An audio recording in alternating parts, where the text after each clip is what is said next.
Okay. Oh wait, I need to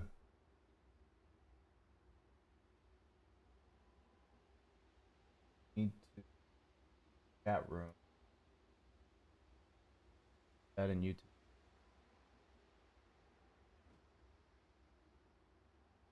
Connected live.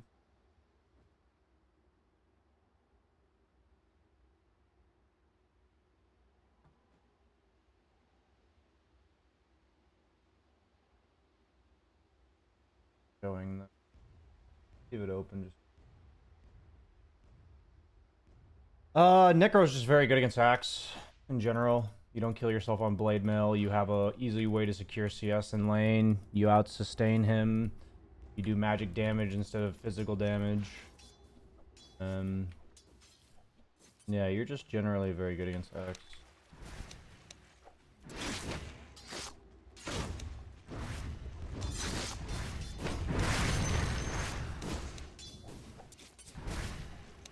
Oof. Think about my build.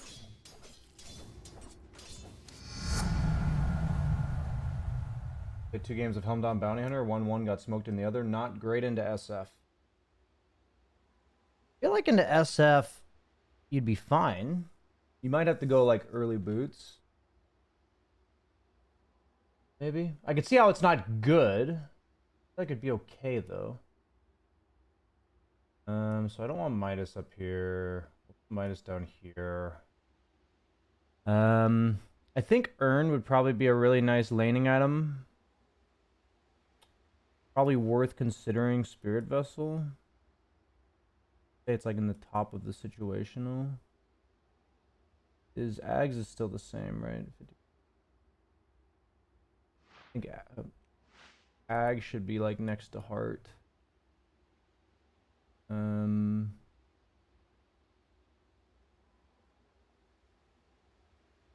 Honestly, this hero's probably supposed to buy Parasma. Like mid to late game. Because what he lacks is like single target damage. You probably need Parasma. Like, let's just think of ideal 6 slot. You're gonna have a Radiance. I have Manta here, but that's more situational. I feel like Kaya Sanj.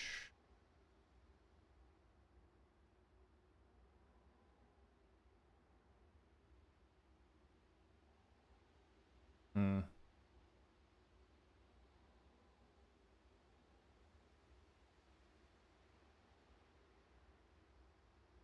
I feel like Kaya Sanj is not very good. What's my ideal item for silences? Is it just BKB? But if their silence is like an Orchid, I guess what I want is like a BKB, a Manta, and a Yules all in the same line. That's like what I buy to get rid of silences.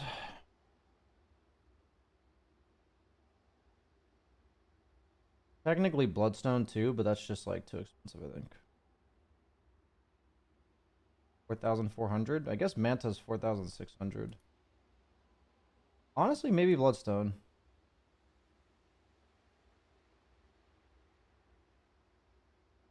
Maybe Bloodstone to get rid of silences. I don't think you can ever really go Lotus on carry. Very few heroes can get away with that.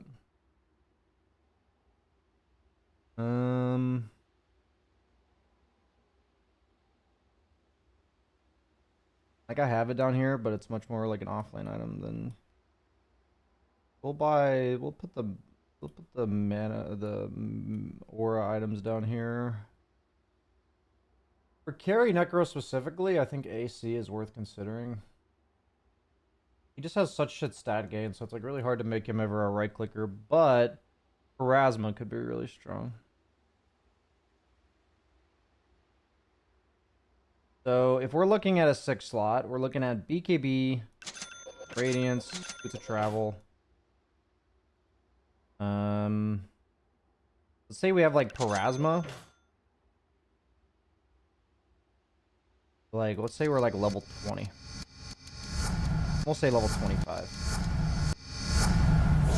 So with these items, you just have like no health. Another problem. The problem with Parasma is it kind of disables you going refresher. Because like, if I have a refresher in this, it's like, what's my HP?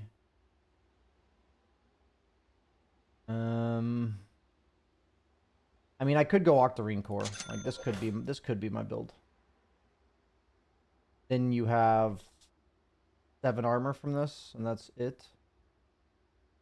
And I feel like Refresher and Parasma kind of just do separate things. I do need a shard, though.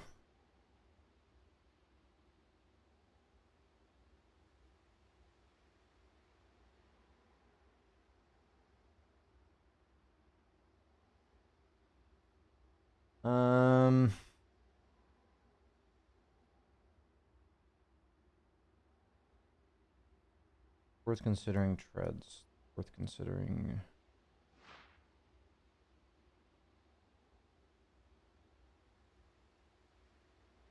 Timing for the class is in which time zone? I believe Discord shows it to you in your time zone. Am I wrong?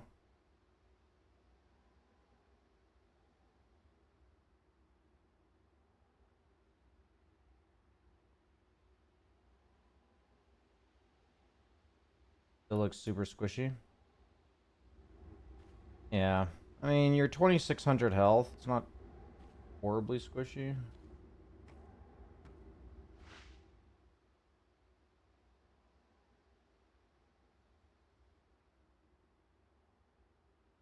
But it definitely doesn't, like, Refresher BKB doesn't really play into Radiance very well. But if you don't have Radiance, I don't see how this hero carries. So then...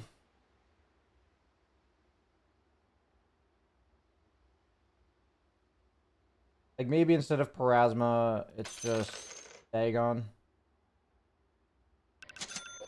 This gives 300 HP. Then you have no armor.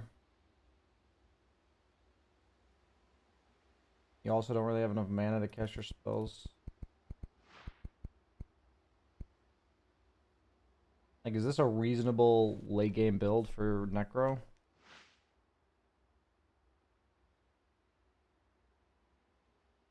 Yeah, I guess I'm just concerned about how this hero actually scales. Maybe you have to go, like, Radiance BKB. Radiance BKB. Like, this makes sense to me. Like, this part being your starting build. But, like, where do you go from here?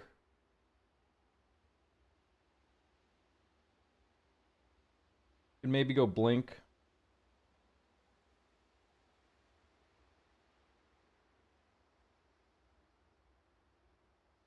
Okay, so say I have, like, Blink Shivas.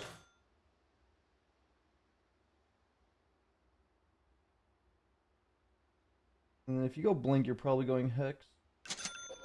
And then I still have, like, no HP. All this.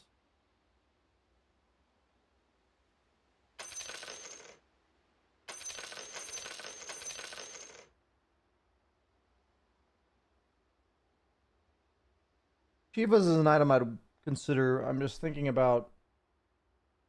like, I don't really like Heart that much. Like, really not that much HP for how much it costs and, like, what it gives you. Like, what is it? 800? 800 HP? Like, if you compare it to something like Bloodstone, it's like, you know, it's...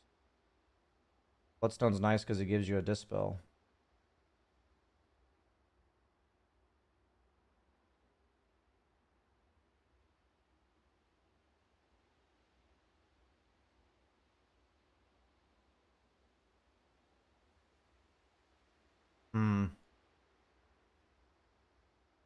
And I've leveled my stats? Yeah, I've leveled all my stats. God, this hero's stat gains are just ass, huh?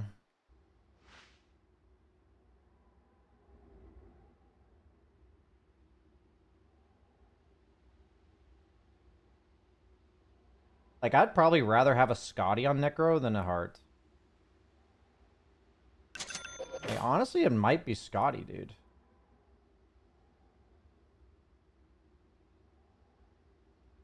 Like, Scotty might actually be the best item.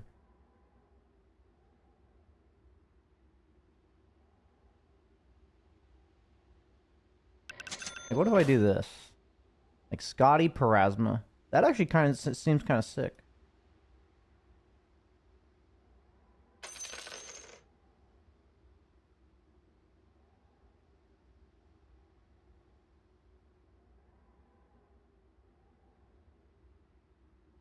Like, you have armor, you have HP now, you have, like, my idea is that you have, like, debuffs that, like, matter. Like, now they're, like, super slow.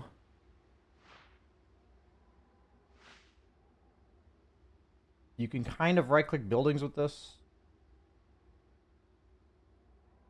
There just needs to be another item, obviously. Could be Shiva's, actually. Now we're looking at 43 armor. Honestly, Scotty might be what solves the problem. Because Necro Core, like, farms really fucking fast. So it's never a farm problem. I'm gonna try Scotty, actually. I think Scotty might be the answer.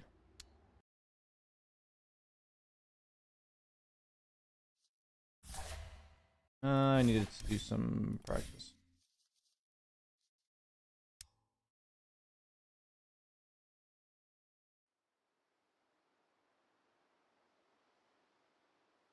Gonna get my Primal Beast practice for the day.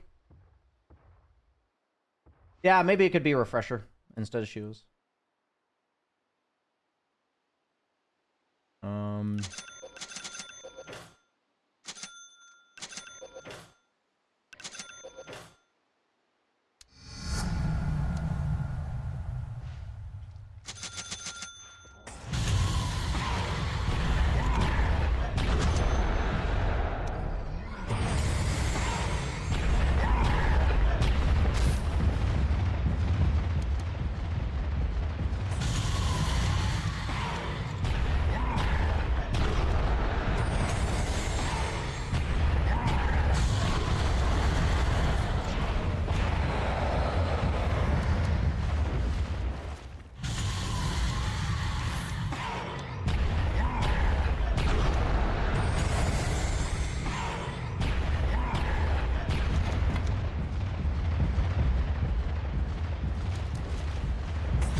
In the right direction. Yeah, I didn't.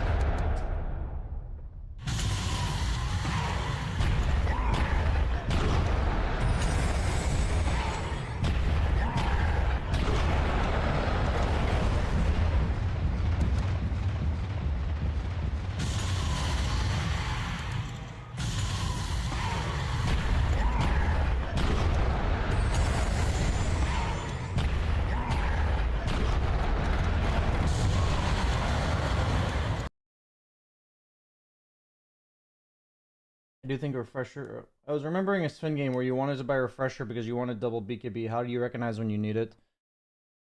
The way you recognize needing double BKB is when you need to BKB at the start of the fight, but you can't reliably end the fight in the BKB duration. Like, you can't really go in without using your BKB, but then once your BKB is gone, you can just die. Generally, how you recognize you need double BKB.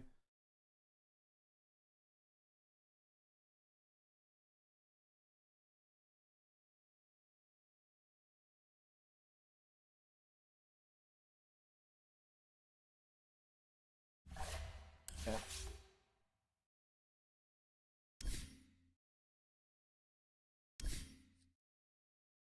The big difference between Octarine and Scotty is that Octarine makes it so that you can use your kit you currently have a lot more often, while Scotty gives you something you don't already have. And my issue with Necro Carry is I don't think you carry the game with your kit.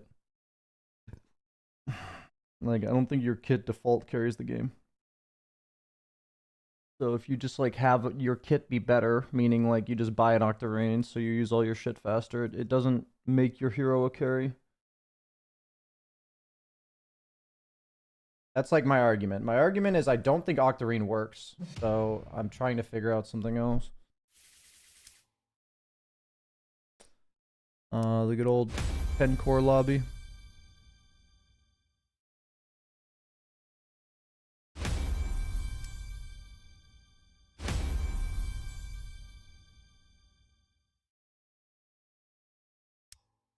This guy was a carry before, right? Like he marked carry. I'm just gonna take the two guys over here. I mean, I'm gonna mark it. We'll see what happens. I'll be a little bit more assertive about playing carry, but if people are being tough to deal with, I'll move to other roles.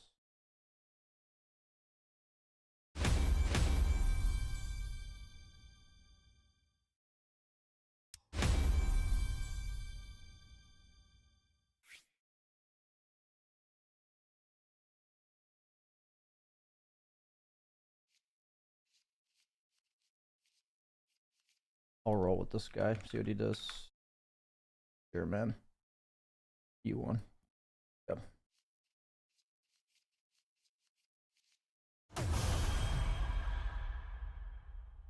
Guy wants to roll. That's fine with me. Do I do ability draft replay review? No, I don't do custom games. I mean, the Dojo Plus is a trial period, so if you don't feel like there's much to get out of it right now, that's understandable. And it's a trial period, and you can discontinue after the trial period. But yeah, I don't... the reviews would not be for custom games.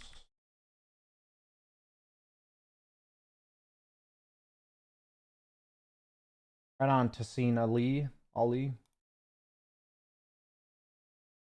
mean, I think Ags would be bought on Necrophos, like, once you're already 6 slotted.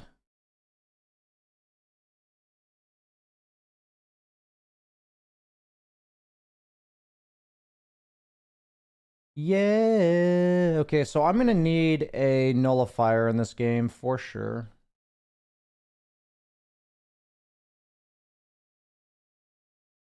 I will definitely need a nullifier.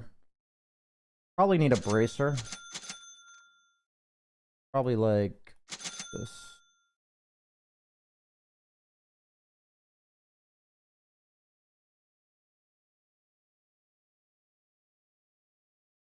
Yeah, I like our lineup. I think we have a good lineup.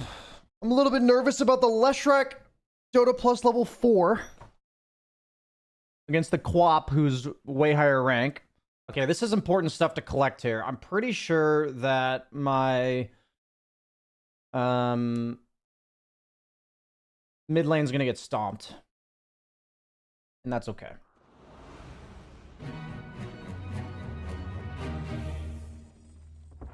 You like Ags as a 4th item? I've never really believed in Ags on Necro, but I am not saying it's bad. I just don't necessarily believe in it.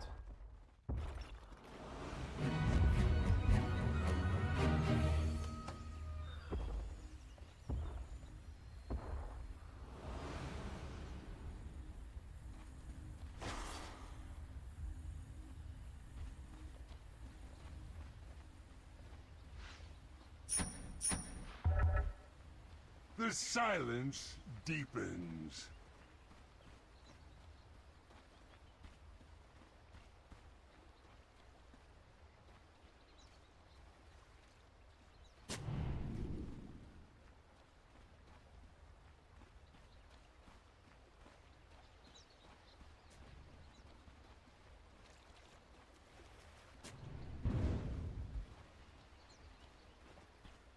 I'll leave the map open for now.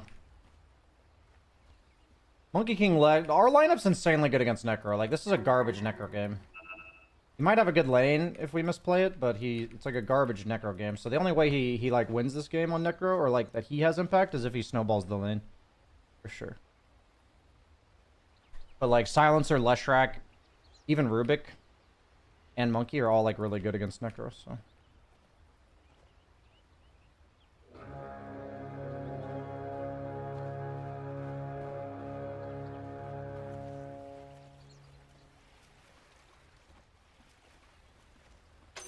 Honestly, I'm probably gonna go Helmdom Radiance.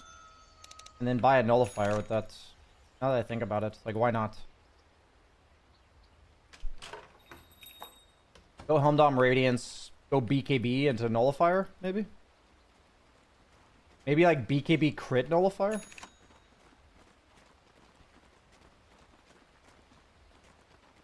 I guess my Monkey King might go Radiance.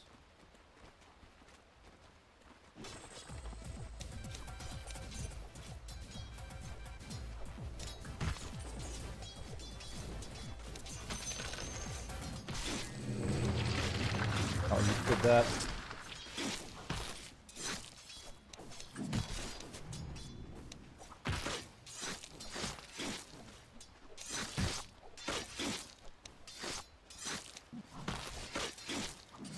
I don't know why my Rubik's not paid bolting the range, but it's fine.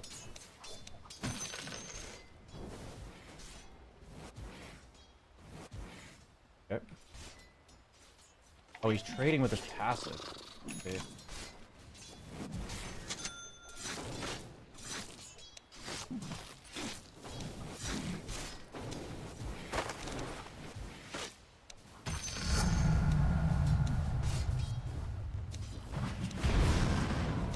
Okay.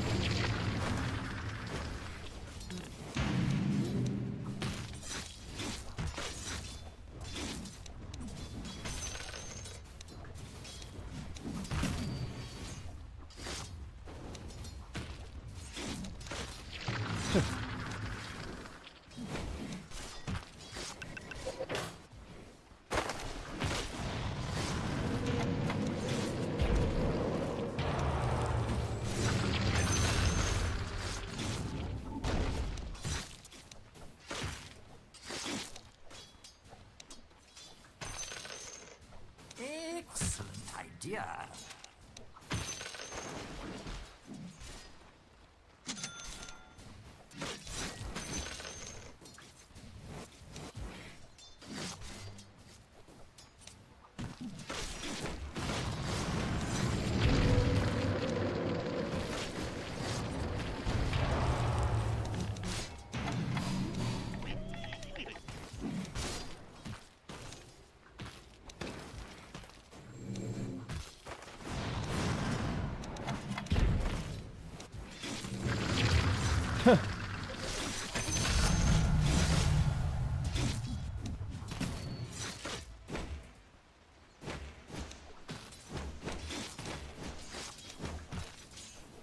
I don't think it's worth contesting him.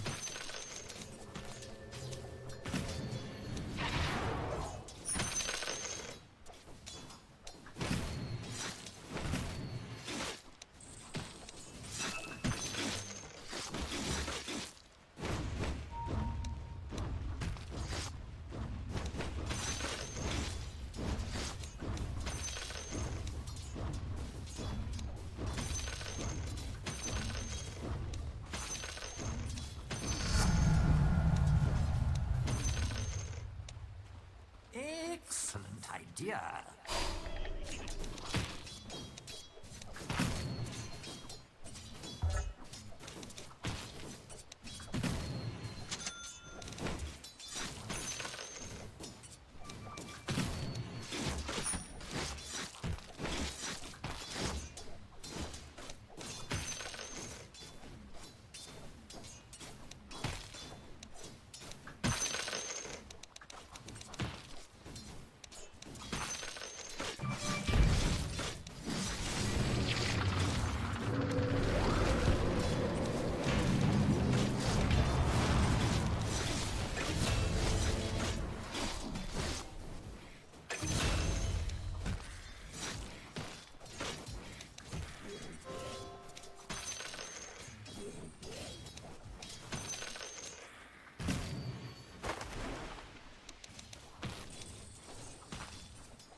Trying to like hit it without getting hit by the thing.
You get it or I got it? I get it.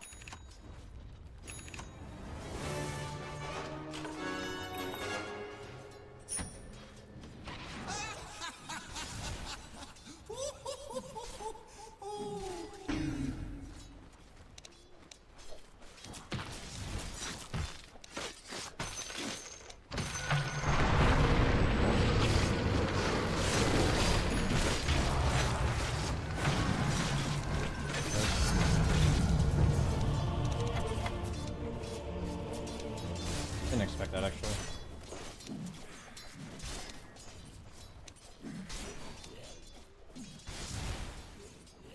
That's actually a really bad death.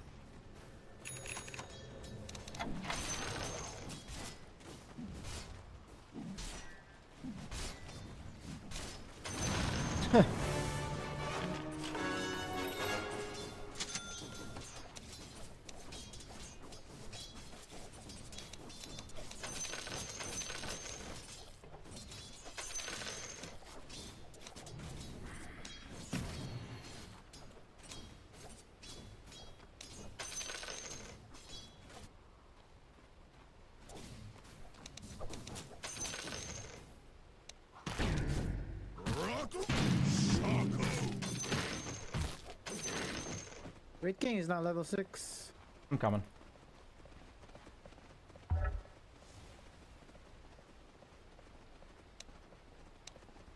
We can definitely kill him. Ah shit. 6 now. Still use ult. Maybe we go bottom, Rubik.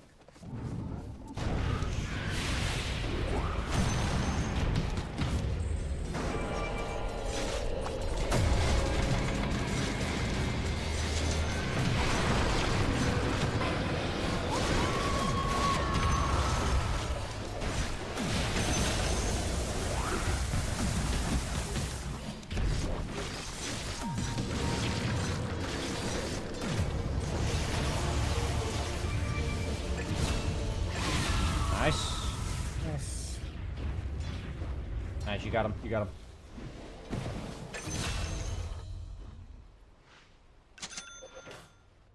Necro's not fighting.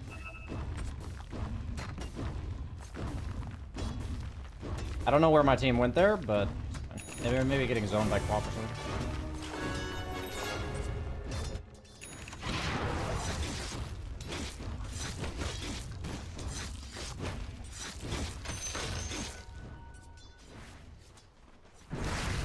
Can we get kill Queen?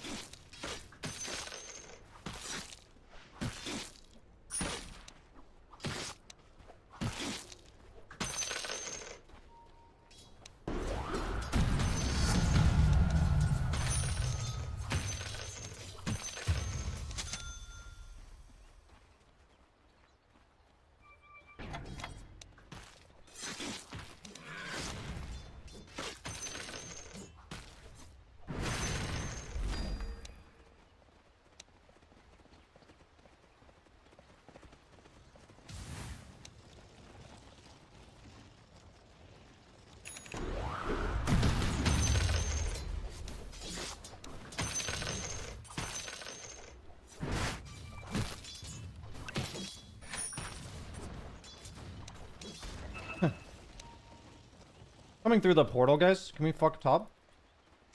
Yeah.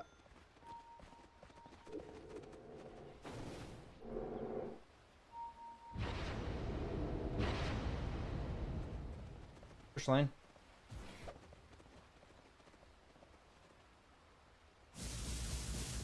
Can you defend mid? Slash.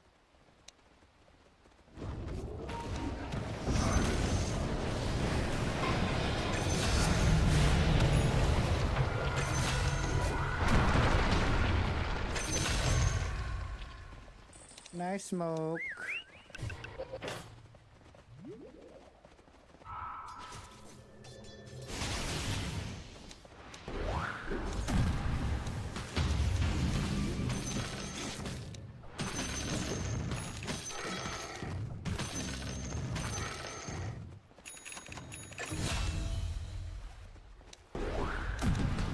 Nice monkey.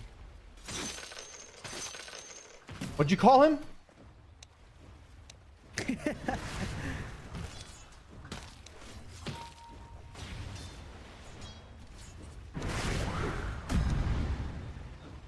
Not bad.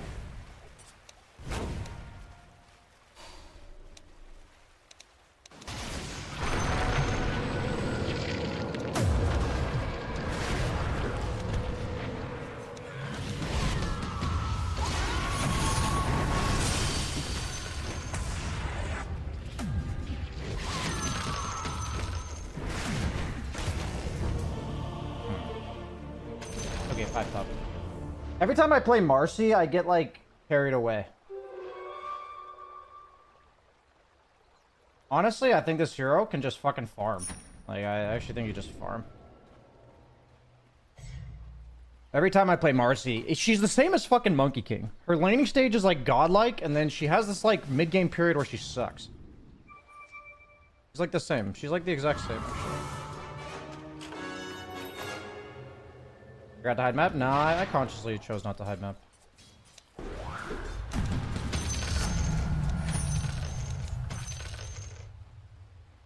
Oh, there's no camp?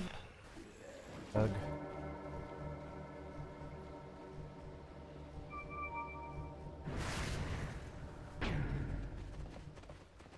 I have silence for mid. If you go.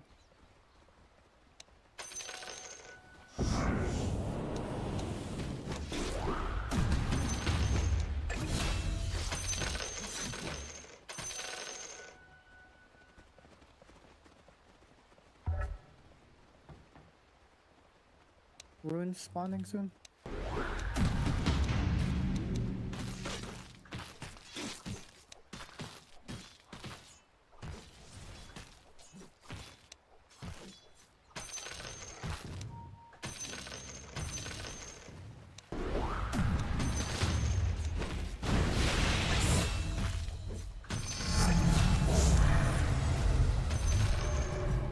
Masarap.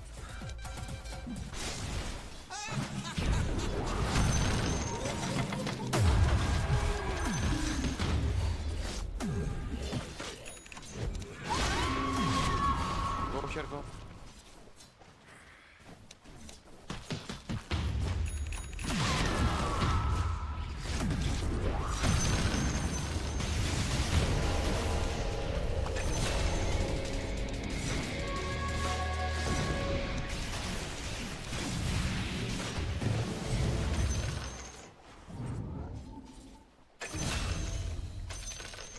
That is underwater.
There's the ward, guys.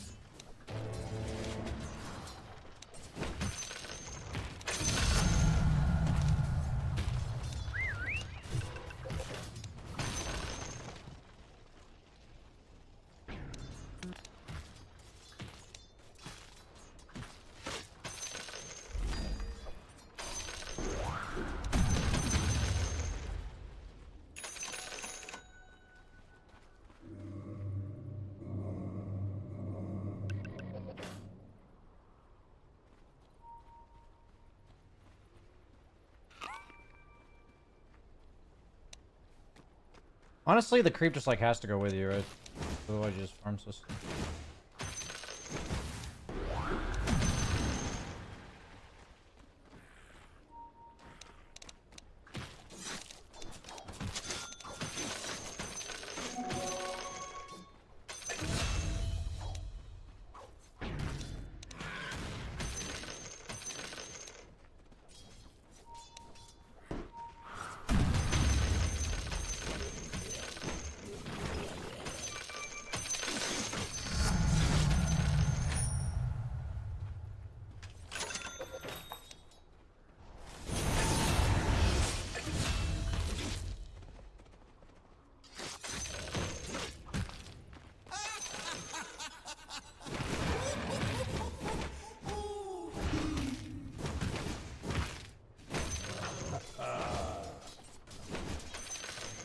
Help me.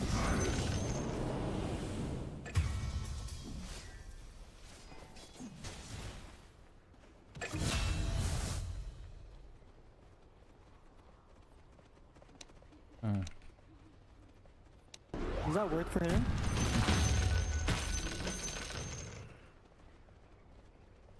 I mean, Queen is pretty good. They didn't have synergy for this guy as well.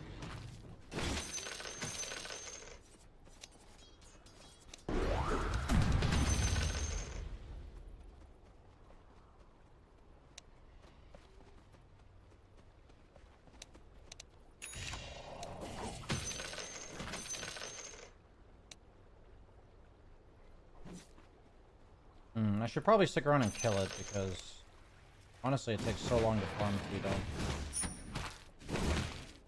have the creep to do.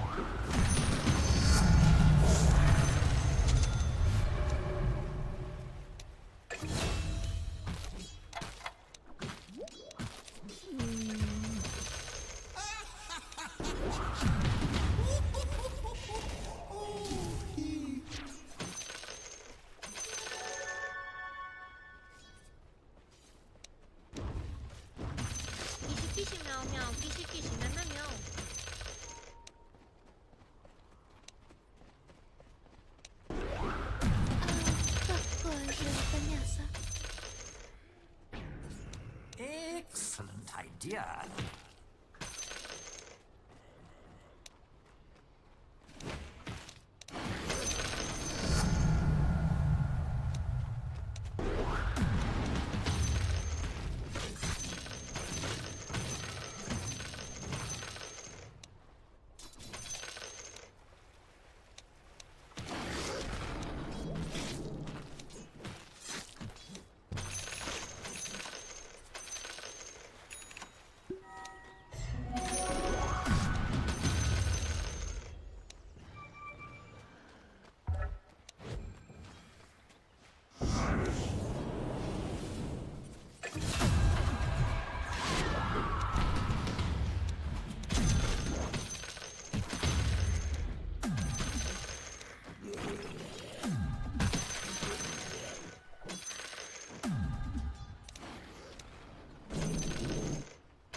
What? Oh.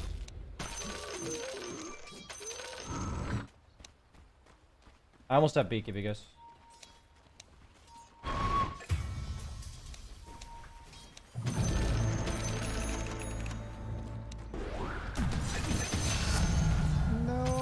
intelligence.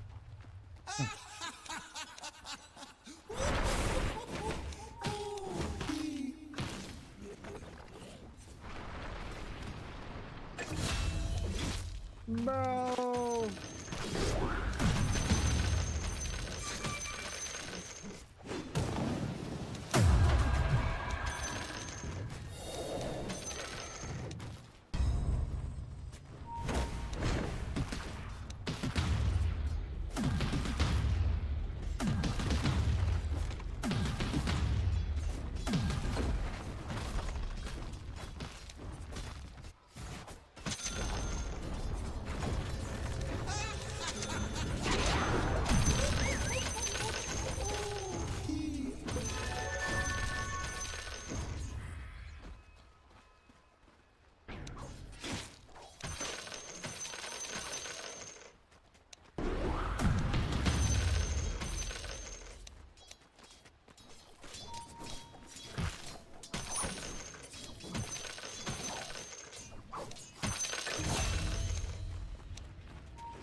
Dance, bro.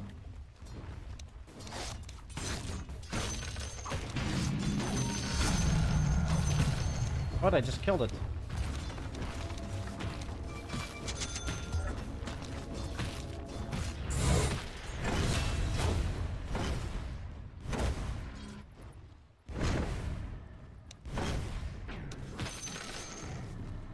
How does it decide whose radiance gets the last hit?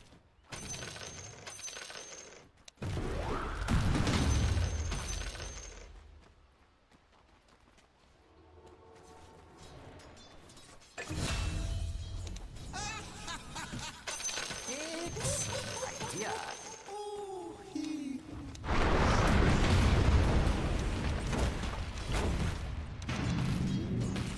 It doesn't work on towers, huh?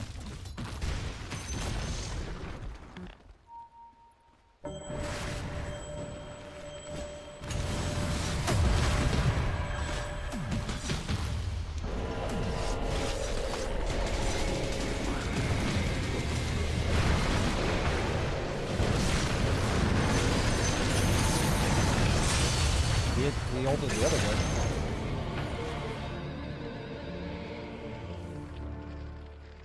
Did he intend to ult the other guy, maybe?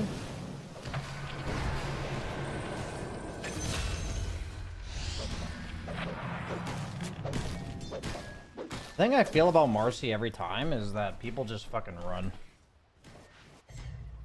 The question is, do I sell the Radiance, or do I disassemble Radiance now, or do I buy Basher first? I feel like I will extend the time I have the Radiance as long as possible. That makes sense. Like, I don't feel like I need the Nullifier right now.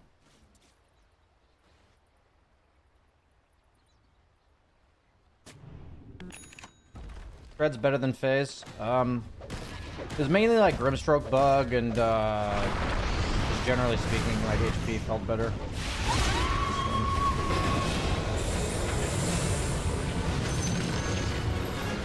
I mean, my team's kind of just carrying me through the mid game, so. Good job, team. We're on a Roche or what? No?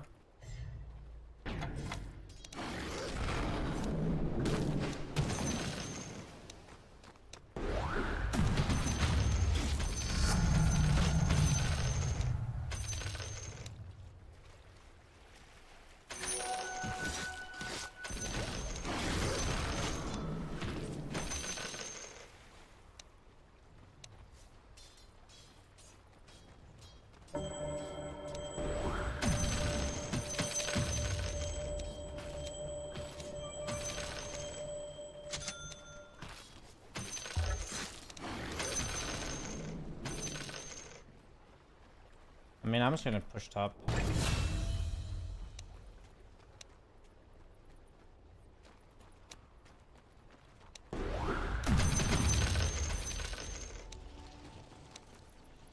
Never mind, the enemy team backed off bottom.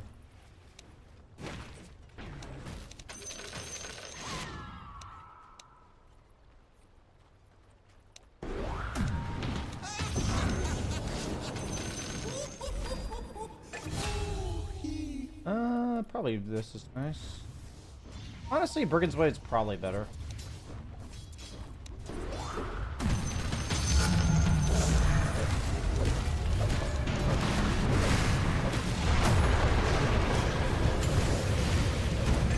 Can't afford to get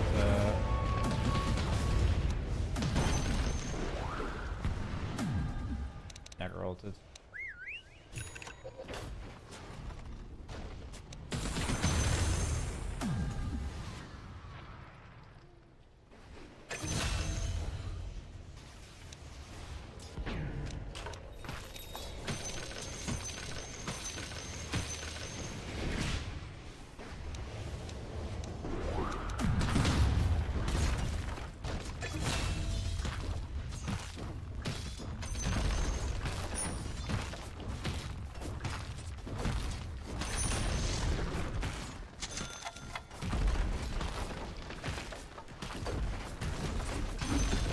I guess I don't want to disassemble it just yet.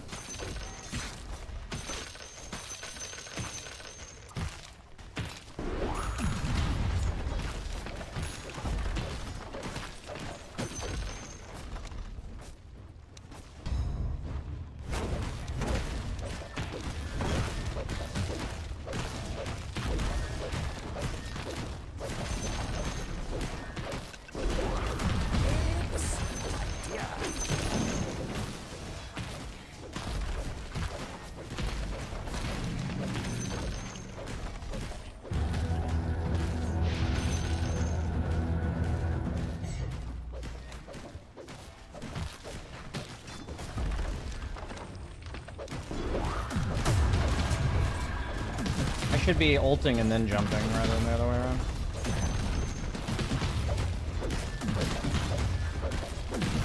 Pretty sure we're getting like plus 35 for this game based on the ranks.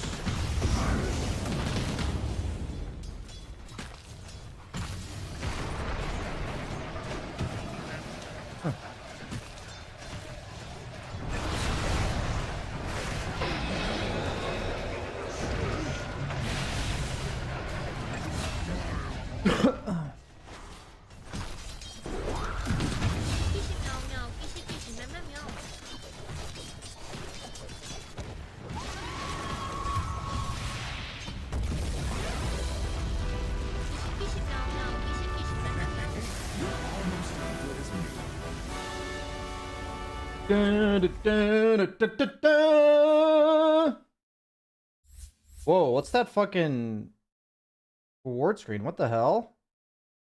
That's sick. I don't think I've ever seen this. That's because when I play Monkey King, I never get MVP.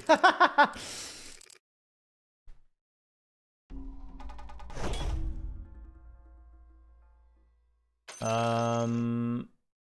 wanted to check something. Oh yeah, how much MMR I got from that game. It was plus 34. Yeah, that was a plus 32 game, I think. Plus 32. Not bad. It's not bad. 32.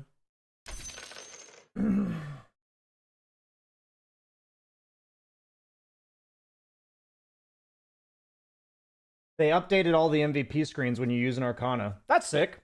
Yeah, I mean, I appreciate little things like that. That was cool.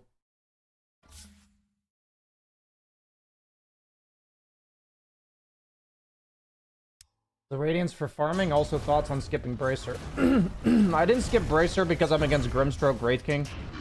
If you think about it, there's going to be a lot of fighting. So it's important that I brace myself for fighting them. I don't think rushing big items in lanes that it's very predictably so that you'll be fighting them a lot is a good idea. Understanding the pace of the lane, I think, is really essential. I think if you watch the lane back and see the fights that I took before Helm Dom with Bracer, you'd be like, oh yeah, it's really nice that he had a Bracer there.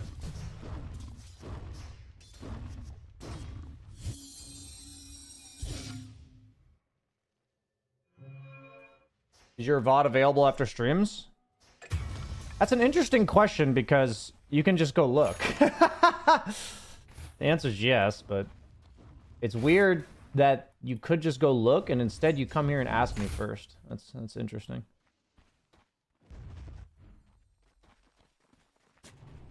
No, they're definitely not for subscribers only unless I fucked up somehow. I mean, if I fucked up, then I fucked up. Feel free to let me know I fucked up, guys. BSJ actually playing pubs in 2021? I mean, I've been playing pubs for the last, like, few months, but fine. I understand. You forgot to hide the map. I responded to your message during the game itself and said that I did not forget that I intentionally left it open. So, gonna try to mix in hiding and not hiding the map. I feel like if it's like mid to late game, very, very intense situations, then I'll probably hide it, but yeah.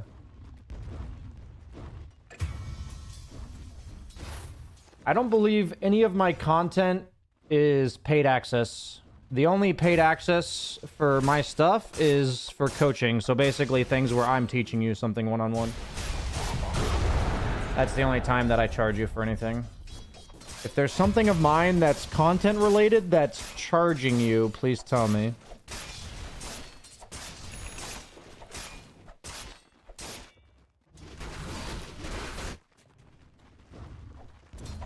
I wish more people would want to play with me in the Dota Dojo.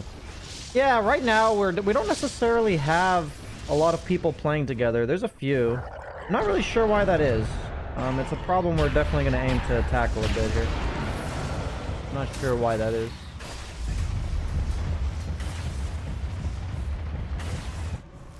What do you think about Jug currently? I think there's just better heroes on average, but I could be wrong.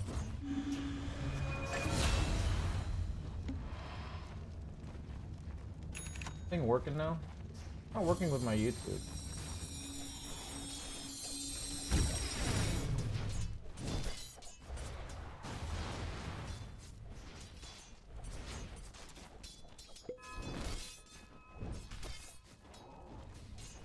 This chat thing. Why is it not detecting?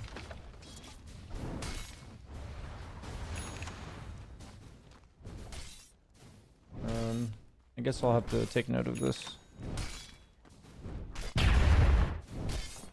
I was hoping to have the two chats for YouTube and Twitch in the same spot, but the extension's not working, so I'll try to fix that.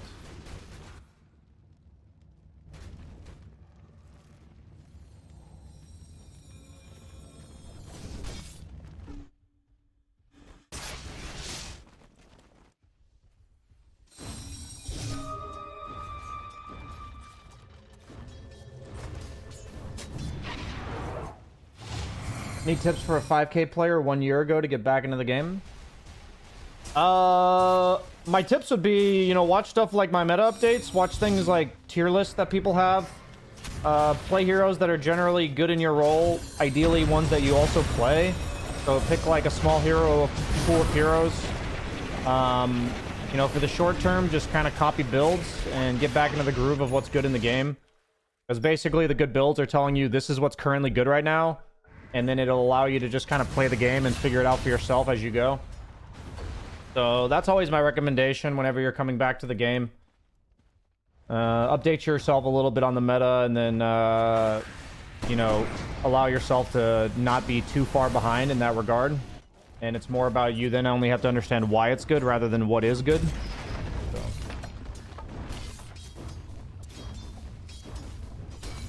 What would you suggest for heroes to get out of 2K in any role? I don't really have answers like that. I think the biggest generalized answer I would give is that your hero is able to clear waves past the laning phase so that you have the ability to scale with farm no matter what role you're playing.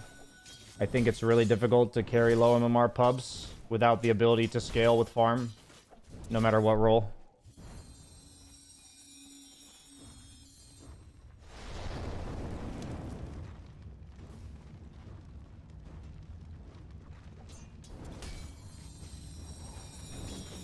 This kind of mentality is what makes you lose MMR. The team is carrying anyway. I'm not sure what you think is wrong with my mentality there. Me saying the team is carrying anyway is just me stating, like, it's hard to know what my build's impact is if my team's just destroying them anyway. None of my decisions are changed by the fact that my team is carrying me. So a simple acknowledgement and is all I'm doing. So I'm not sure what you think is wrong with that mentality. Feel free to enlighten me. I'm not arguing with you. I just don't understand what you think is wrong with it. I think you're misunderstanding what I was saying. Gil has died.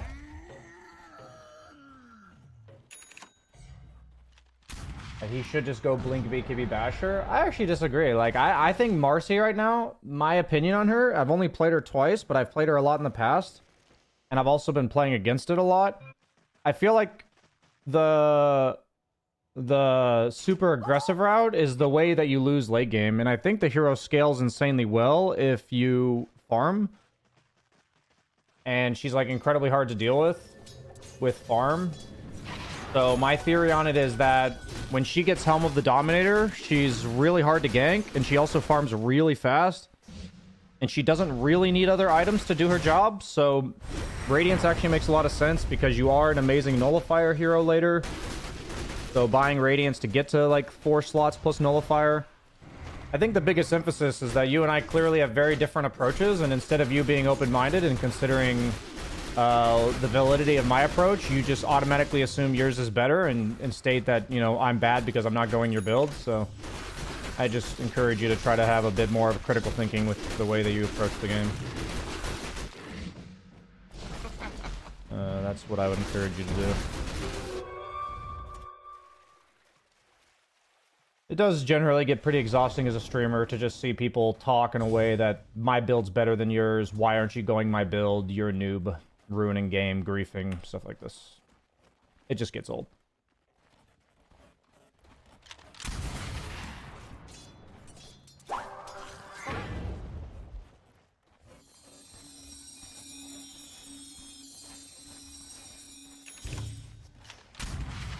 Like, nothing you said is like, your build is bad for this reason. Like, you didn't give me, like, I don't like your build for this reason. Like, you didn't give me any reasons, right? You just said, like, my build's better. You should just do this. It has nothing, no explanation, no thought. Just, you've already made up your mind. It's not a discussion. Why am I even talking about it? Right. Very uninteresting, guys. Usually my approach to those kind of comments is to ignore them, so maybe I should just ignore them.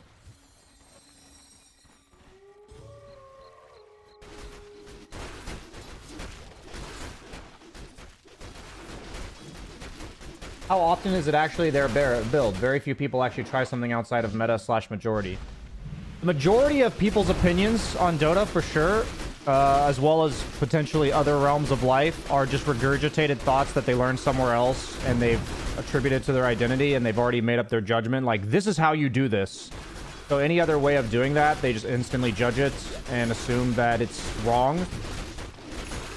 If you find yourself thinking, this is right, this is wrong, then what I would basically tell you is you're not a very good critical thinker. Like, you haven't learned critical thinking skills, because critical thinking is all about gauging the positives and negatives of every option. And when somebody does something differently than you approach it with curiosity, thinking, what are they going for? Why would this be their approach? Feel free to ask them questions rather than, I'm right, you're wrong, you're right, I'm wrong. You know, it's just very low critical thinking skills to think in right and wrong.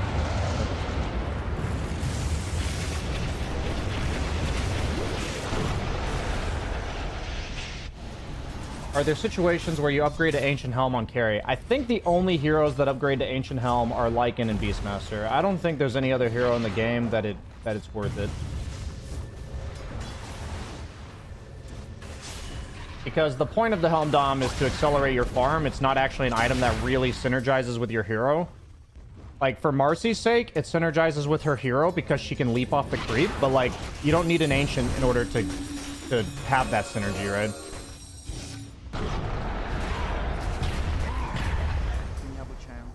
You care, and that is hard in life. My advice, don't do it. Most people are wrong, only the few rule.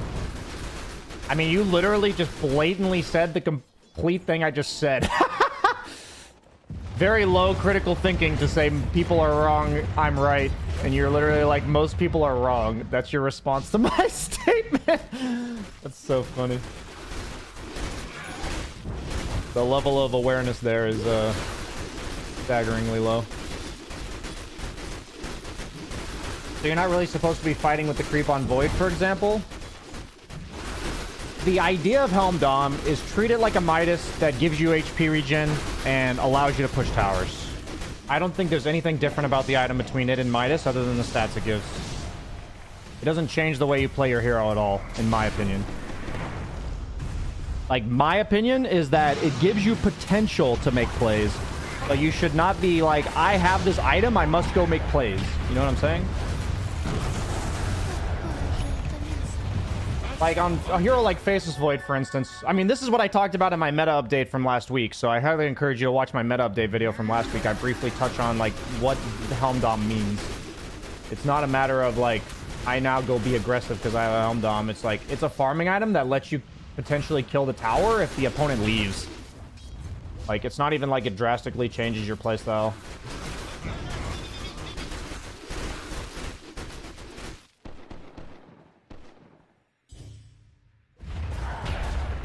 We have a saying here. I don't like two types of people. The racists and the people from X country. Ah, that's a joke you gotta be careful of, but I do like those kind of jokes.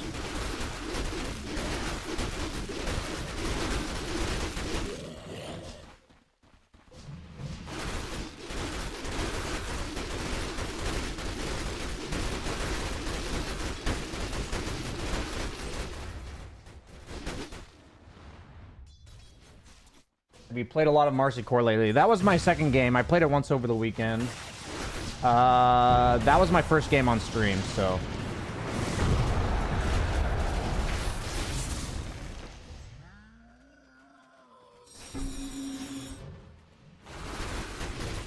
I mean, the only reason he's allowed to make the joke isn't because he's a sub, but it's because I know him and he has rapport. It's a lot more to do with rapport than it is being a sub. It's just like, I know he's not actually trying to be offensive. He's just making a funny joke. Which, like, there are a lot of jokes that are funny with the right amount of rapport. People aren't generally good at judging rapport, though. Thoughts on Yasha Ags versus Naked Ags for timing? On what hero?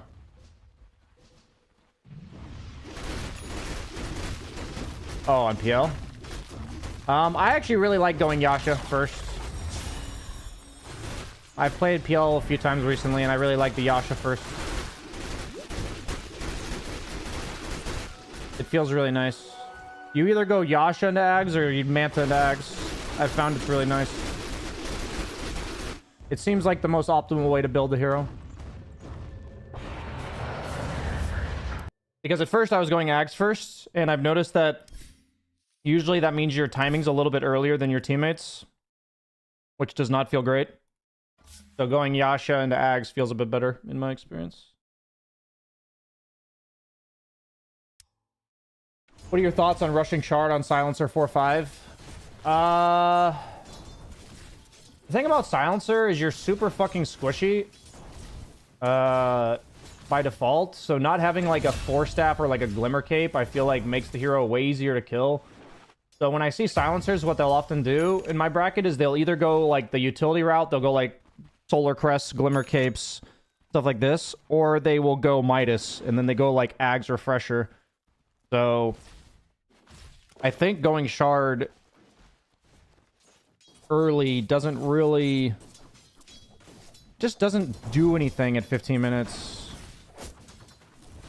Oh, what a beauty! Like, compared to all these other items, I would say. Like, if you're gonna go greedy to scale into the late game, you would go Midas. If you're gonna go mid-game, then you would go these other items. So I don't see there being a situation where Shard early is good on Silencer.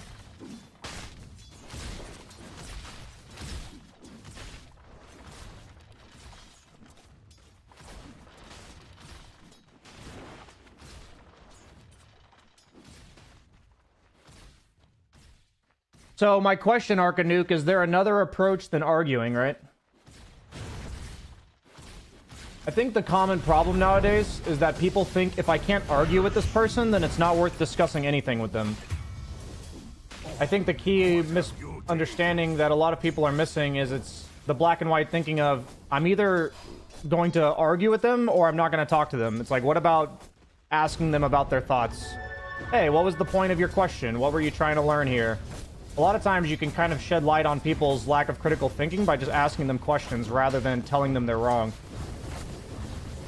and you know, go from there. But I think, yeah, the point is that people just choose arguing way too much.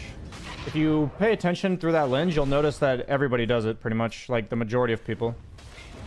That if they think you're wrong, they'll just argue with you rather than ask you questions. And the first problem is they think you're wrong when they could just not agree with you rather than be right or wrong, right? I think it'd be a good idea to link Dota Dojo in your Steam descriptions. The link that sends you to Dota Dojo Plus, I guess that doesn't technically... I can actually send you to the other one as well. I'll do that right now.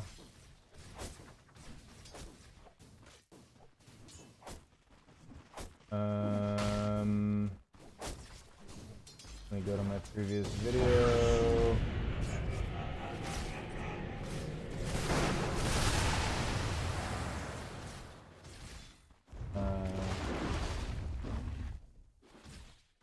I'll do that.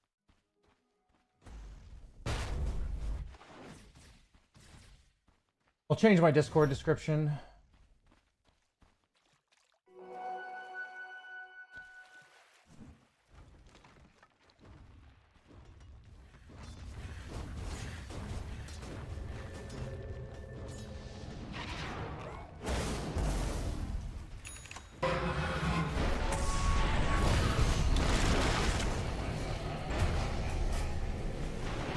There.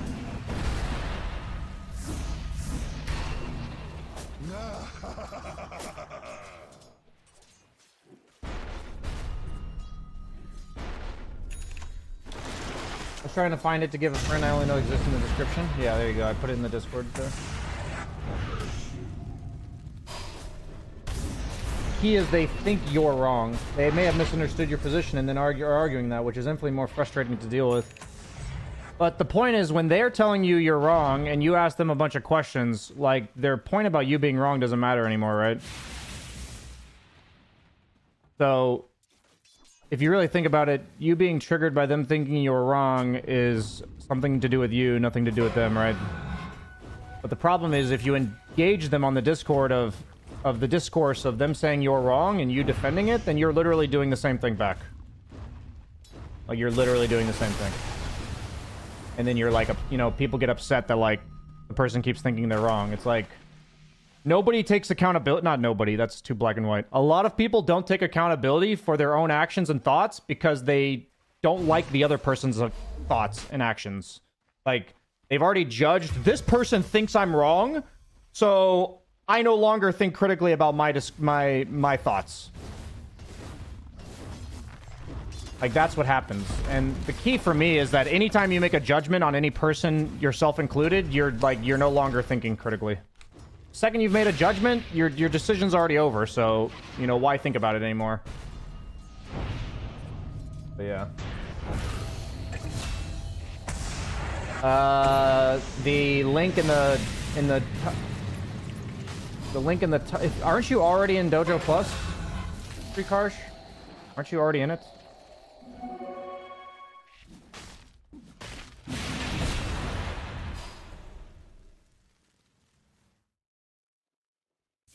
We're purposely not advertising the Discord everywhere right now. It's not like unintentional. Not yet? Yeah, then that's what the thing in the title's for.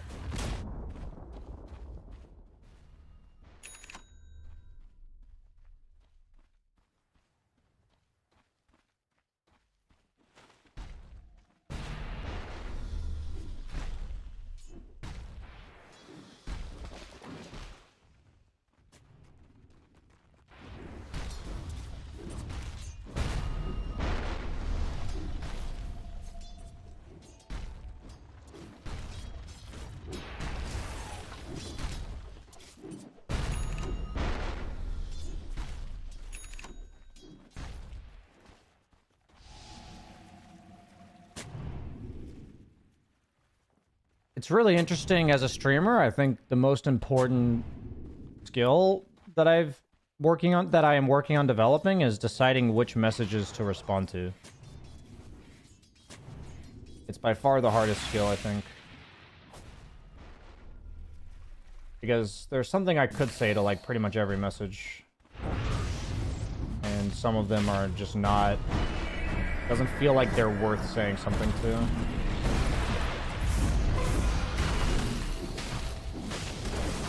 I am going to talk to my team about alternative payment methods. I don't know what our options are because my team set up the payment structure, not me. So, I've seen the complaints about needing other options to pay, and we're going to look into it.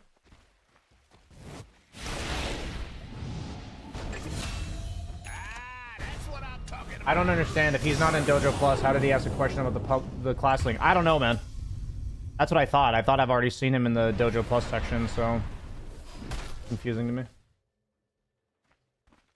Real question, do you fuck with it? I don't know what it is. Am I a boomer? I'm not hip. I don't know what it is. That makes sense, sexy girl. Sounds like you already know the answer.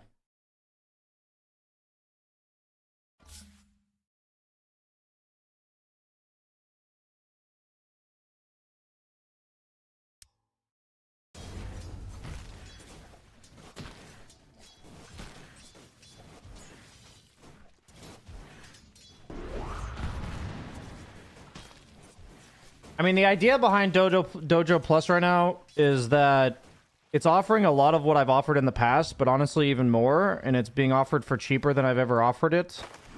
And part of the reason I'm offering it for cheaper is because I first off want to prove to people that this isn't just about money. I do need money to make this keep working, but like it's not just about the money. And then secondly, a lot of what people who are joining now, like I need their help. Like I need them to be able to cater what you guys want from the server.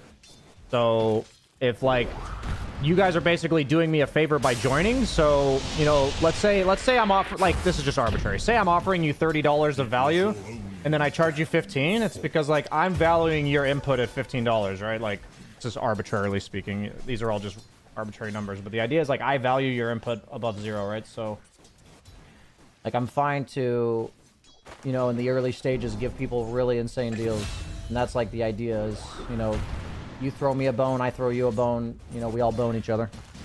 You know what I'm saying?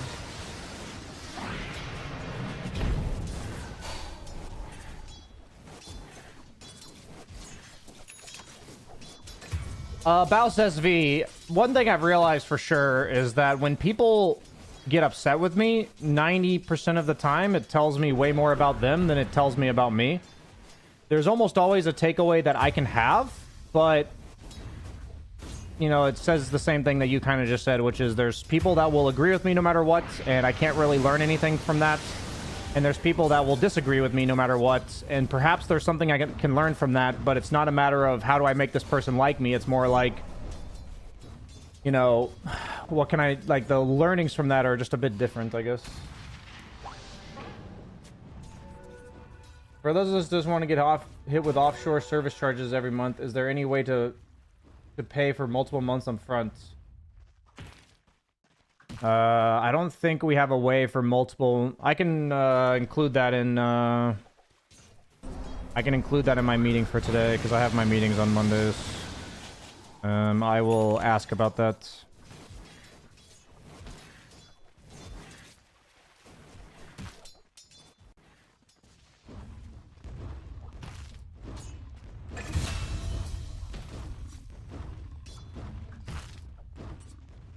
I also wanted to answer some questions somebody asked earlier about party queue. I personally don't like party queue with other people from the community. First of all, it creates some expectations on both sides. Secondly, I genuinely believe you're at a disadvantage compared to a party that played together for a long time.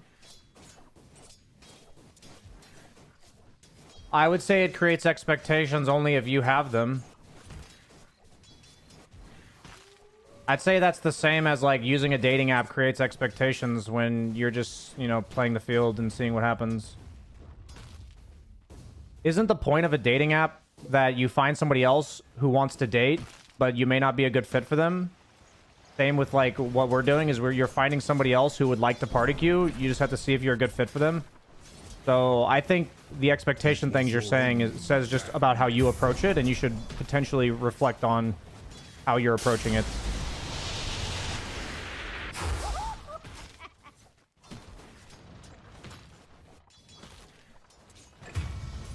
My input so far, I don't value the BSJ coaching so much. I don't think paywalling the ability to connect with those on your server is a good taste either, in my opinion. So I'm not sure either what else I see in the future of the Dojo Plus. I don't like subscriptions.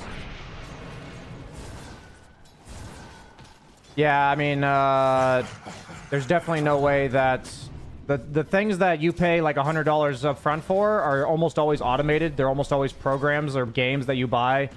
I can't think of an example where you pay a flat fee for somebody's time and they just are dedicated to you for the rest of eternity. Like, if you can give me one example, I can help reflect on this. But I don't think when you consider like other people being involved that there's really ever a flat fee up front. Like, that just seems unrealistic.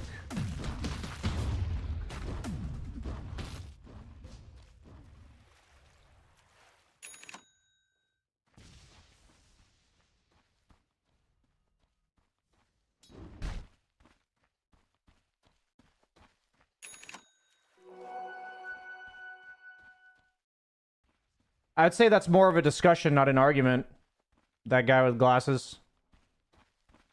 I think very rarely are arguments constructive and helpful. Very rarely. I think discussing from opposing views is very different than arguing.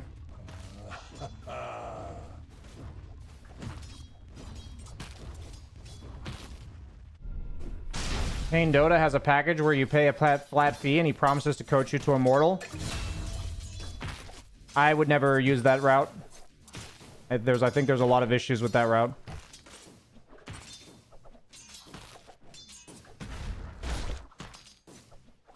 He's paying you a service that depends on how well you use it for how long he does it for you. I don't like that at all. Minotaurus, thanks for the Twitch Prime. And Juan Jose, thank you for the 2 gifted, man. My mortgage broker was like that. I paid a flat fee the first time, and the company does all remortgaging and any future mortgages if I buy a new house. That's pretty unusual, though, I agree.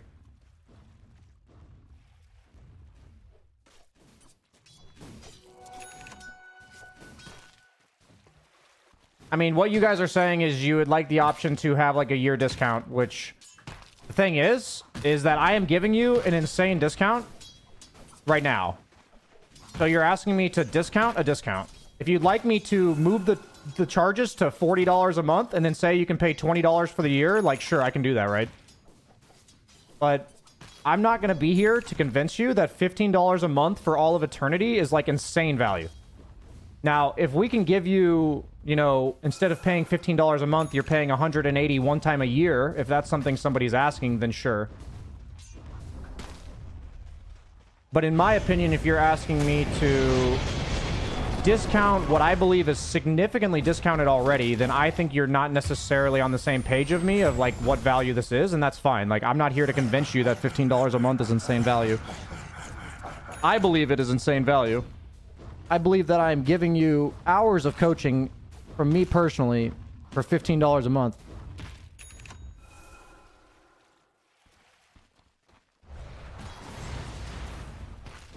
Yeah, I heard the fact that you're saying you want to be able to pay all at once per year. I think that's fine.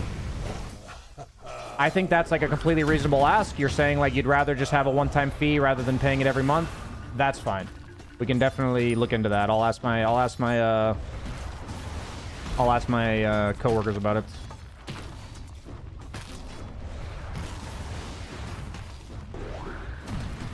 You also get to speak to people who have the same interests as you. The thing about all of this is that I am going to try to be realistic anytime that I assign a value to something. And if you don't think the value is worth it, like, I totally understand, you know? But I guess I have to be careful of getting defensive when you guys kind of argue the value of what I'm offering, I guess. Which I think I got a bit defensive there, so I gotta be careful. Yeah, that's a big one. You'd rather pay for the year. That's a fair assessment. I will ask them, because we're planning for this to be really long-term anyways. You know, I guess for me, I don't personally see the benefit of committing to a year when it's the same price as a month. But if you guys are telling me that enough of you would just like to pay for a year, and so you don't have to think about it more than once, you know, I'm fine with that too. I don't necessarily, other than like having foreign things come out of your bank account and that being complicated, I don't necessarily see what the benefit are, but...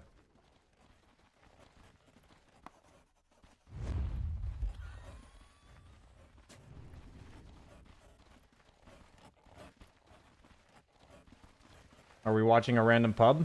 Yeah, I'm watching a random pub right now. I'm gonna quickly go to the bathroom and then I'm gonna queue my next game.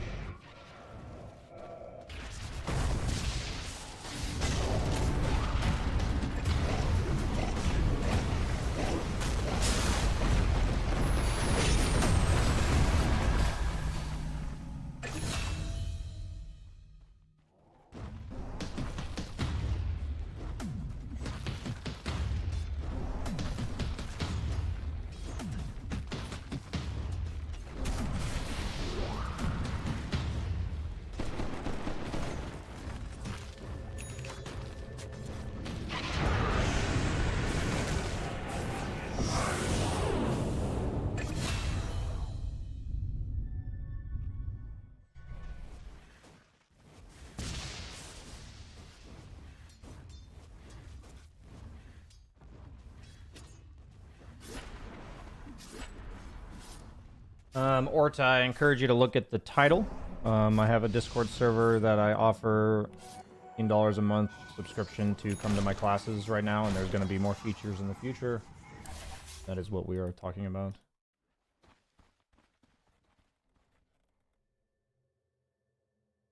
I think a yearly payment gets you in the right mindset. It makes you deliberate. Is it worth this much money up front? And gets you immediately into utilizing it. I could see the mental side of that. You're immediately upfront invested and more encouraged. You're making a more deliberate decision to invest.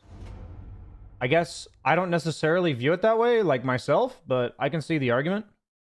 Holy shit, an actual high MMR game, poggers.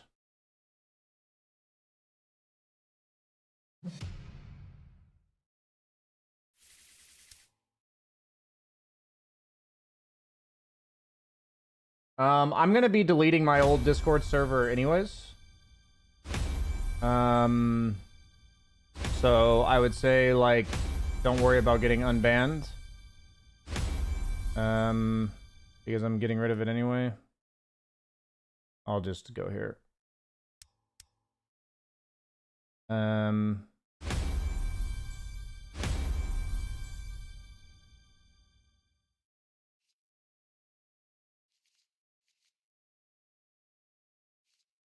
Not sure why he's so triggered. I guess I'll just ignore.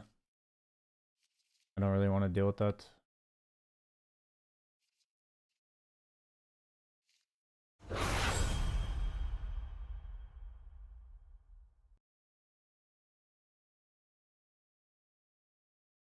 I mean, all I can really say, Poncho Man, and I think you got to be careful, is that all you can really say to that is my mind doesn't work that way, but I understand that's how yours works.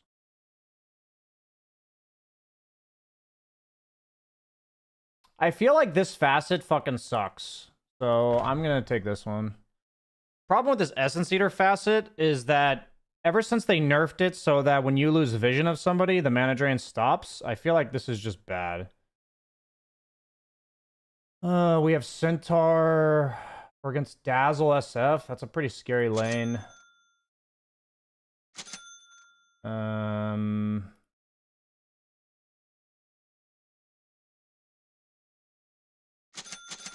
I'm gonna do this. I'm gonna go ahead and cover minimap for high MMR game. Yeah, I guess my question is why you would need to pay more money to invest in something you want to do. I guess that would be, like, the question I would ask.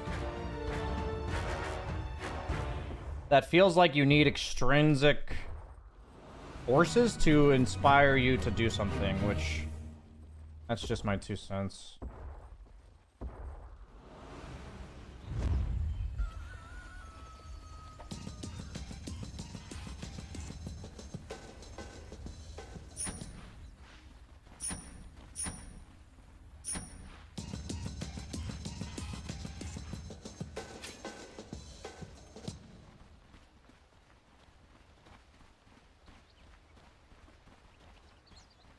I don't think we want to lane Dazzle versus Dazzle SF versus us.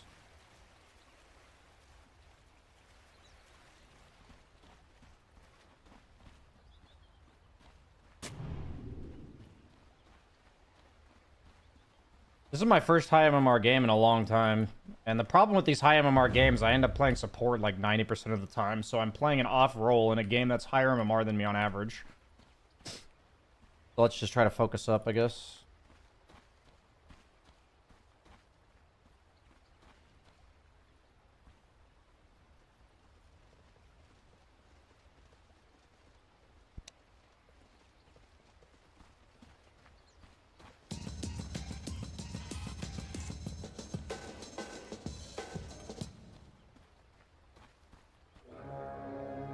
I have a carry Pango. Interesting.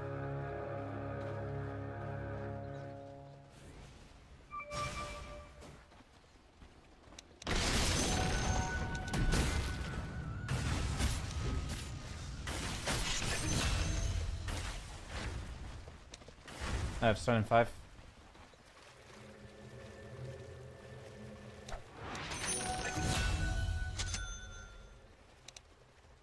Actually, I'd rather have the windlass. Yeah.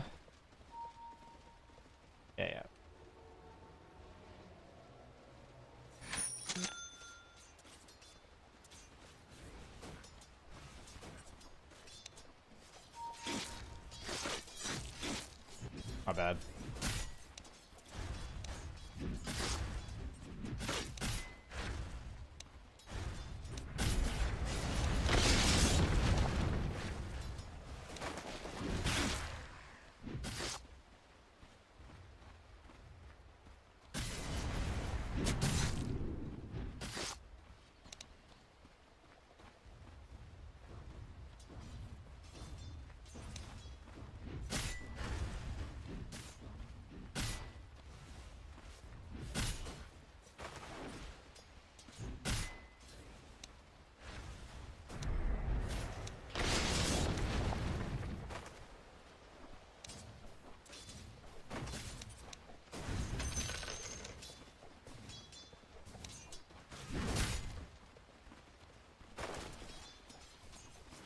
I didn't realize there was going to be Tusk SF, which is kind of obvious in hindsight.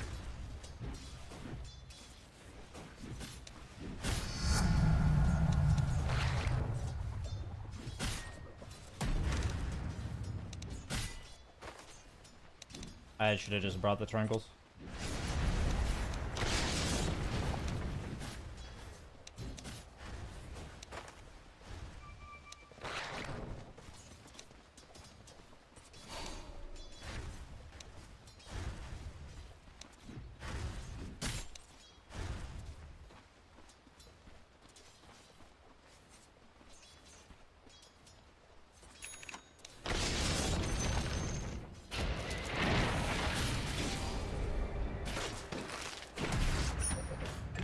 Damn. Sucks. That was a nice shard.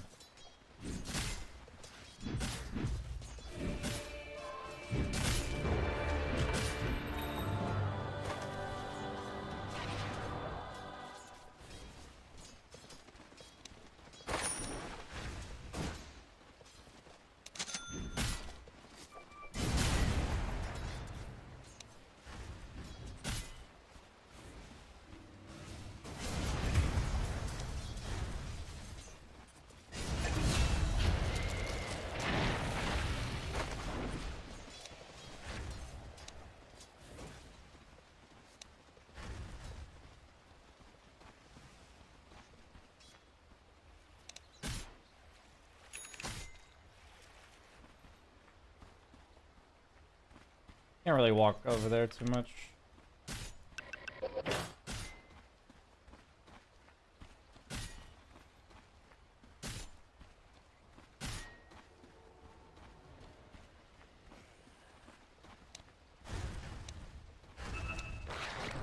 Has no GP going base.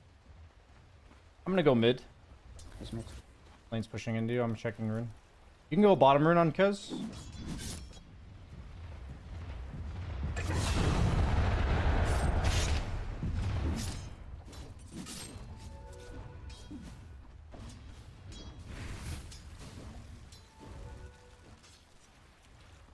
How's he doing over here? Yeah, lane's pushing. I think I can get this.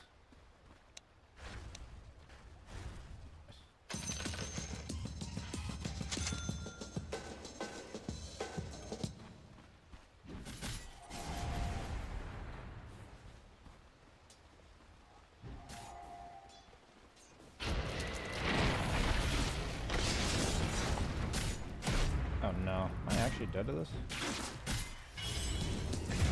Oh man. Jesus. Not that bad, but it's not good. We can probably be aggressive when I'm up.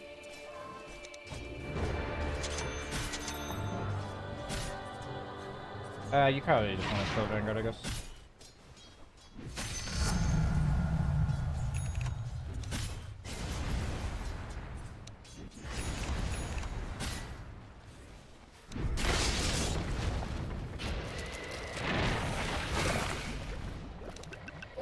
Uh-oh.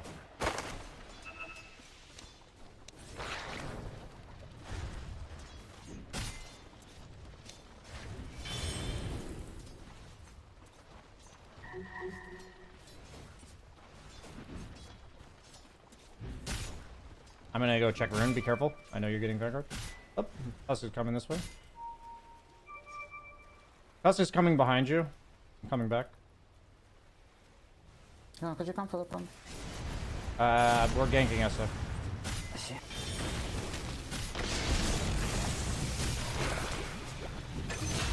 Bardzo ma tylko.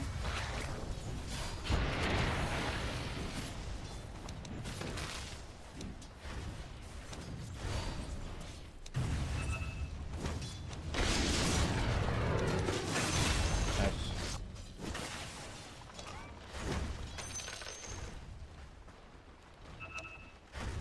Ładna ciepła.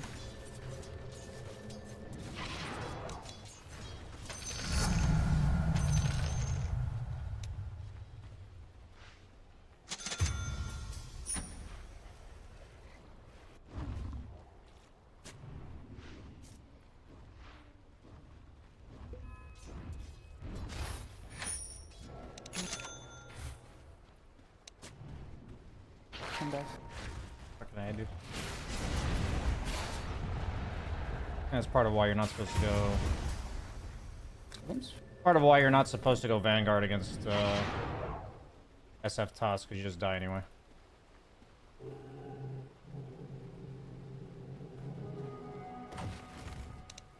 You could just go like double bracer, chainmail.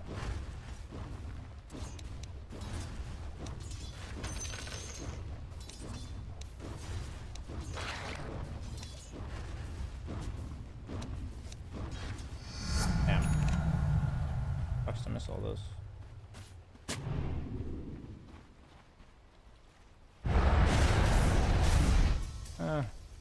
Cores are kind of feeding. What's Mango doing? He's going Maelstrom.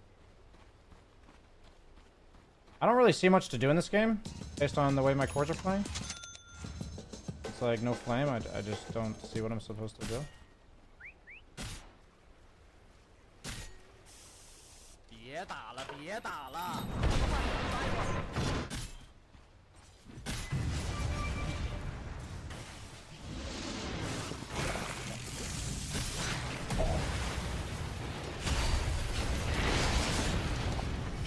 Primo coming top, I'm gonna be here. 别打了，别打了！快快快，杀一会儿！ Na deep build.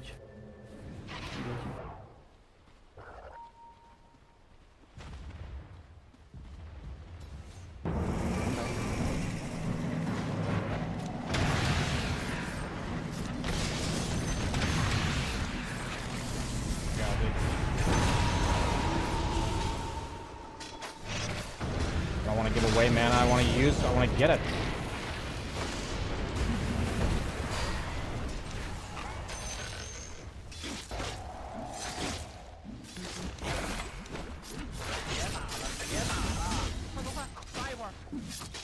That's not right. Nice.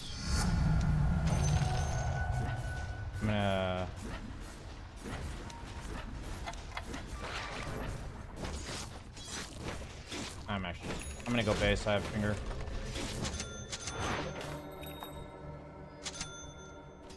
Disruptor gets 6. I'm gonna smoke us.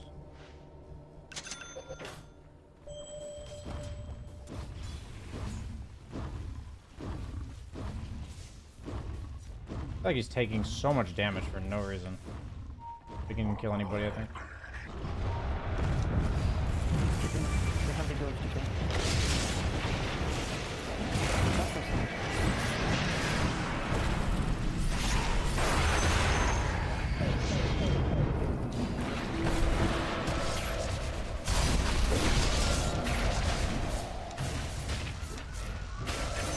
Oh, I get 2 finger charges for that. Yes! I forgot about that. That's actually kind of sick.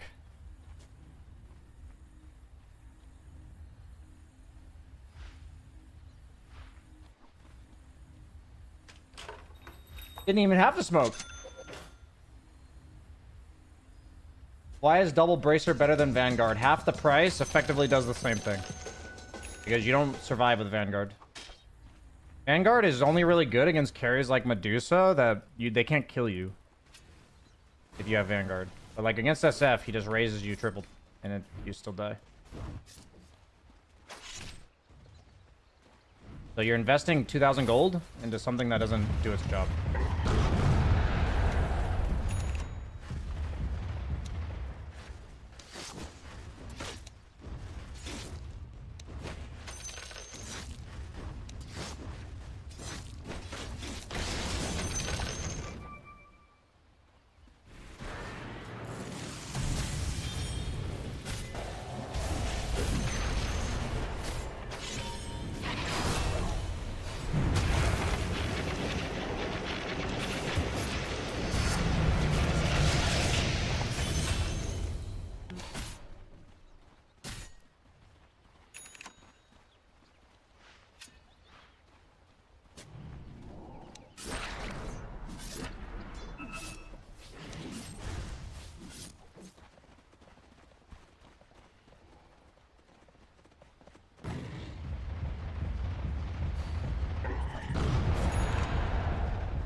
He's gonna stay.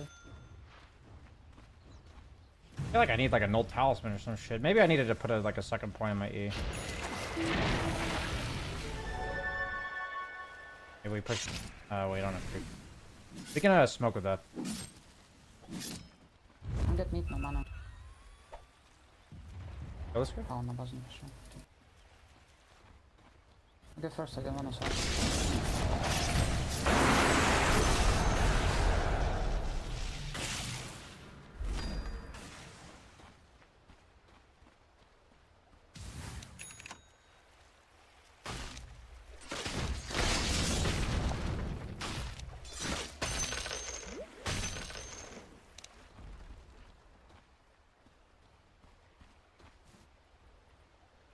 I'm gonna get XP from this so I get a second point of my.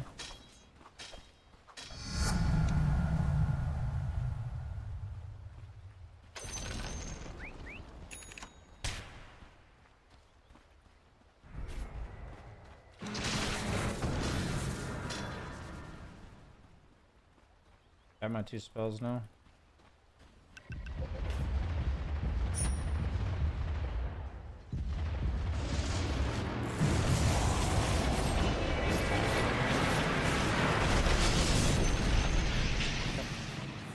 Not bad.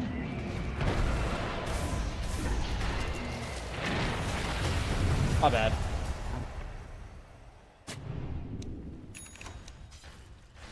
Where's the sentry that sees this?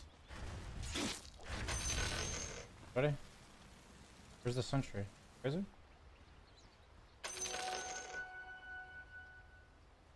Like over here?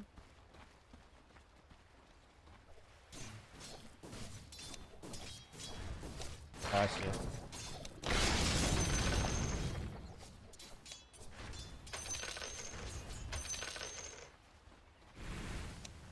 What? What is? That is a sneaky sentry. I almost have blink.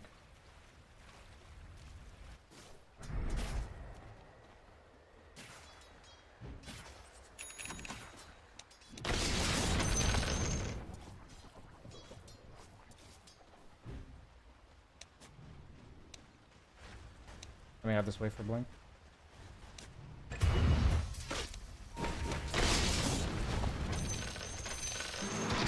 Let's go middle. Why, dude? So frustrating.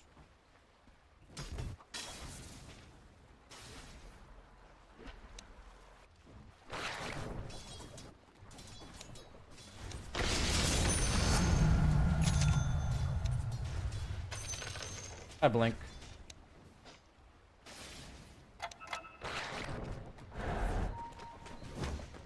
My blink is coming on courier, guys.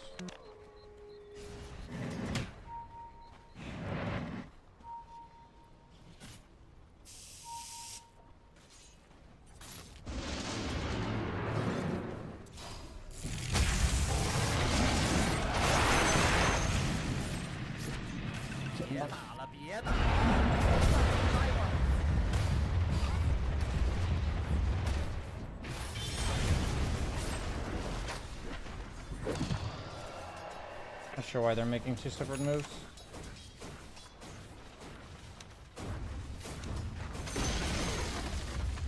On that finger. I think we just back. How many heroes are?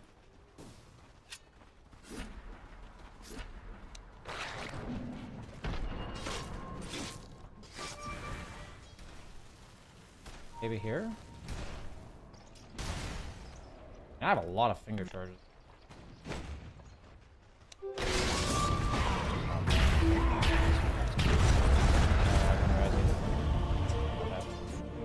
I didn't realize he had a blink. That's like super obvious. I didn't even check. I thought they didn't really have stuns for me without Tusk, but that was really obvious. That was just a feed.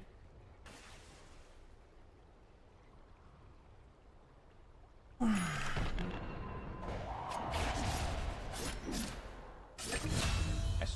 I'm just gonna play with you, Kaz. You do a shit ton of damage.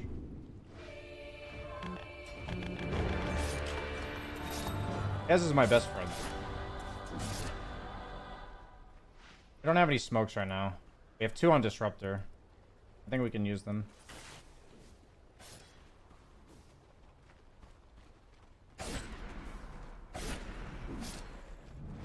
Disruptor, can we smoke?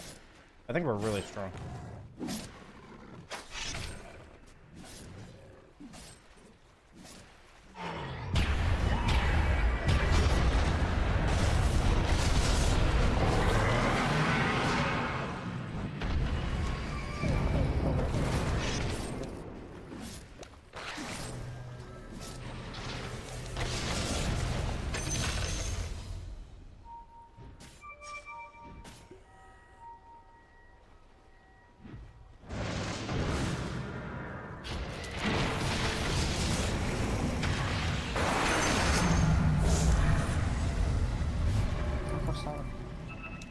Dude, I have so many finger stacks. Can't get rush actually with Panga.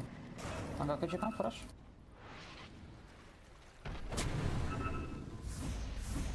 Man, I really wanted to clear a camp with these finger stacks. Panga. Could you come? You kill it in like 20 seconds.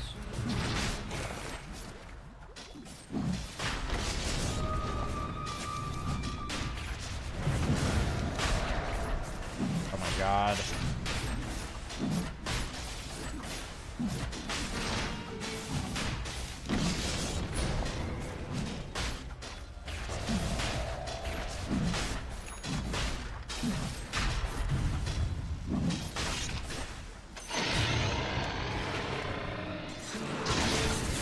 Pango really likes to just kill the creeps. I'm sucking. Can you get me in the smoke? I just need some mana. That doesn't break smoke, huh?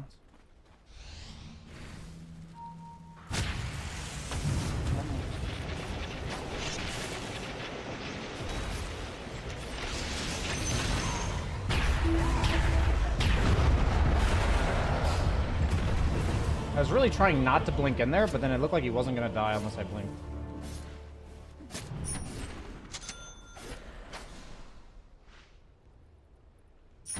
I really want to buy the smoke because Disruptor's just kind of holding on to them and not using them around my timings.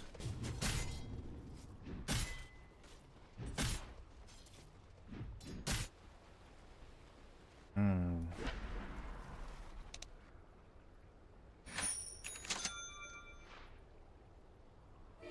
Guess I'll do this for now.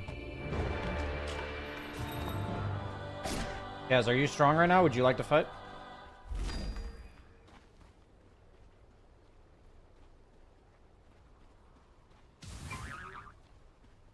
Okay, this guy just has me muted, I guess.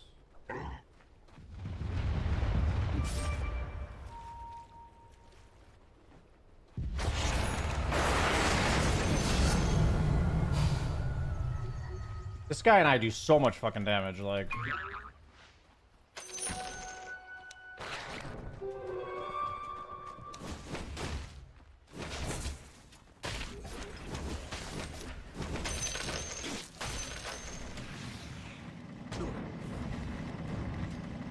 Okay.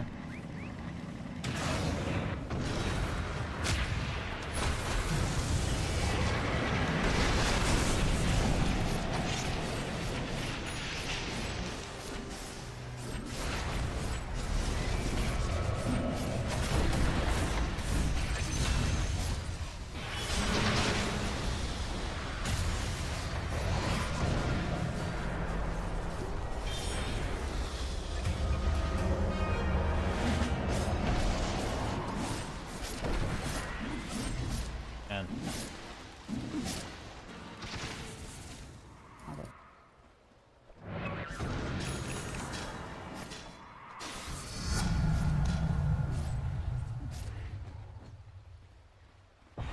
Stick around and kill, maybe? Ты стой, потом. Куда не надо, стрим. Don't have to dive, just if he walks up.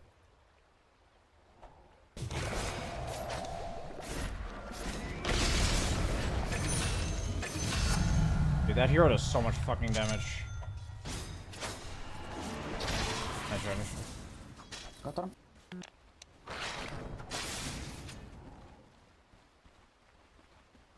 I think if I just play with Kez the rest of the game, it's like really good for us.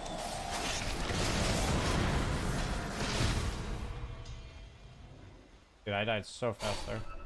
Типа. Конечно, на базу.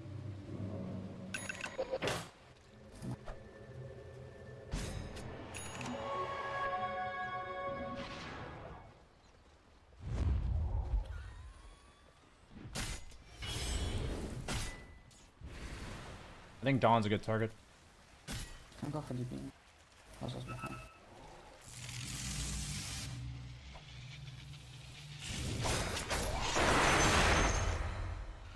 A dazzling death.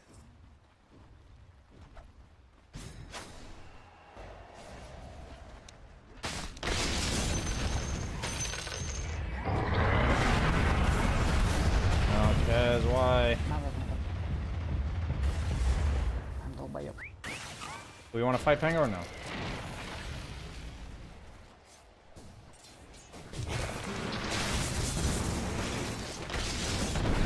Ну, выкидывай сок на бутылку память.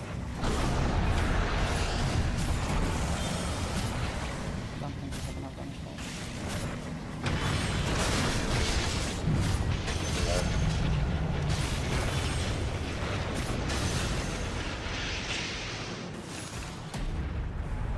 Набегай.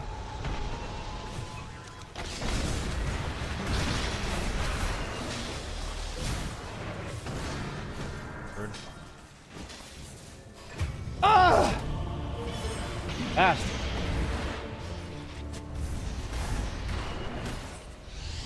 Tipping.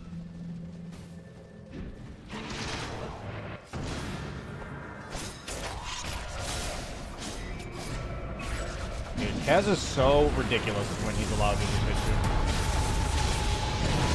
Like, if Kaz is allowed to hit, this hero's like fucking insane, actually. Кто в килл DB?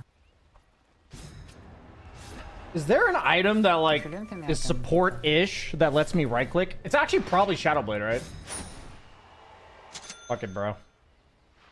Like, I actually have 280... How much finger damage do I get? Like, when I'm right-clicking? Dude, I get fucking 280 right-click damage when I fucking finger somebody. Fuck?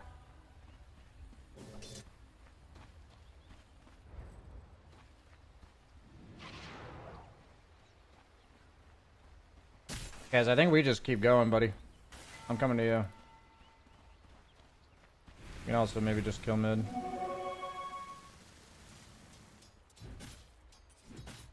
Current.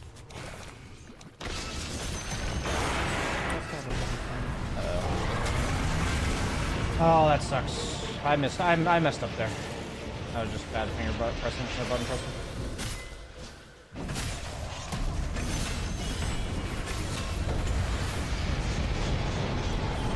I don't know why he manned up on that guy. Don't have our tango. My bad, I forced it. I think we're still good though.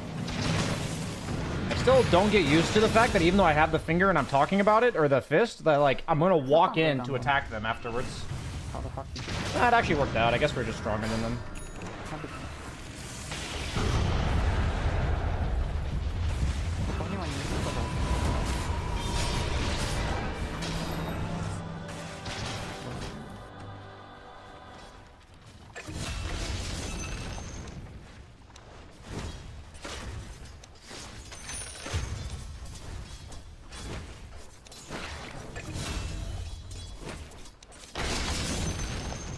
I just realized I have the fucking thing that gives me less right-click damage.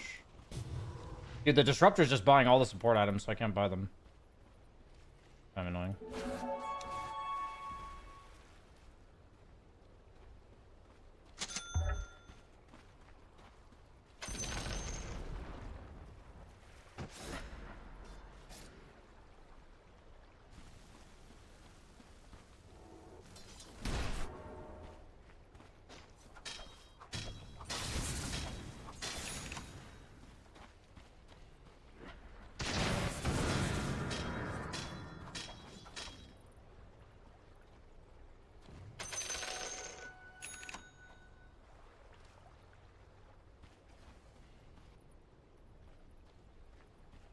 One minute your magic again.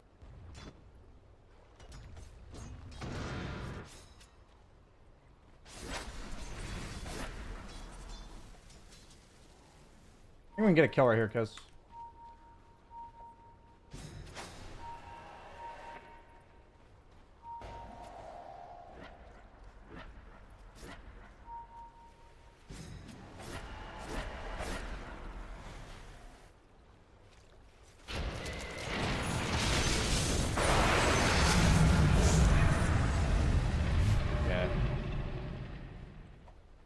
Well, it is what it is, you know?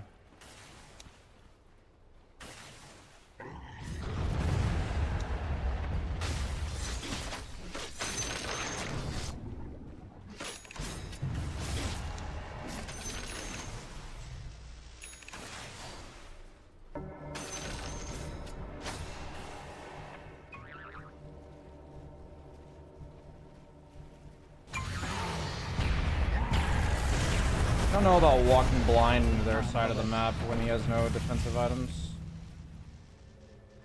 That was a weird play.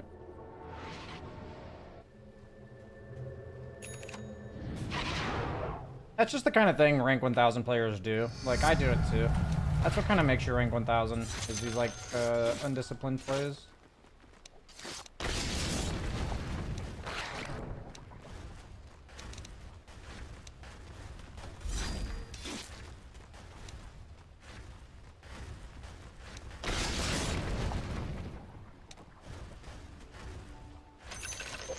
Honestly, I kind of want to go attack range, so fuck it.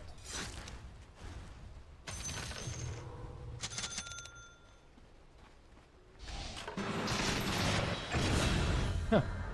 Maybe rushes up? Rushes up? Maybe we wait for Kez.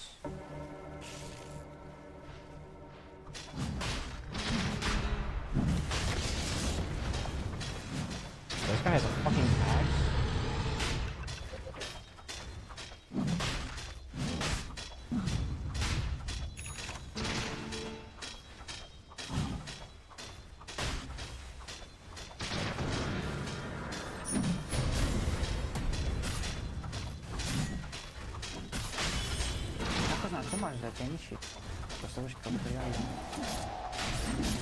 I'm looking top. Can we be ready? I'm looking.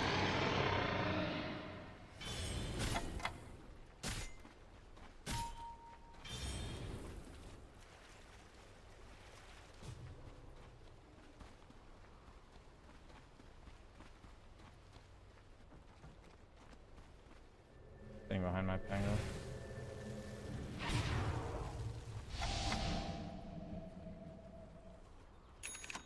Arcane rune bottom. I'm picking it up.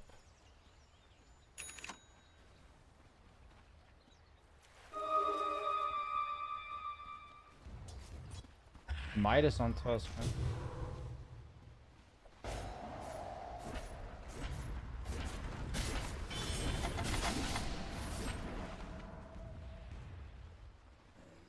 I'm going for Dazzle, guys.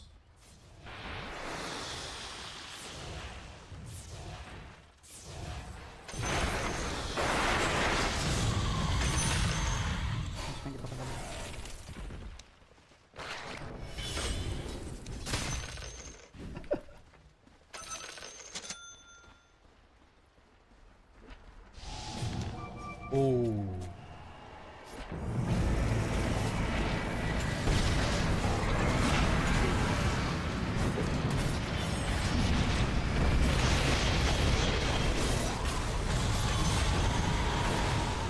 Passa direito, Leon. Leon, mid mana. Leon, mid mana, stop. Leon.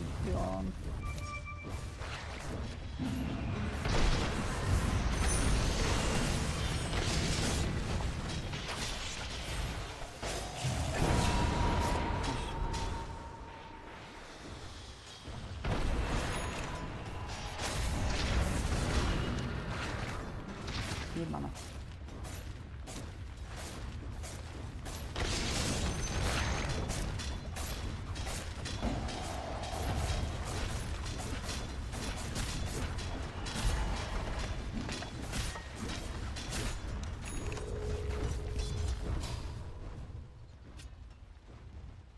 Hey, will you reset?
Echo Saber? Kind of want to do it actually.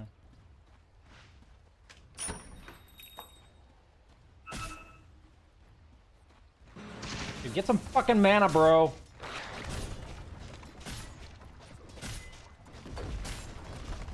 Pathetic.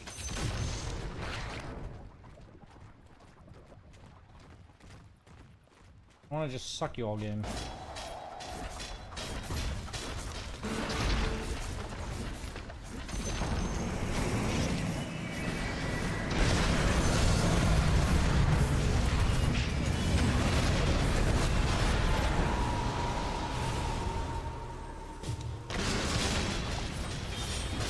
Let it go. I have buttons on my head.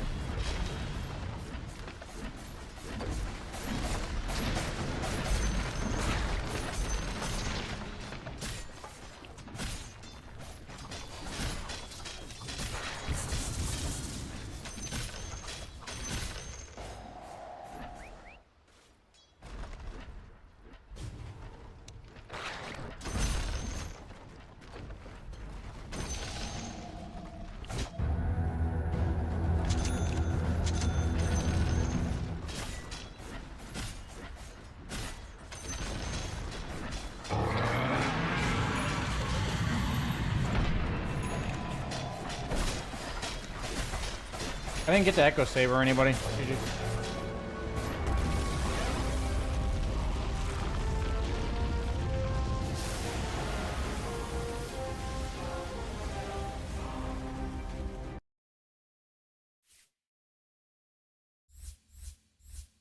Will Freddy get fingered tonight? If Freddy's your mom's name. Got him.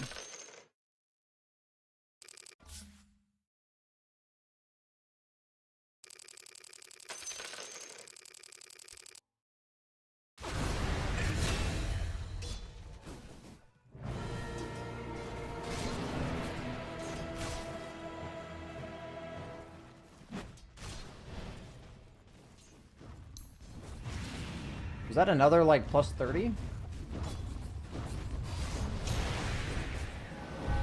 28? Otters.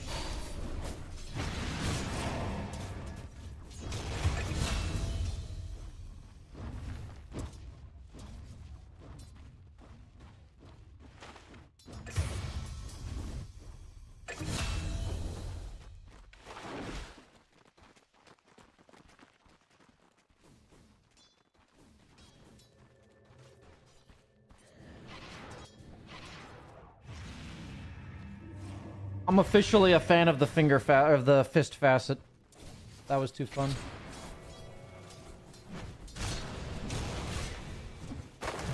I think the other facet is just lame. In comparison.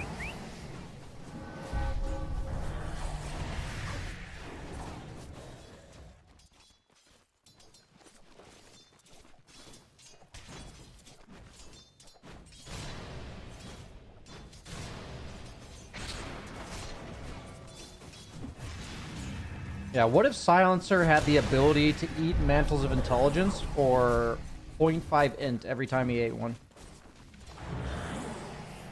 How many people would just buy them? Even though it's like 0.5 int.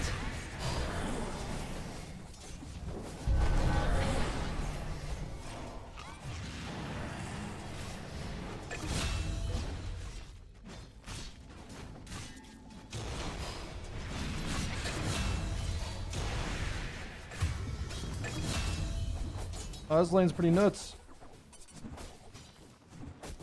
Don't give Amar any ideas. Is this an offlane Treant or offlane Venge? Looks like offlane Venge.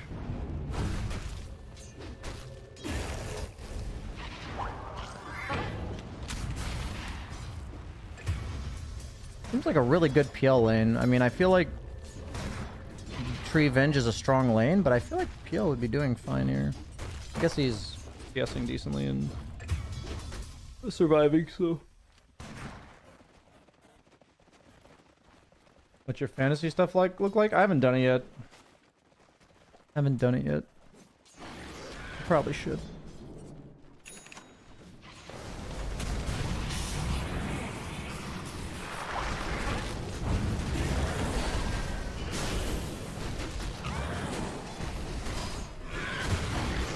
Huh. That's funny. How's YouTube chat doing?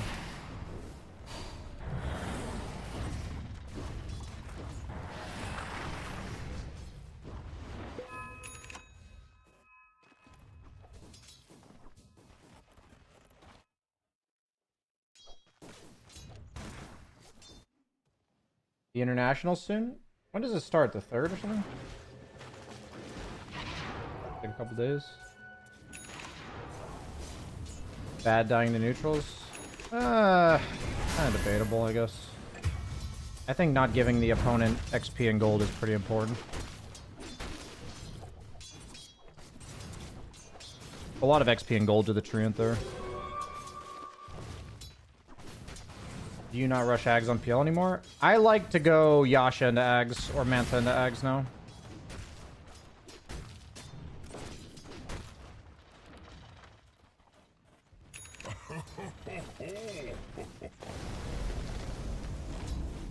Do you watch some games on stream? Yeah, I'll be watching some TI. I don't want to guarantee how much or when I'll be watching, but I'll definitely be watching some.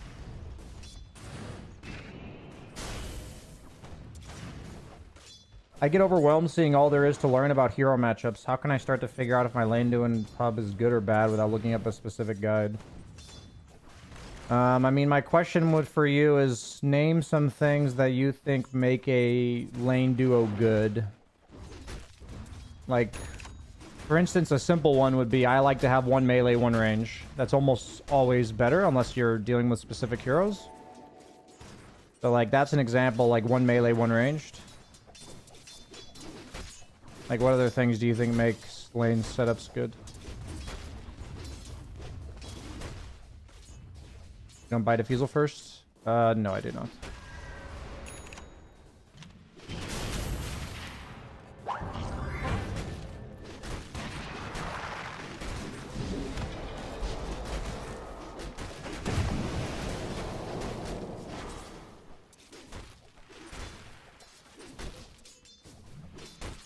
Fun fact, melee heroes have built-in stout shield? Yes. You go back to defusal after? I only go defusal if they have super tanky heroes that I can't kill. Something like Bristleback, Primal Beast, Omni Knight. That's the only purpose I see of defusal on PL.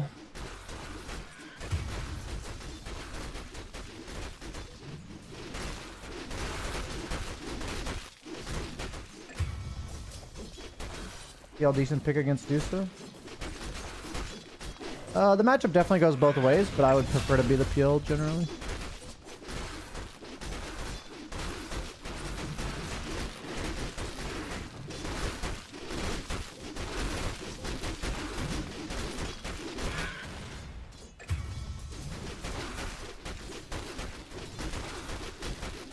What do you do in lane as melee support?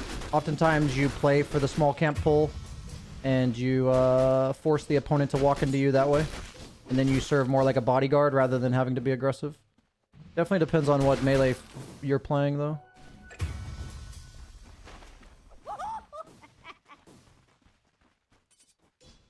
You can defensively aggro for your ranged carry.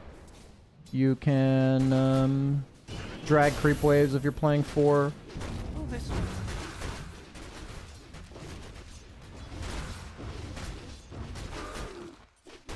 I mean, the thing about melee supports is a lot of times if you're playing the lane straight up, it's not good. So the only melee 5s that are like good to play the lane straight up are things like Undying that trade really well.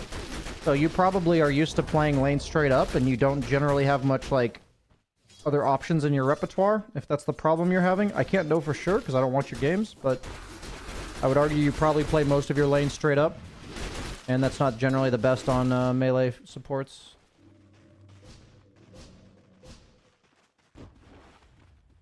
I get flamed so hard at my pubs. I mean, when people flame you, it's saying a lot more about them than it is about you, right? And it's our job, as best we can, to not take it personally.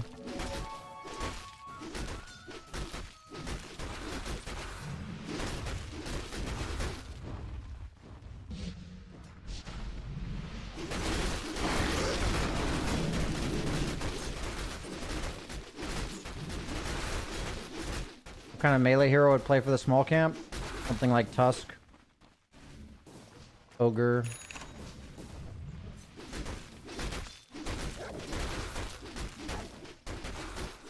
Trant. Pudge. Baden. I'd say pretty much all of them. What do you mean straight up? That there's a creep wave, you sit 2 heroes here, and they sit 2 heroes here. That's what I mean by straight up. That you're not utilizing pull camps, you're not dragging creeps. Stuff like this. Stuff that are outside of the core function of like the 8 creeps that are hitting each other.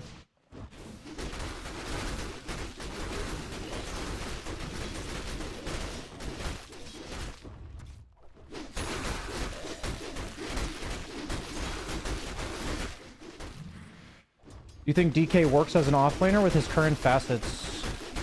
I think there are better offlaners. I don't think DK is horrendous or anything, but I would not call him a meta hero.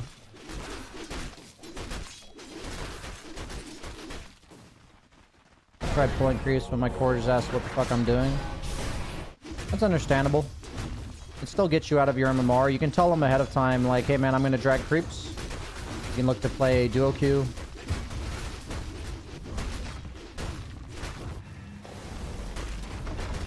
You know, your two options are to understand that your teammates won't adjust to it very well, and maybe it's not worth it to play it for you. But the other option is to play it fundamentally correct and try your best to communicate to your teammates, right?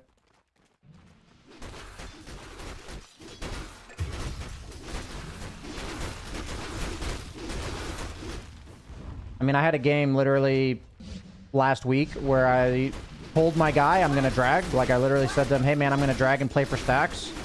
And then he said nothing, like he didn't respond. And then 4 minutes into the game, he flamed me for dragging and saying like we could have won the lane if we just played it normally. So the whole like teammates getting upset with you with what you do never ends, man. So it's all about how you respond to it, how you handle it, how you communicate around it. It never ends.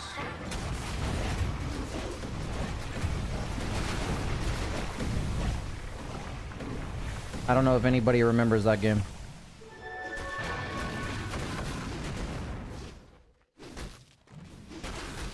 Is Jug any good at the moment? I don't think so, but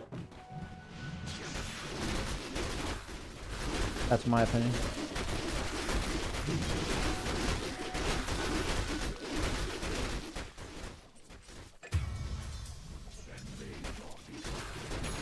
I've just decided not to most of the time. It starts a fight. You decided not to what? You decided not to pick melee heroes?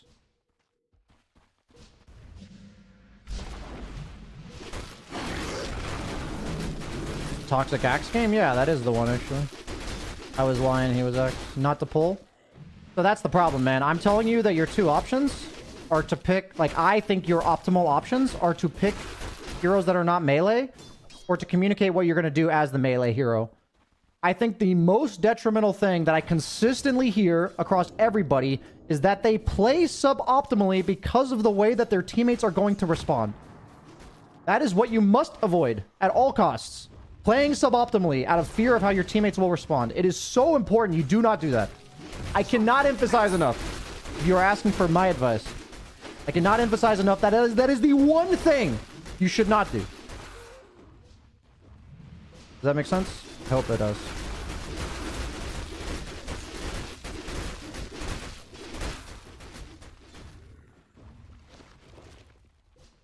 That's the interesting part about this. If I'm giving advice, that's what I say. It is a slippery slope to play suboptimally out of fear of how your teammates will react. That is a slippery fucking slope, my friends. Slippery.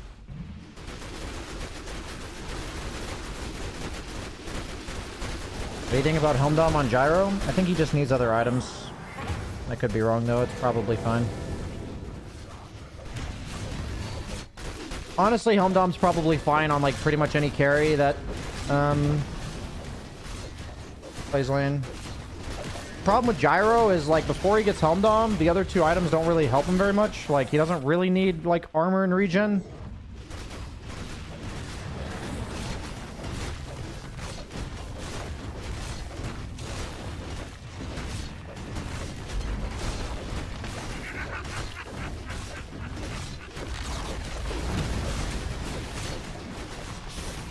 I once again disagree with anyone who advocates for playing suboptimally.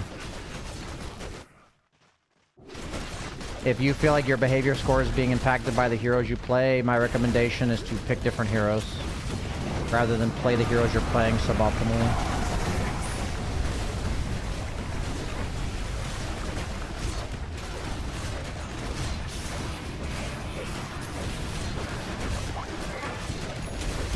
In general, in pubs, my approach is to politely say what I'm going to do.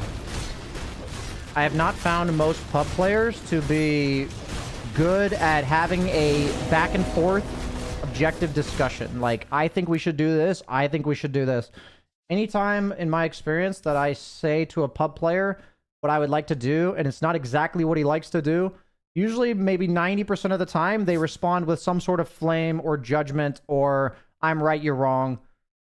So I don't find talking to pub players very useful. I don't find it to be like theory crafting. So for me, I usually say what I'm going to do and I communicate it.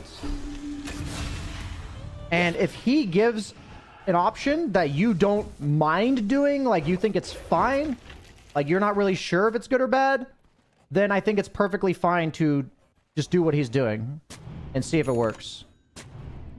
Like being open-minded about it. But if you feel quite certain, based on your history of playing the hero, maybe of playing your matchup, that the way you want to play the lane is the best for your hero, then, you know, then like at that point, I think it's really important to just stick to your guns and don't be stubborn, just stick to your guns. That's why I don't play heroes where I'd be put in a situation. That's like a very different statement than what you made, right? I asked you what your response is, and you said I don't pull. If you said your response is then I just don't pick these heroes, that's like very different, right?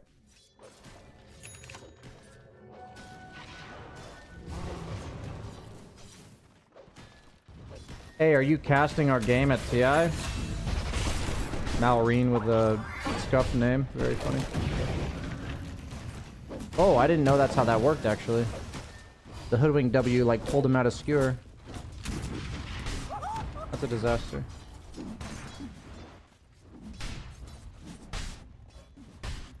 I was watching a Quakefoot coaching session, and he said something like, you have to play in a way that doesn't make your team feel like they're wasting their time. I can see the sentiment he's going for. That makes sense, Hunch. That makes a lot of sense, actually.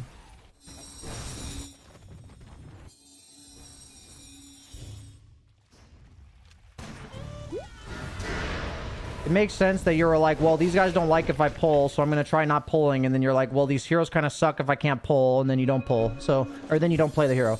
That actually makes sense. That's actually like a very, by my definition, like very critically thinking, adjusting to what's around you kind of approach, which I think is the best type of approach. So as like a general concept, sounds like you adjusted to them, it didn't work, and then you decided to stop picking it.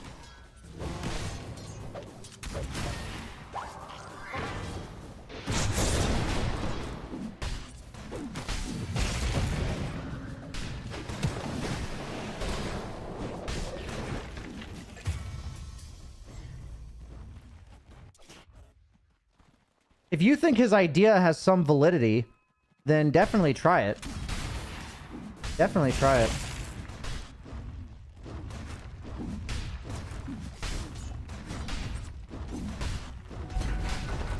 I think viewing decisions based on whether or not they lost you the game or won you the game is not a good metric. It's much better to look at individual situations and ask yourself how you feel like you handled it. And if there's anything you feel like you could have done better next time. If you have a teammate that does something that you feel like quote-unquote lost you the game, if you fixate on the fact that what they did lost you the game, what do you learn from this? What's the takeaway? Like, there's literally nothing you learn from this, right? Because it's not your decision, it's somebody else's. And it might just happen later in the game, like in the future. And like, what do you learn from that, right? But if you say like, when my ES went mid, I felt like I couldn't do anything anyway, so I let him die. You know, it ended up being one of the tough reasons for the game to go not our way, but like in the future, I stick by the fact that I couldn't have done anything to help him. It's like a very different takeaway, right? It's a very different takeaway.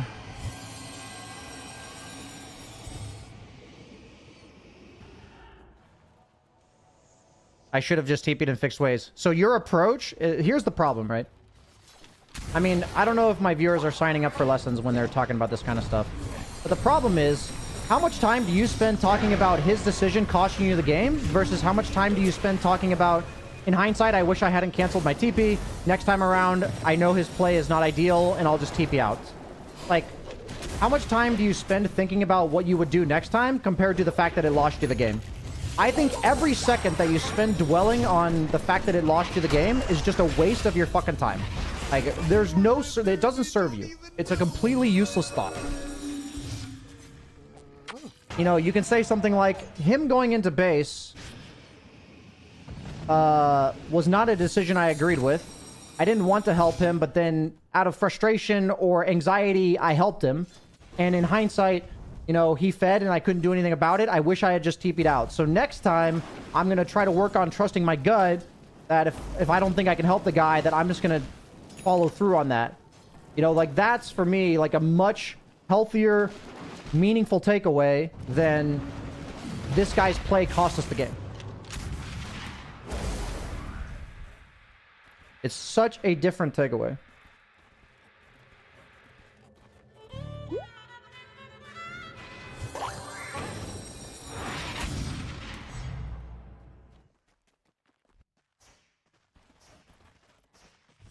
Yeah, EU and NA are very different approaches. You see a lot of culture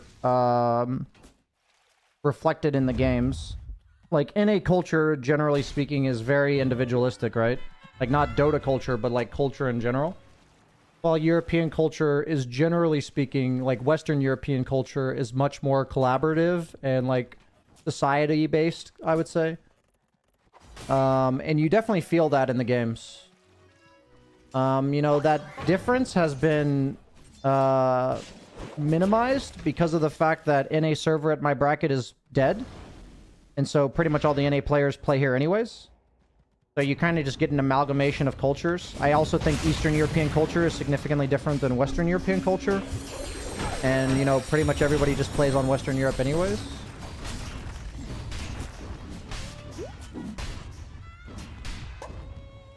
So yeah, I mean, I think that you see a lot of the regional culture in the way that people do anything, including gaming.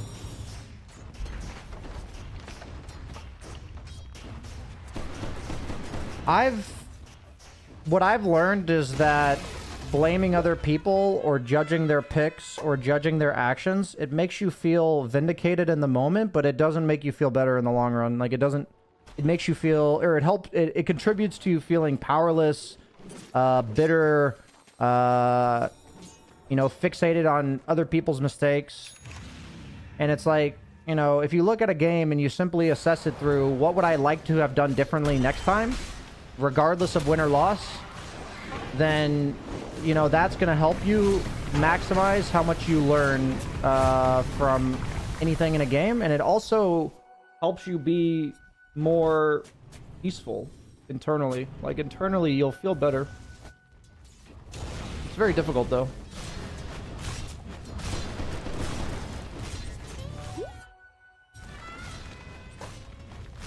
Very difficult though. My number one rule in Dota is never help your teammates. I'm not gonna touch that one. I can understand why you would have that rule.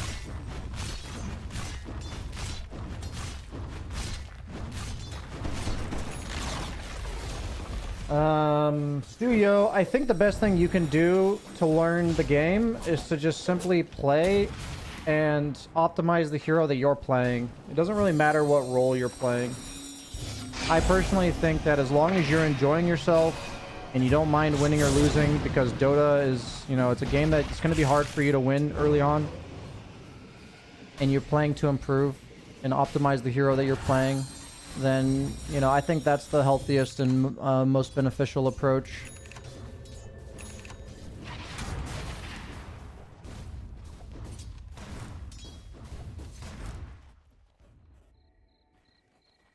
I think it's really interesting. I'm going to queue for a game in a second, but I've been reading this book called Punished by Rewards. And it's been so transformative in the way that I look at things. And there's a lot of different forms of rewards. And one of the forms of rewards is competition and you winning. Like, winning is a reward for an action. And the book's premise is basically that if you do something for the sake of the rewards, then your enjoyment and motivation go down. And I think it's like so true. It's like such an interesting book. And there's like so many studies, like social study, or what do you call them? I guess social experiments that confirm this. And so, like, if you're new to a game and you care about winning a lot, you know, asking yourself, why do you care about winning, right? I understand that you're getting flamed, Studio. That's pretty frustrating. The Dota community is not very welcoming and forgiving, and that's something that definitely sucks about the game. I would encourage you to, you know, join the Dota dojo and see if you can maybe find some newer players to queue with. But I don't know if there's how many new players there are in the server looking to play. But I think the best solution to your problem is to find other new players that would like to play. Because I can understand it can get very demoralizing to get flamed. It might be worth considering at the very start to just mute people and just play your game and learn. Basically treat it like bot matches where you're trying your best, but your teammates are, you know, in your head no different than bots. Like you're just playing the game and hoping and trying your best. The problem with team games like Dota is it's really difficult for communication and like meaningful contribution from you if you don't understand your role in the game and you're still learning, right? It's very difficult for you to effectively do that.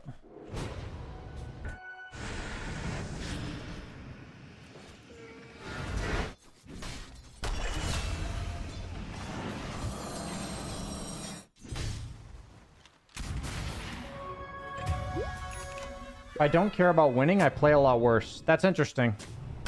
You should ask yourself why. You know, why do you not enjoy the game when you don't feel like winning? Or why do you play worse when you don't feel like winning? Why do you need an incentive to play the game? Why do you need extrinsic motivation in order to play the game? It's a very interesting question that I think is worth reflecting on.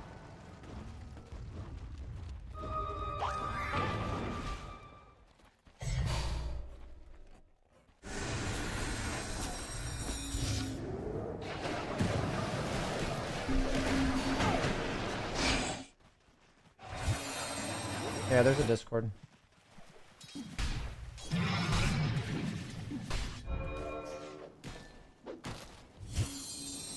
I think the major takeaway I have from the book is that if everybody were to ask themselves every time they realize that they're only doing something to win, if they were to ask themselves, why do I need extrinsic motivation to play this? And what you realize, in my experience, is that society has conditioned you to expect rewards from what you do.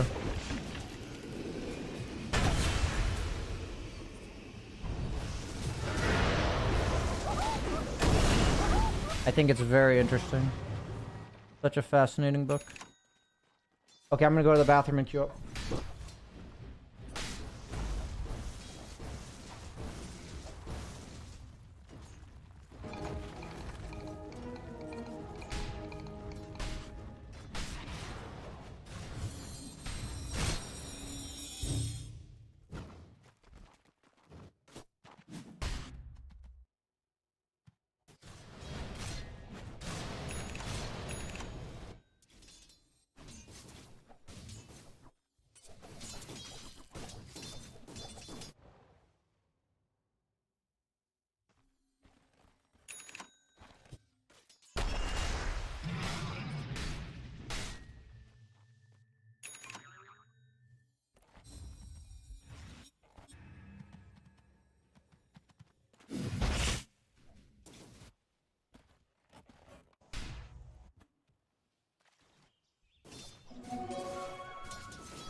Thank you for the 5 gifted subs, Juan Jose. The name of the book is Punished by Rewards. It has been simply eye-opening for me. There is no other description I would give. Simply eye-opening.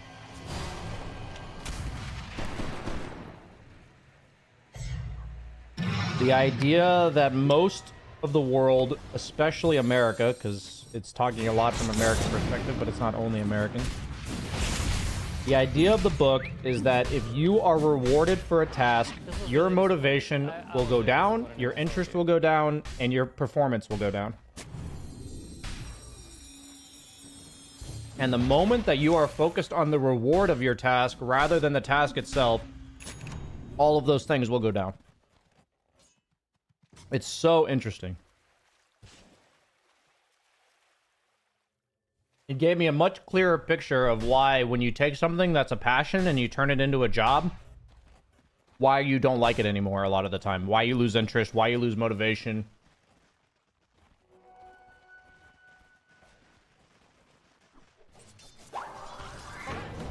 You feel like you're playing worse when you don't care about the result.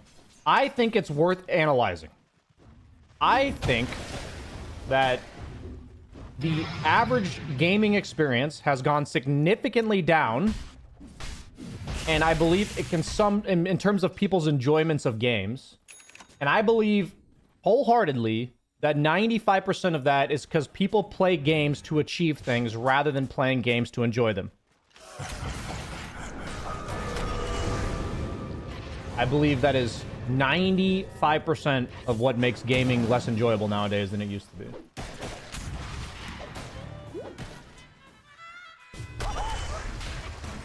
You think that could be related to how people are more productive with time off?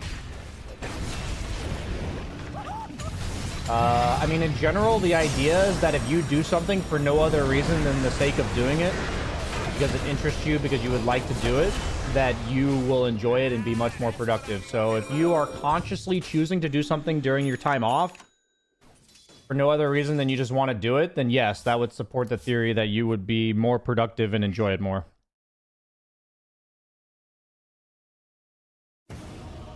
When are the Dojo Plus classes? They are in the events tab of the Discord.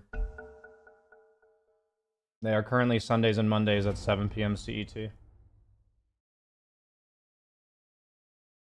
Been an eye-opening book for me. Eye-opening book. Fucking love that book. I'm only like 40% of the way through, and it's so fucking good.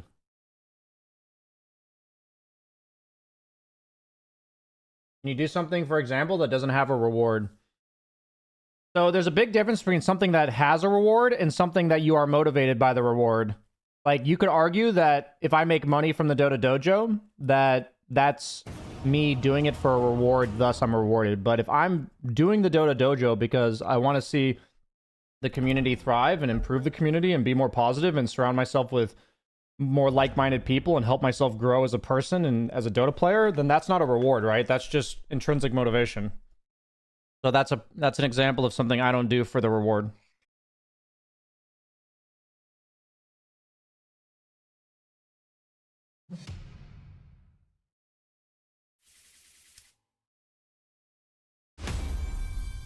I'd rather just not discuss Venge because I'll never play Venge again anyway.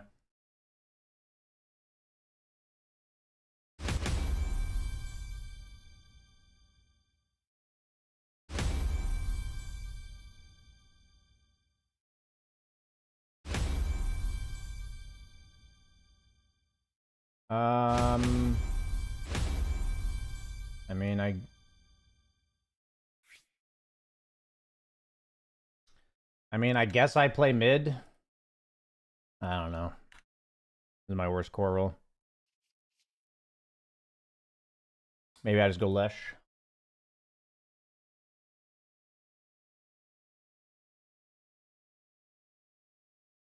Is the community you build not a reward?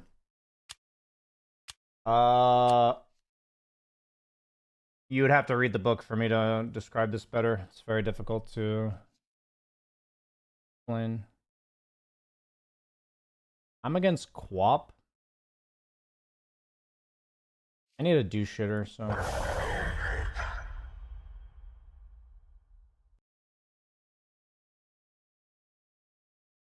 No offense, but BSJ's itemization on that hero was bad.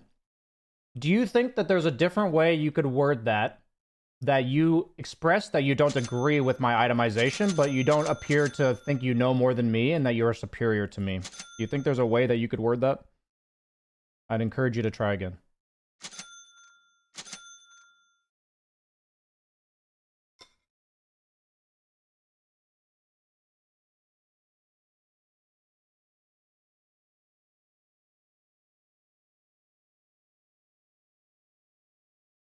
You're around my channel a lot, Arkanuke. I obviously can't force you to do anything, but I would highly encourage you to read that book if you're interested in the discussion. And by you asking so many questions, I would assume you're interested in the discussion.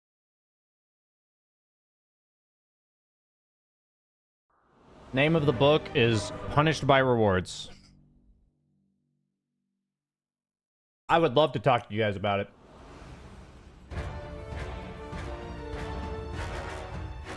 He said no offense, so it absolves him from anything remotely offensive.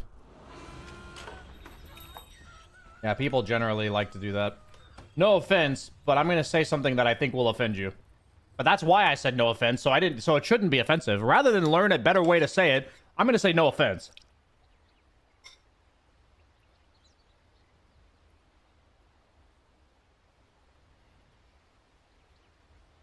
So you can express that you think that a condo would have been a better option. Like, if you were in that game, you think it would have helped a lot to buy a condo. You don't need to say, I think your items were bad. Do you see the difference?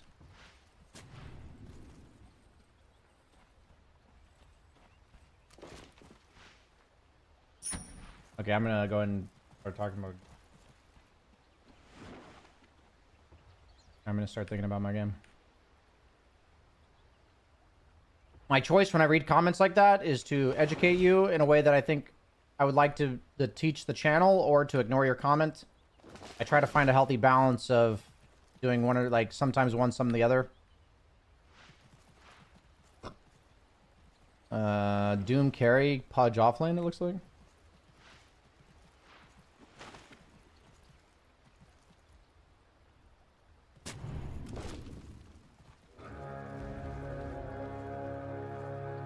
He actually walked through to test the ward. I'm gonna...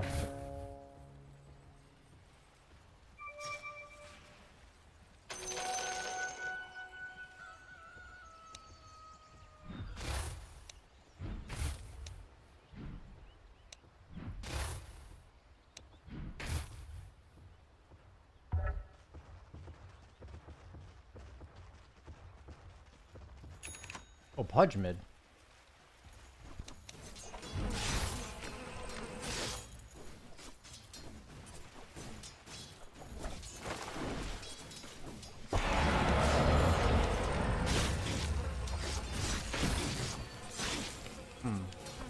Zoning me, huh?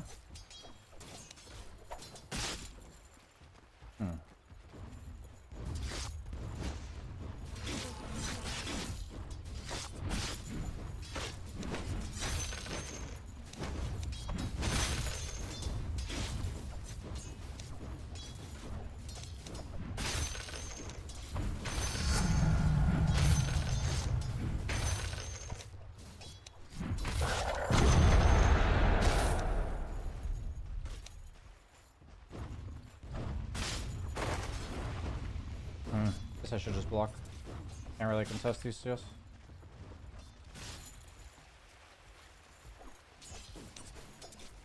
Can't really trade with them, it seems like. Thought I'd be able to trade with them, but maybe it's because he went stat items.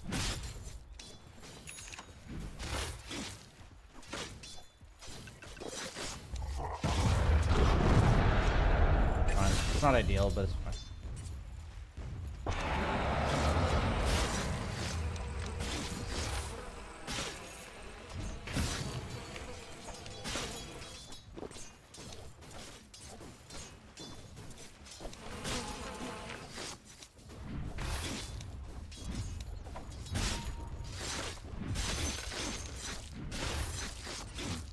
I don't think I've ever laid Primal versus Pudge.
Elbow bracer, no bottle, huh?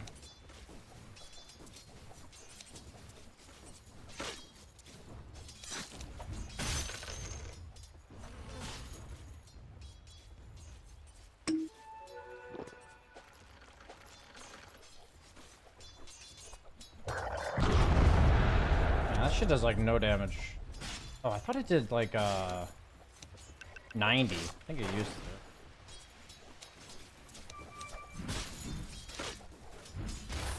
Probably doesn't benefit me actually landing assist.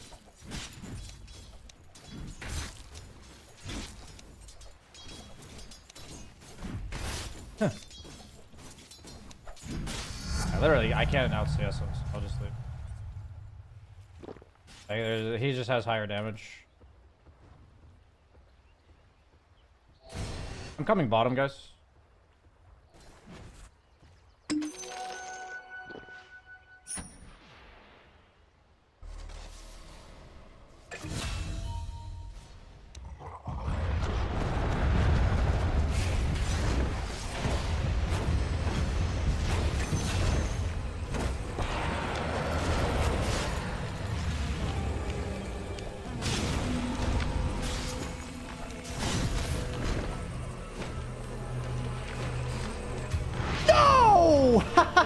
Wait, is Grave not 5 seconds? Oh, it used to be 5. I needed to TP faster.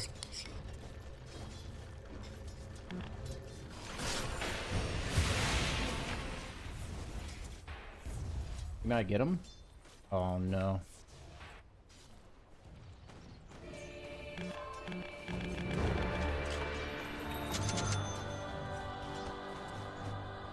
Thank you.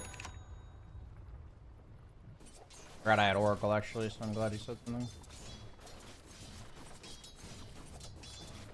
That really sucks that I died there. And I'm like missing an entire creep wave.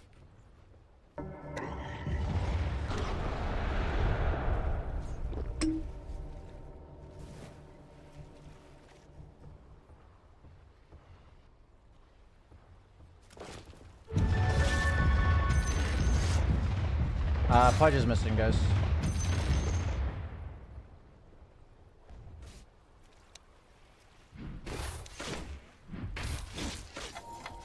I have TP in 4 seconds.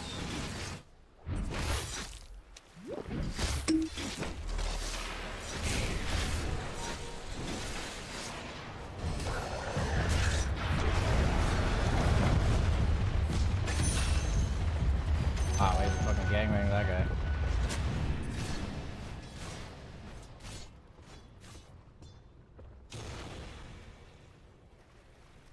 I'm actually gonna go soaring first, I think.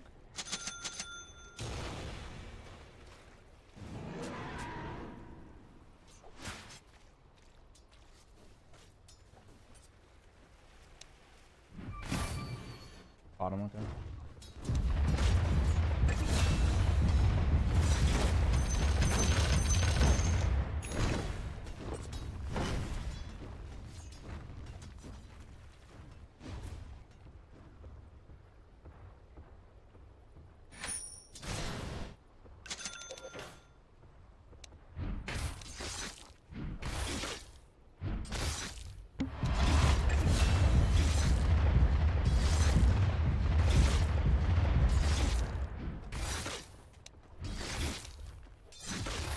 I really need this. Pudge is going for the rune, I can't contest him anyway, so.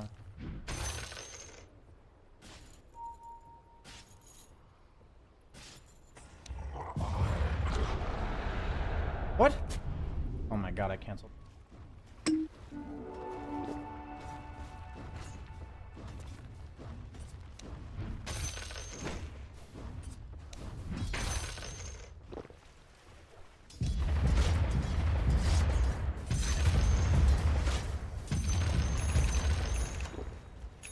Can't really mirror Pudge for now, guys.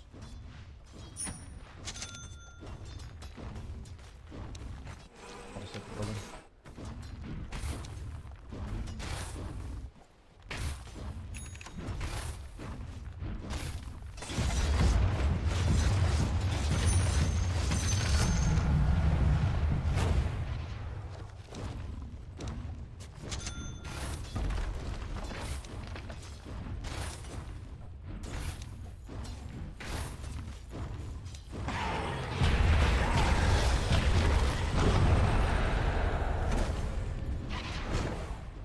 Fine, TB's forced.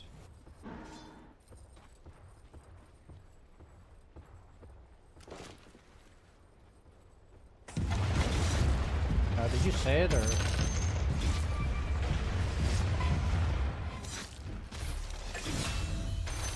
Okay, bottom.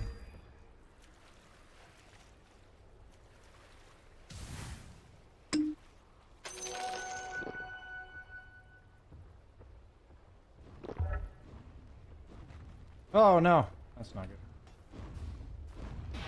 Literally gonna miss those creeps with other bits.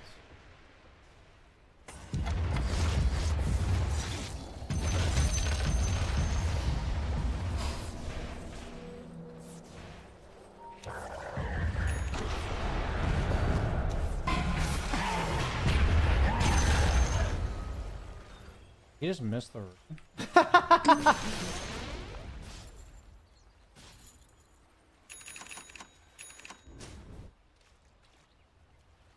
My Ursa done?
Coming bottom.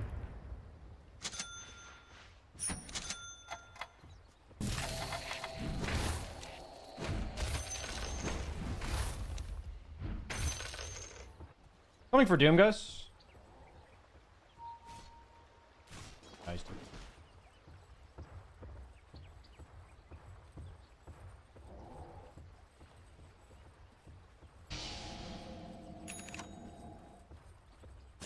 Go hammers.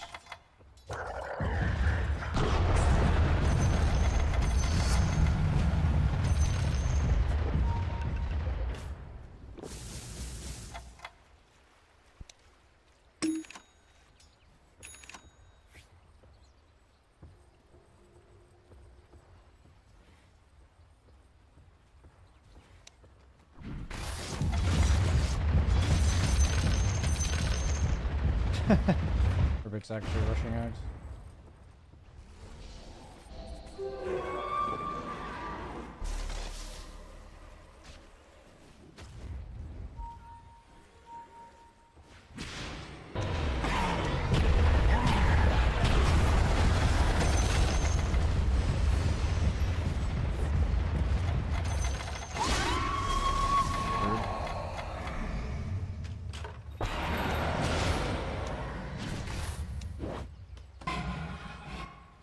Get my roar? He does.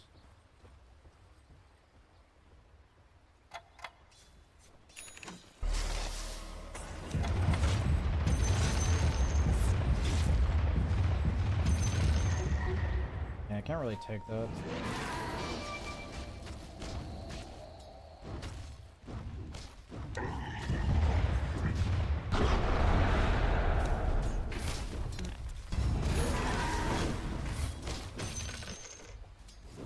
Looks like Pudge is done with me.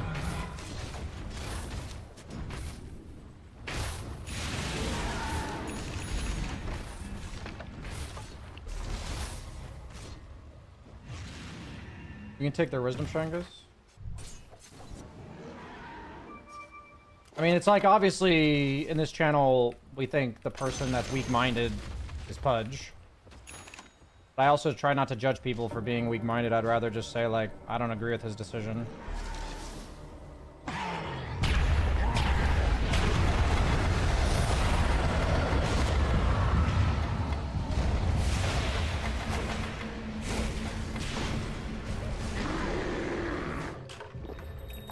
Like, he could definitely be playing and potentially turn this fight here. That he's not.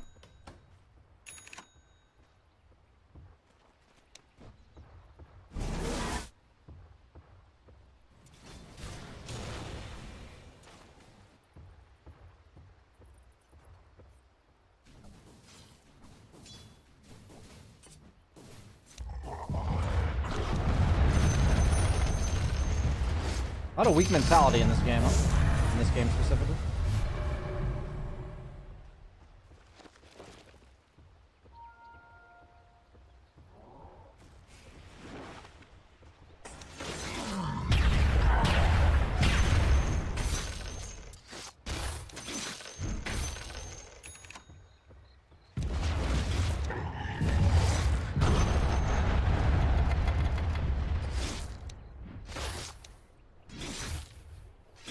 Open up the minimap.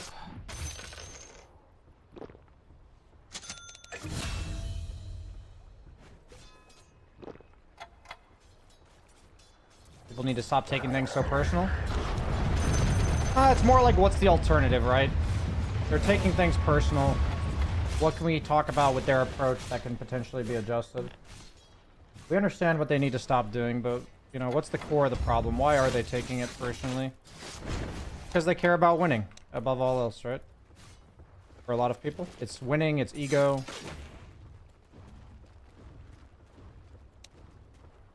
They're playing the game for some other reason than to enjoy learning and to get better. Right.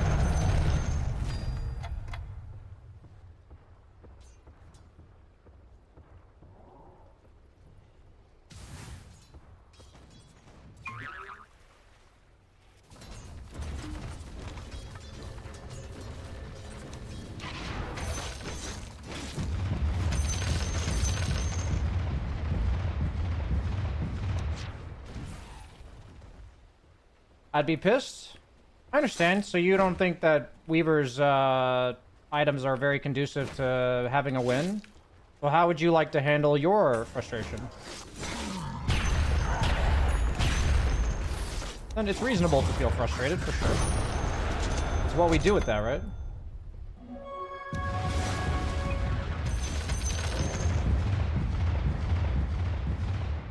The discussion is not the emotion that he's feeling. The discussion is what he's doing with it. I mean, we can talk about the emotion we think he's feeling. It's probably frustration, annoyance, anger, perhaps. But what he's doing with it is what matters, right?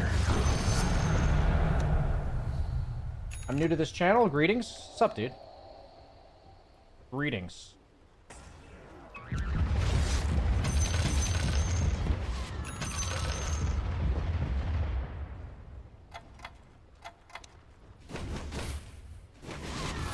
Yeah, there's a big difference between feeling frustrated and feeling, you know, taking a personal hit to your ego, right?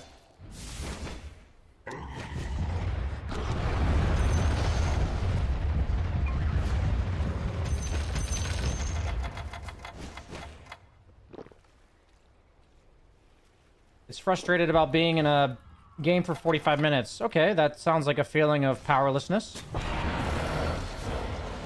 It makes sense. You feel very powerless to be stuck in this game. Absolutely.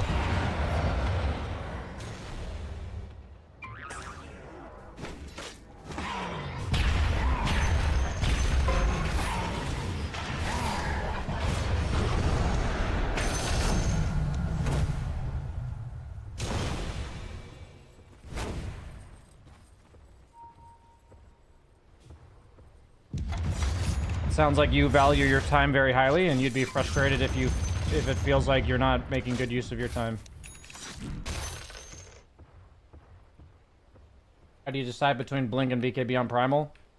Generally, if it's a matter of needing instant initiation or just running at the opponent. And so with heroes like Dazzle or Oracle, I'd rather just run at the opponent, because the only mobile heroes they have are Quap and Weaver, but I can easily kill like Doom and Pudge without Blink. So I generally just ask myself if it's my job to run at them or if it's my job to catch people for my team to burst. And with the heroes I have, it's more about running at them, I think. It looked like he had borrow time active. Kind of did, yeah.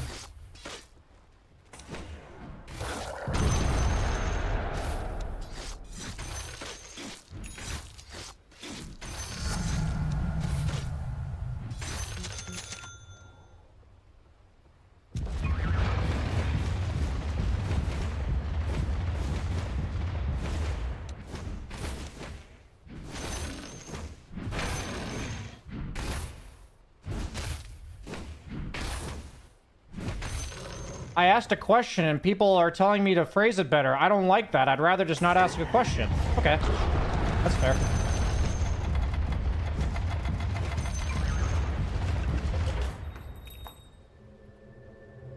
No offense or anything, but I think you could ask better questions and then people would engage you better. No offense or anything, though.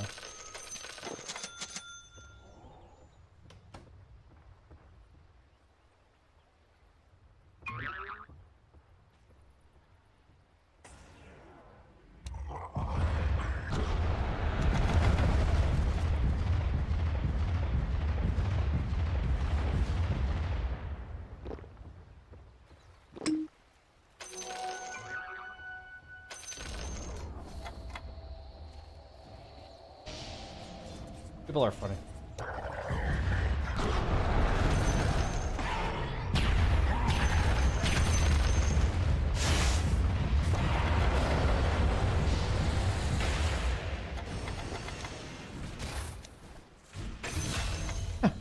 Reported for kill stealing.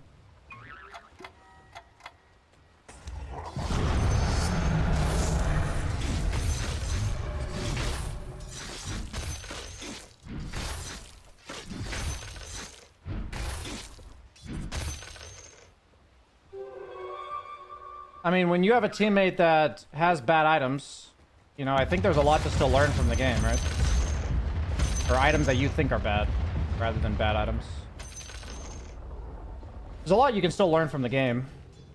And it's kind of up to you on how you handle that situation. If you feel like there's nothing left to learn in the game, then maybe it's, you know, best option to just give up at that point. And if you'd like to do that, then fine.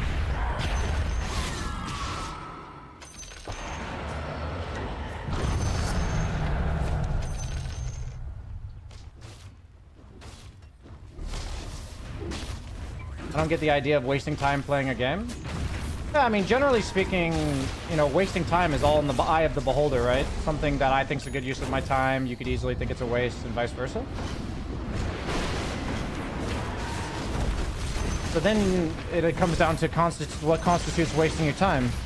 Like, I'd be interested to know why somebody who has a support with bad items thinks that playing the game is the rest of their time, or is a waste of their time. Like, I'm curious why that, to you, is a waste of time. You know, for me, I've generally considered it a waste of time if one of my teammates has done what Pudges did. Like, where he's just like, I'm fucking done.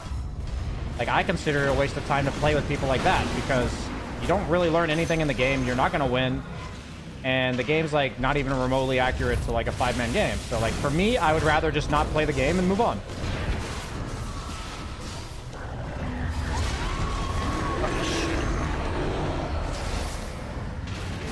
But, you know, I don't personally find it a waste of time to play with teammates whose items I don't agree with.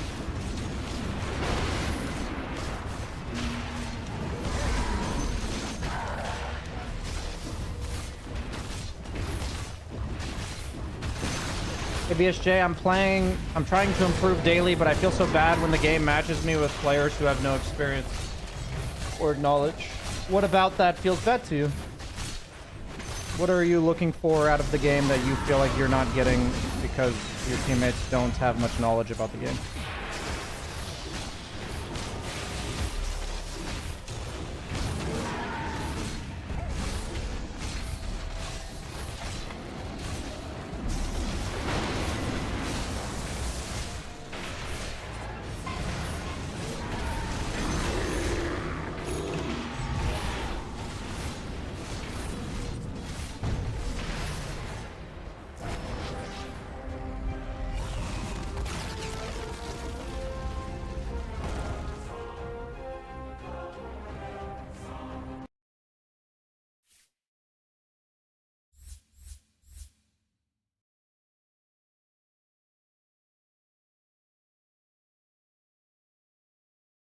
Yeah, Barnaco, that makes sense. You don't have time to play Dota very often, so you'd like your games to be higher quality.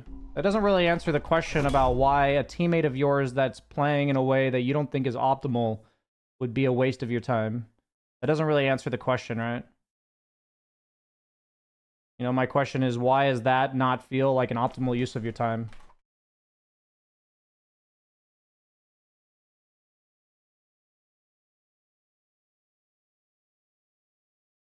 I want to improve to do something for my team and carry them so hard that I don't have to lose because one of my allies goes AFK. So what you're saying is you would like to feel powerful in a powerless situation. Because right now you feel powerless to win the game when one of your teammates is AFK. So your sense of perhaps autonomy or power within the situation feels jeopardized. And I guess the question would be, is there a way to feel like you have influence in the game, regardless if a teammate is AFK? Is there a criteria that can be, you know, what is your definition of improvement, right? Is your definition of improvement gaining MMR, or is your definition of improvement something like, you know, mechanically casting spells better, or CSing better, or something more about you, right?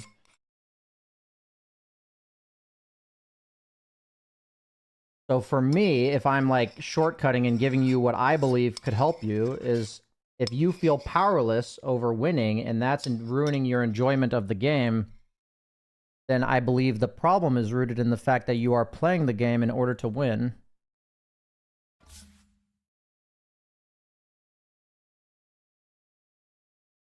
Instead of maybe perhaps redefining what it means to improve.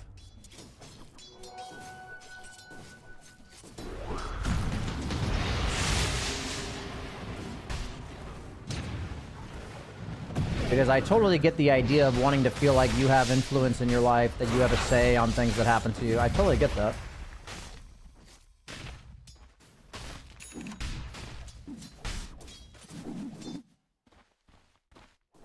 I see. Yeah, that sounds like perhaps the only solution to that type of situation, if you have limited amount of games, is to find like-minded people that have limited amount of time to play and would like to coordinate games, right? That seems like the solution to me. I don't think there's really any... Like, if you're in a situation where you play 1 game a day, or like 5 games a week or something, and it really ruins your enjoyment of the game to find...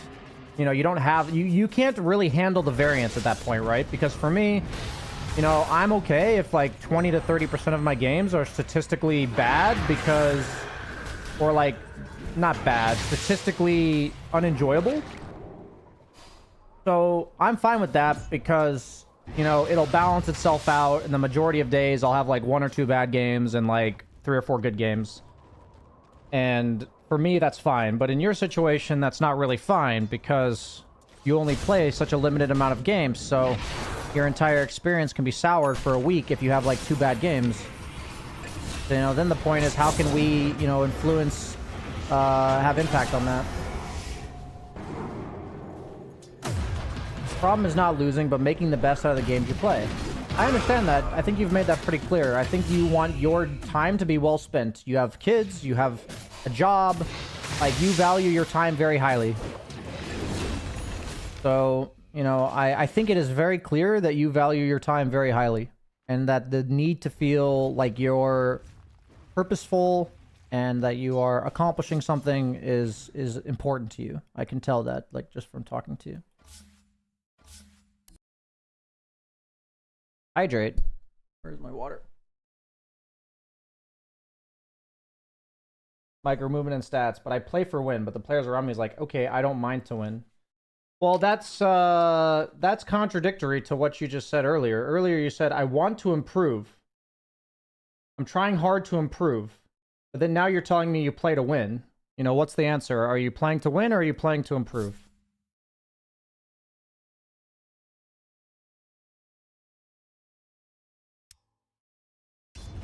You can't do both at the same time.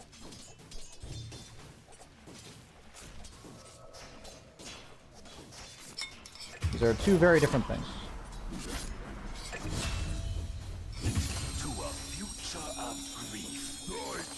I think the most amazing part of the book the book I was talking about earlier, Punished by Rewards, is the second that you do something and you are motivated by the reward itself rather than the thing you are doing, your performance will go down. There are countless studies that prove this. The reward, in this case, is winning the game. So, literal psychological science tells you that every second you spend thinking about winning, you are making your performance as well as your enjoyment go down. How fascinating is that? I think that's incredibly fascinating.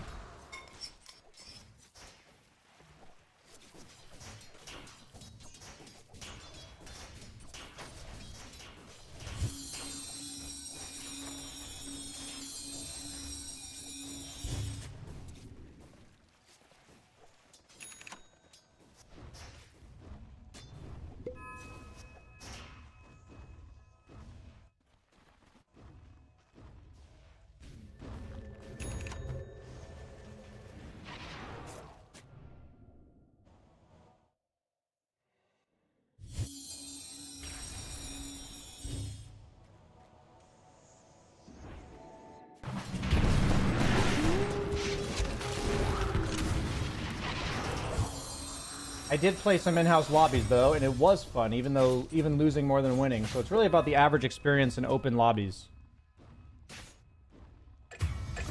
I mean, at the end of the day, what I'm saying is, I feel like it's clear to me why you play Dota.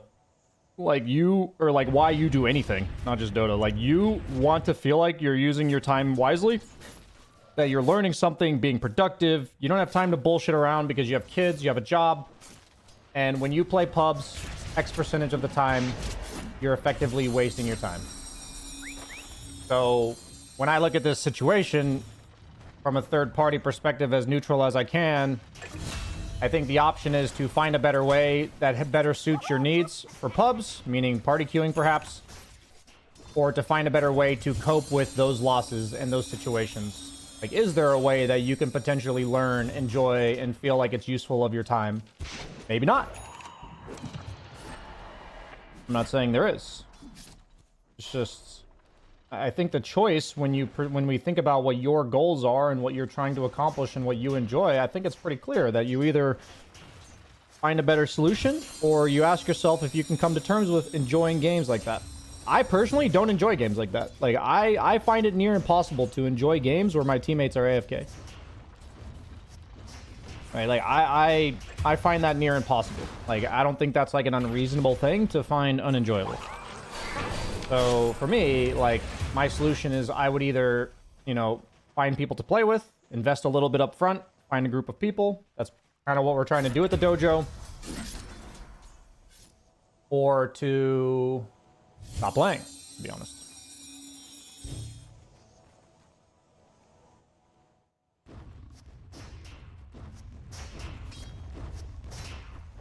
Would MMR be a decent way to chart improvement over time? I think that improvement is best charted by individual nuances in the game. So, you know, I think if you miss a CS, like, I think the easiest way to meaningfully, it's not easy, the healthiest way to meaningfully keep track of your improvement is to see something that you missed, like, hey, you lost a team fight, or you missed a CS, some mistake, right? You died somewhere, and then you watch the replay back, you reflect on it, you think about it, and then you find yourself in that situation later, and instead of dying, instead of losing the team fight, instead of missing this CS, you got it. And you're like, holy shit, I would have missed that CS if I hadn't practiced this mechanic. That's like an easy way to, not an easy, but like a very reliable way to document improvement. But like, the problem is MMR is a culmination of like a million different things, and 80% of those things are outside of you on like a variance basis, right? Like, from day to day. So if you're trying to chart your improvement, how can MMR ever help you do that? It can help you in like a year-long period, like 3 months, Like, you can chart improvement from MMR over the course of very long periods of time and, like, long or large sample sizes of games, for sure.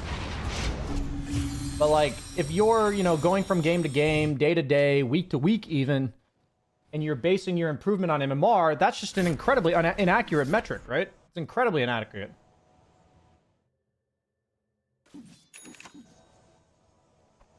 My friends are burnt out as well. That's interesting that you have friends that are also burnt out, but you guys don't queue together.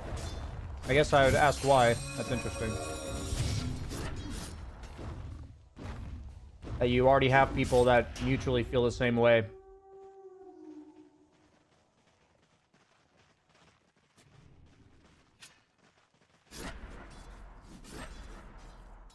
How far would you take this mindset, BSJ? If you played basketball and a teammate of yours decided to hand the ball to the other team every time he touched it, would you be able to find enjoyment in that? Probably not. I think what it boils down to is, you know, surrounding yourself with the right people.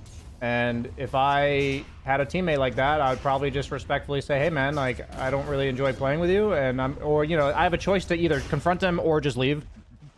I mean, I think at that point you're left with the decision to confront or to just leave. Like, remove yourself from the situation.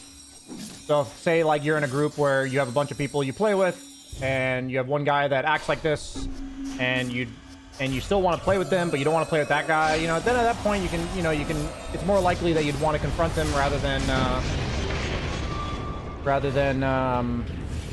you know, exit the situation. You can confront him, you can let your friends know. Like, hey, it's like, when he gets really frustrated, he just turns the ball over intentionally, and it really hinders my ability to enjoy the game, you know?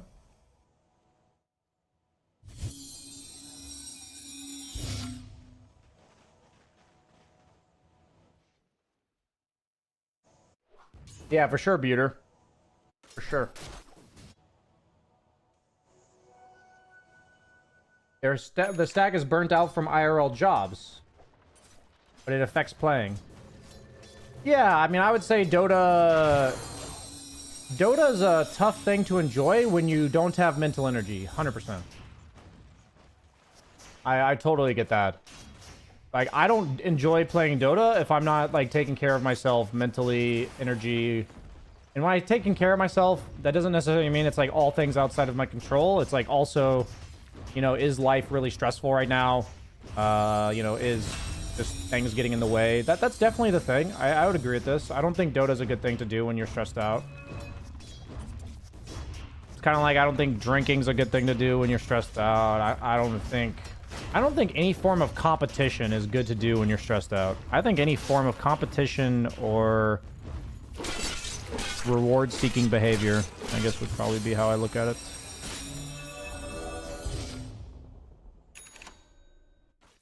What if you left and now you have to win 5 games with people who now also act like that play in the league again? I mean, you're saying to abandon the game? Like, is that the comparison you're making? I mean, I'm not telling you in your Dota game to abandon. Like, if one of your teammates gives up and you feel like it's in your best interest to just give up and go next, then, you know, then you give up and go next. Is this Lycan really playing Spirit Wolf Lycan? Like,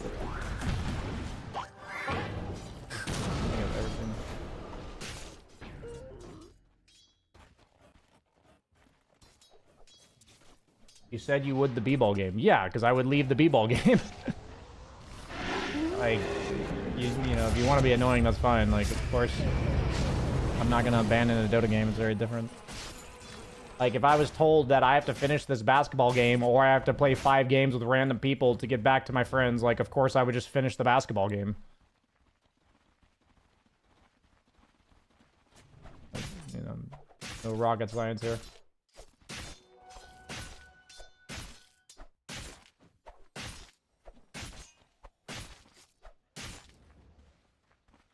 I mean, I think these are all interesting discussions at the end of the day. They're all very interesting discussions.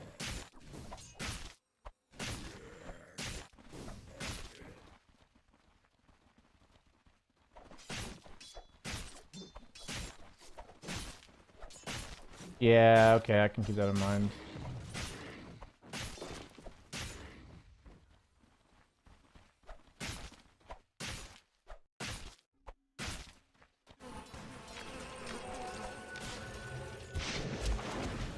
I'm gonna put that in my notes. So Metafy apparently supports extra payment options.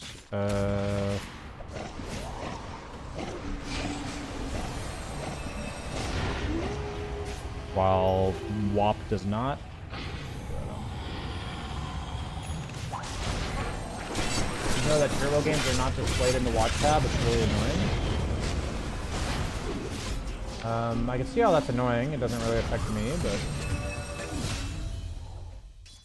I'd say for the average user, that's probably better. I think in an ideal world, they would make it an option, like choose to display turbo games or not. Probably like the ideal solution. But I think for the average user, not displaying them is better. Oh, they are displayed. Yeah, I mean, that's stupid then, because I'd rather not see them. I appreciate that your stream focuses on asking good questions. Yeah, it's funny because I've been trying to do it in my community, and this is me saying, like, it's not meant to, like, blame my viewers or my community or anything. I've been trying to do it in my community, and every time I try to figure out a way for the person to ask a better question because I don't understand their question, they usually think I think they're doing something wrong. Like, they think they're in trouble. And I'm not sure how to encourage better questions because I think it's essential to having the community grow. While also not, I don't know what I'm saying or doing. That's because I must be doing something. I don't know. It could just be that they're used to, anytime somebody talks about their question, they think they're in trouble. Like, I guess it could be their past experiences. It doesn't have to be something I'm doing.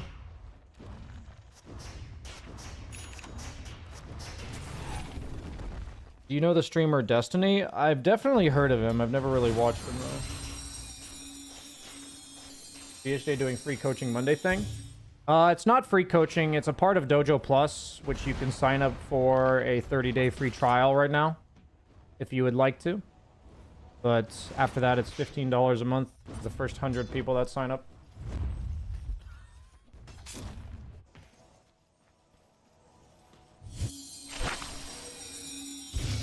Anybody in YouTube?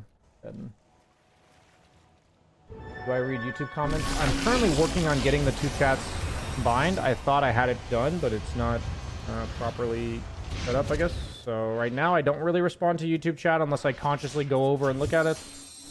But I do plan to change that. What supports are good against Timbersaw?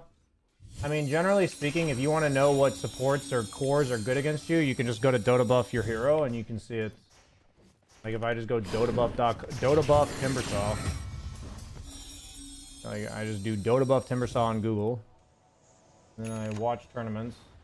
Alright, then I put on the tab. And then I just look at worst versus. Pugna, Silencer, Grimstroke. I knew Grimstroke and Pugna. Silencer's obvious as well now that I think about it, but I hadn't thought about it when you asked me the question. Gyrath Mage. Witch Doctor, ET, Bane. So then, like, what supports do we want to see? Let's see. Shadow Demon, Korean, Pudge, Chen, Omni Tusk, Dying, Hoodwink.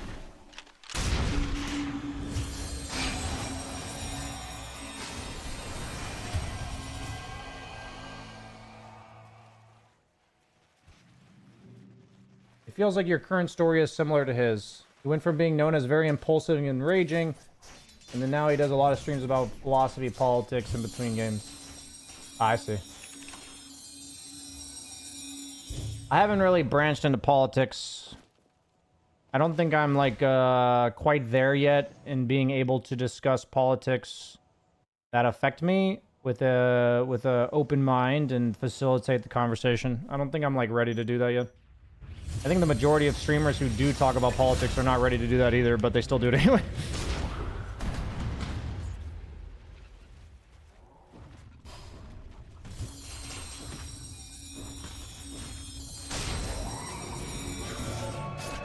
Yeah, I mean, it's important to humanize people's experiences, Barnaco.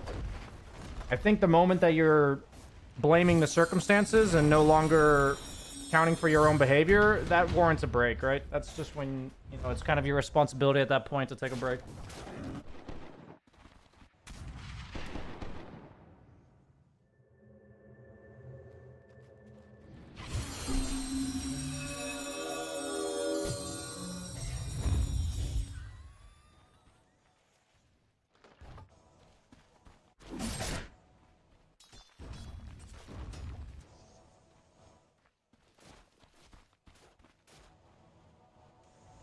Fucking vacuum guy.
Based on like my experiences last week, combined with like reflecting upon it now because of what you said, like I reflected on it, you know, reminding me of like the human side of this thing. I did in the game say I'm sorry, bud. But I think anytime somebody's griefing, I'm just gonna make it my mission to say like, I'm sorry you're having a bad day, man. I hope it gets better for you. I think I'm just gonna say that. Or like, it seems like you're having a rough day. I hope it gets better for you. You know? I think that's what I'm gonna start trying to say. Regardless of what team they're on. I think the hardest time that I struggle with is when the person is directly giving up. Like when I say directly, they're giving up because they're blaming me. That's when I struggle the most. I'm still very... I have a tough time not taking that personally. But it's a work in progress.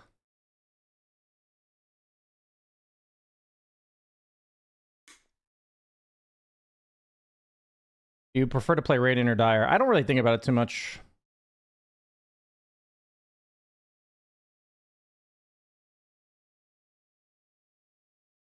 And feel extremely passive-aggressive.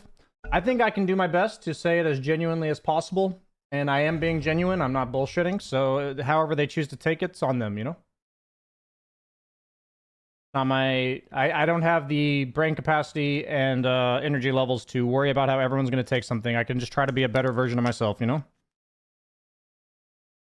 It's their choice how they want to take it.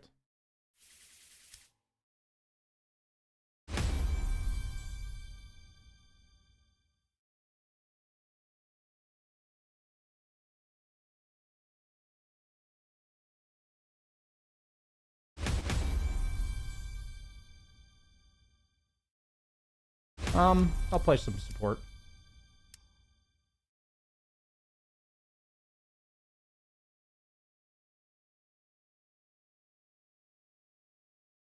Being in the way that they can explode even more? Yeah. I'll say, hey man, I'm sorry, I didn't mean to make you more angry.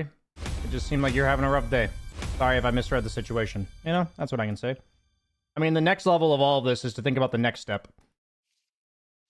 To think about what I would say the next time.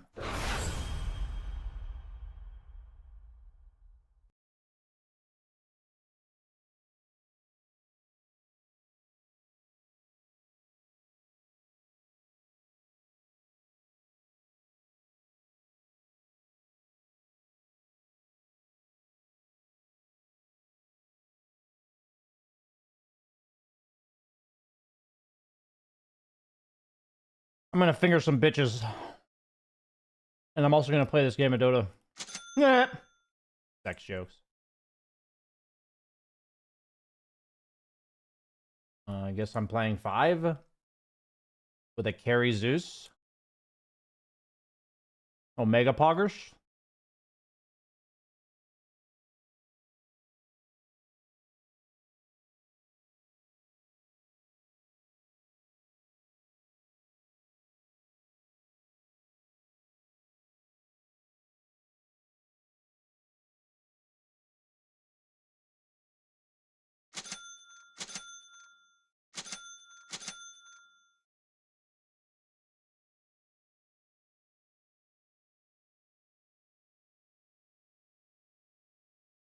I'm gonna see his items. I feel like I want to go like Sage's Mask, but I feel like I need I need this. Eh.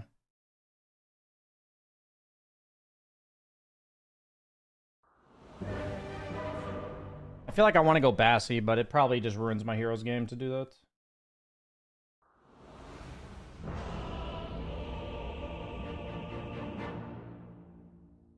Five wins in a row as Zeus. This guy is fucking owning his carry Zeus, apparently.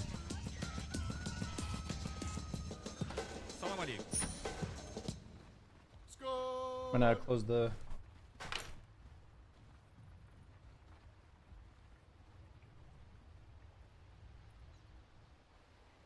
Looks like this guy's fucking owning. Curious if he has a sick build. I mean, I know he's gonna build Shard. Are we gonna see like Parasma, Hurricane Pike, or what's the build? What's the build, Zeus? You got some sick build you're cooking up?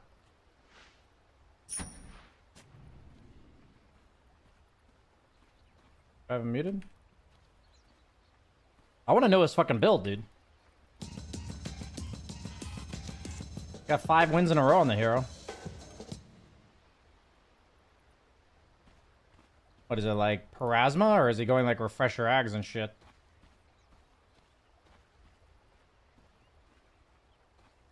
Hurricane Pike Parasma? Okay.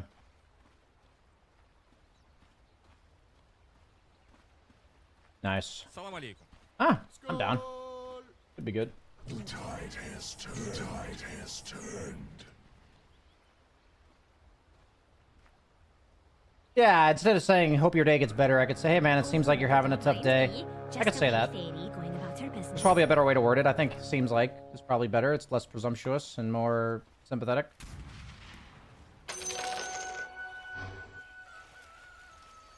That's a fair constructive criticism there. Okay, I gotta focus on my game now. Ah! If I am to finger properly, I must focus.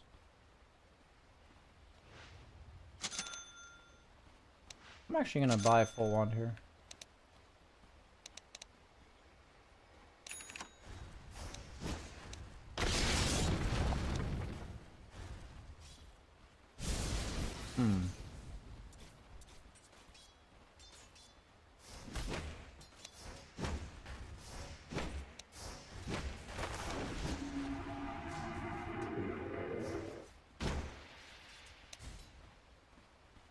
Can't really reliably secure that. I actually want the big camp there, I think. He pushes the wave so much on Zeus.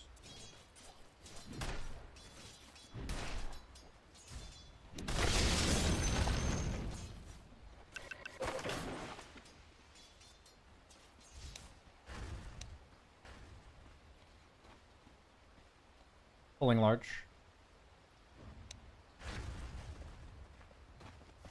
I think I did it too early, actually. Oh, I fucked up.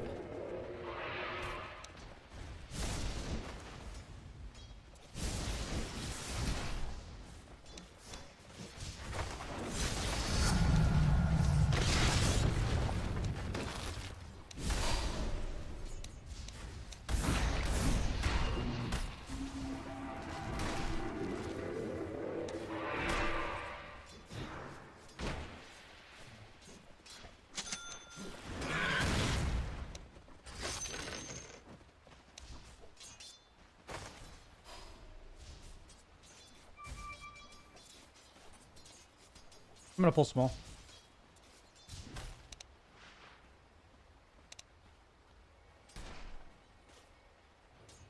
You can push the wave if possible.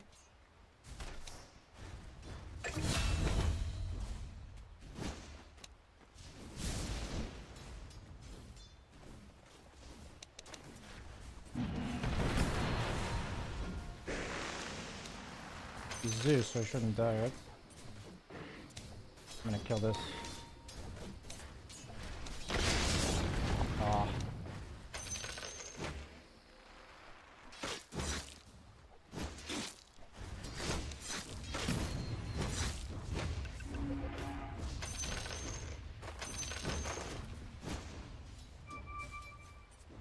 I want the big camp to be there because it pulls.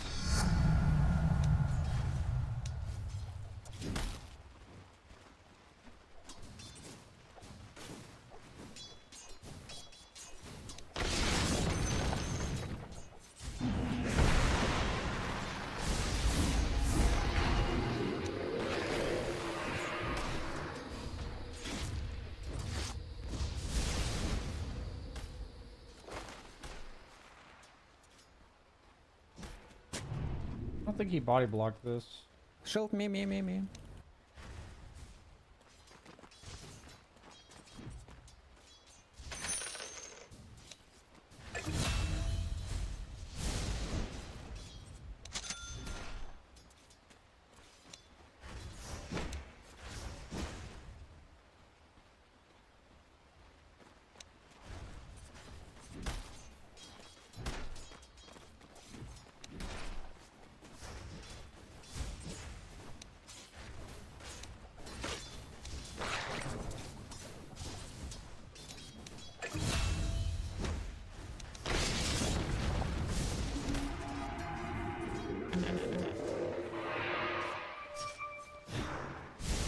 I'm letting him go. I don't have anything. Going small.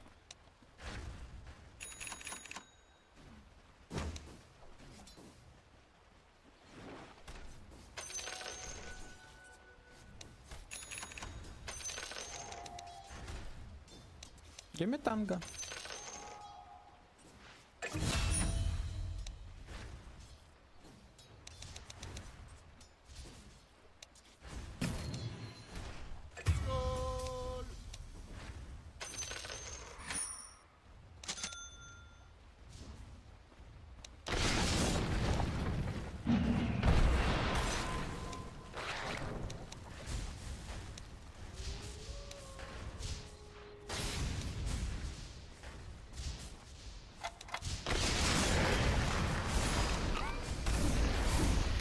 What?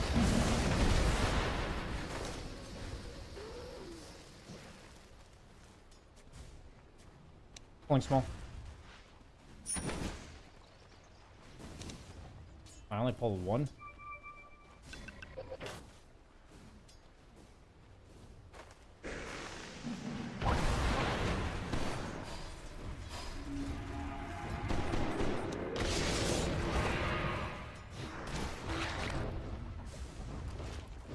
This is crazy that he just walked back in.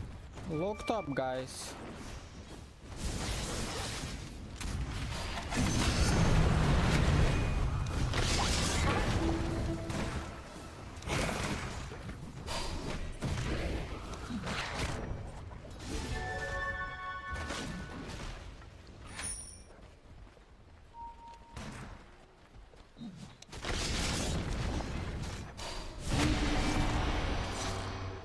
The game's nuts.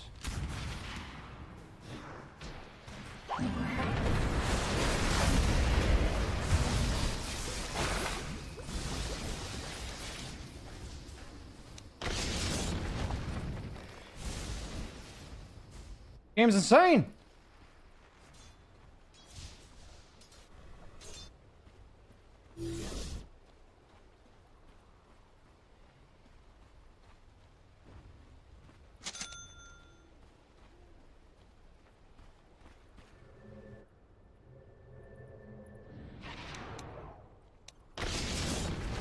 Hope that hit.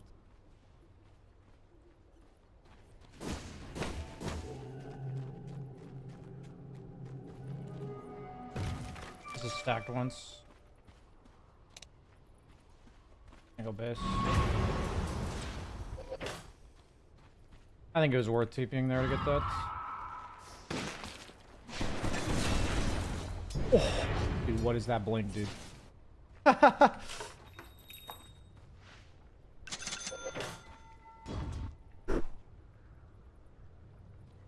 I'm gonna come mid for Rune. And I'm not sure if we can contest even if I'm there, but I'm gonna try. Looks like both of you are low. Okay, we almost have Zeus ulti. Yeah, you'll need to go base though.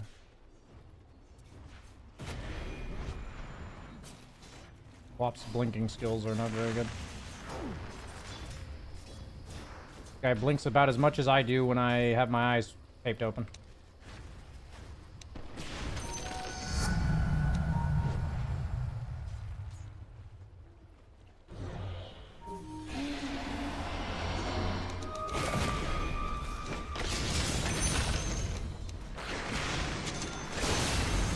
Nice.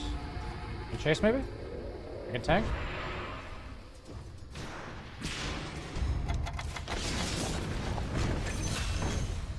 I knew he had his sister shroud activated, so I wanted to hit even if it totally kill it.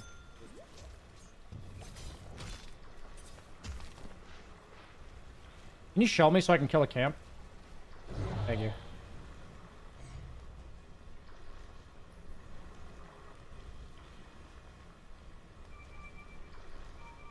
Oh, it's dead. Oh, man. I think I'm gonna be able to kill a camp in time.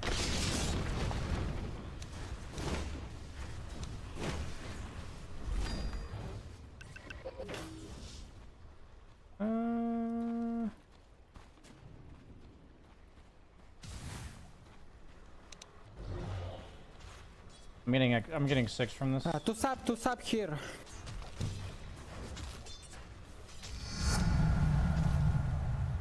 Quap, can we look to kill mid if you have resources? Or maybe we kill bottom actually? Maybe Zeus ult in a bit. Maybe I can try to kill Morph with X. Okay. Never mind.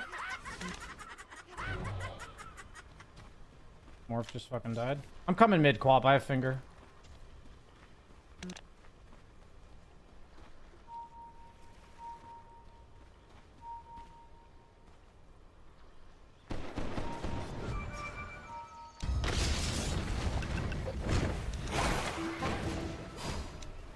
Why is my Quap such a bitch? Sorry. By bitch, I mean pussy. Those are both sexist words. Wimp.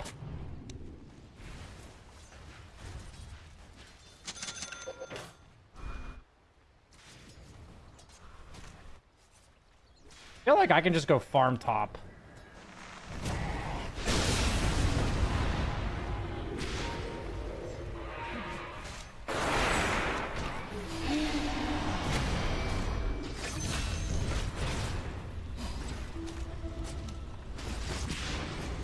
Don't go.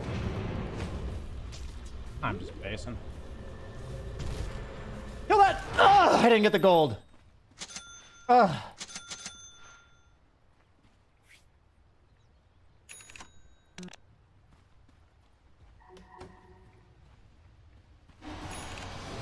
You guys think he liked my joke? I'm gonna go farm top.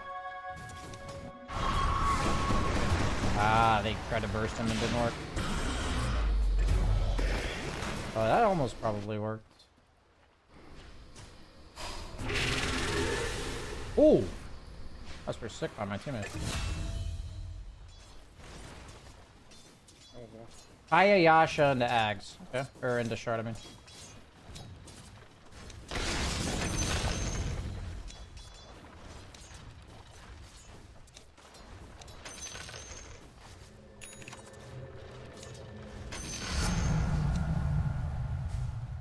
Use Blink, go hit him.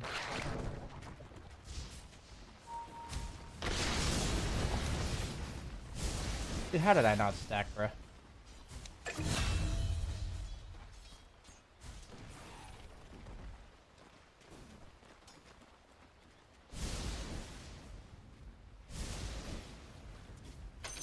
I don't like that he's killing the camp really fast. I think you should let it deny creeps.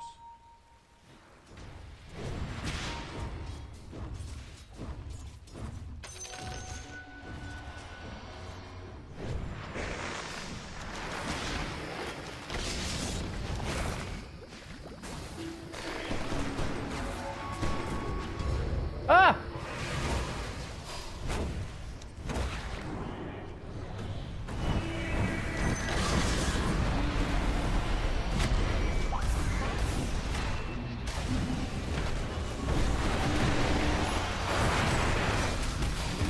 Uh-oh.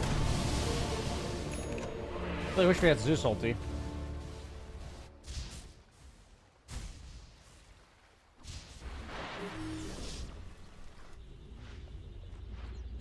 I am honestly feeling a Midas.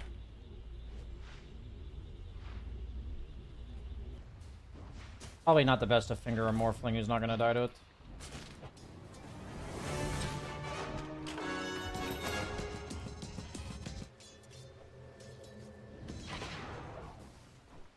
I assume my Zeus is pretty useless until he gets scarred, so I'll just assume that he's not gonna have mana until then.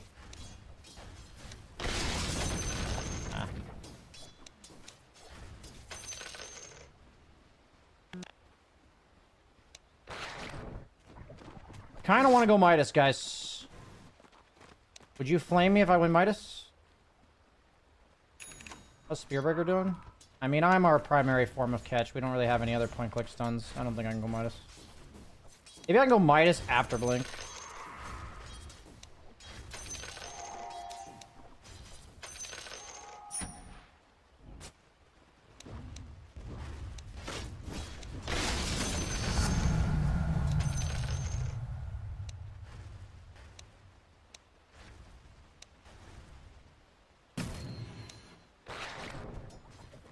I think I keep pulling these camps too early.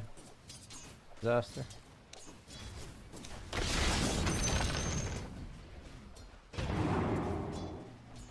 Кто-то прям мид топ нажал.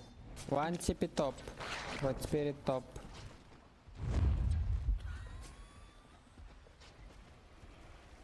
We have Zeus ulti. I have finger in 15 seconds. Keep it chill. Keep it chill.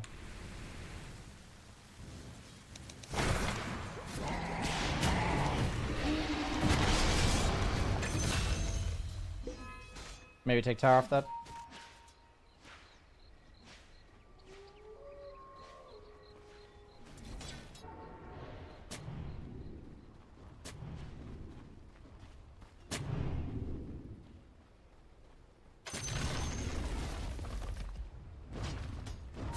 Any plus ones?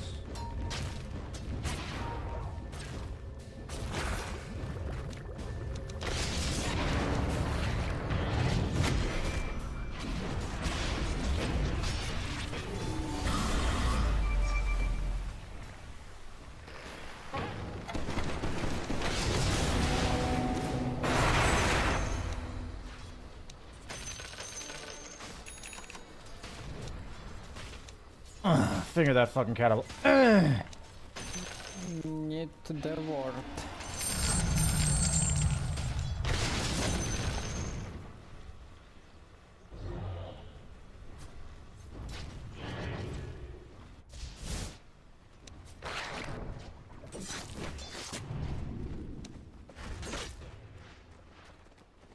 I'll start buying wards again after I have this.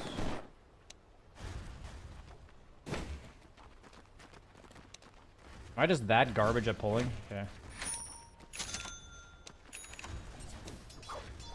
Ah! Donald used. All good, I feed. Honestly, that's a fine death. They didn't have to even use that. I think the Dark Willow would have soloed me.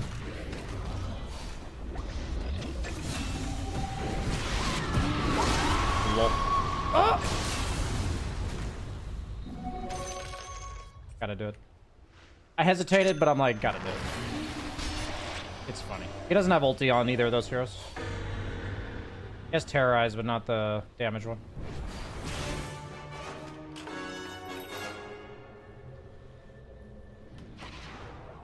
My Spearbreaker of smokes.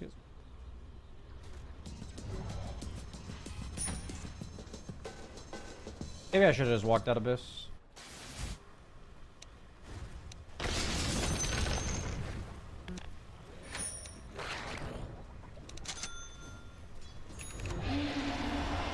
That's clever, actually. I have finger in 20. I also have blink. I'll just play around you, Darks, here.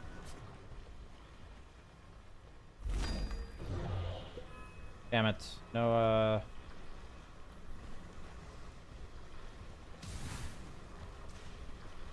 no GPM.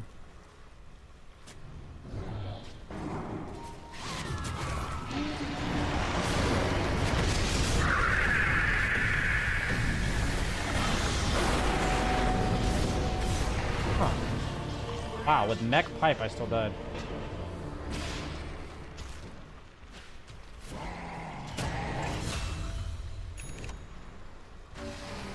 Fine.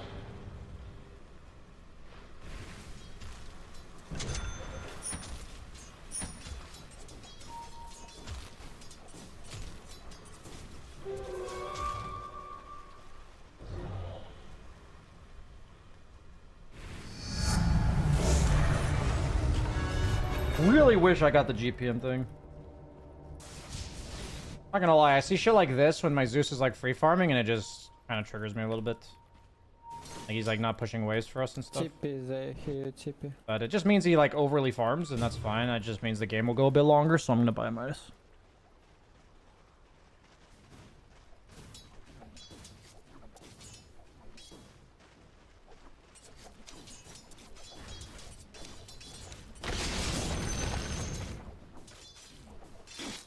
Come on, dude.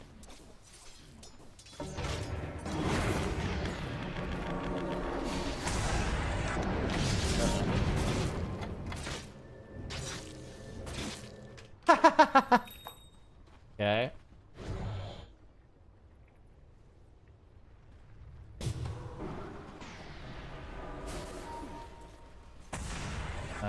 Missing heroes. Coming back.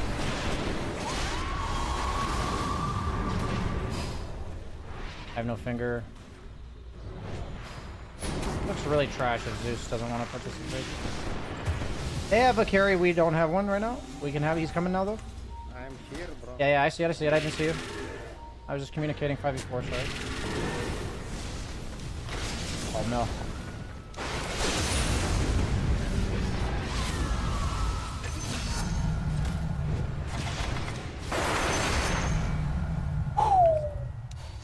That wasn't meant to be flame, I was just communicating that we didn't have resources.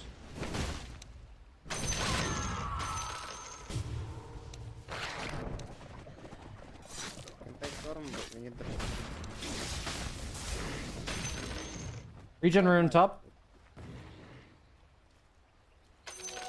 I mean, if they're fighting here, I feel like they have a ward around here somewhere. Huh?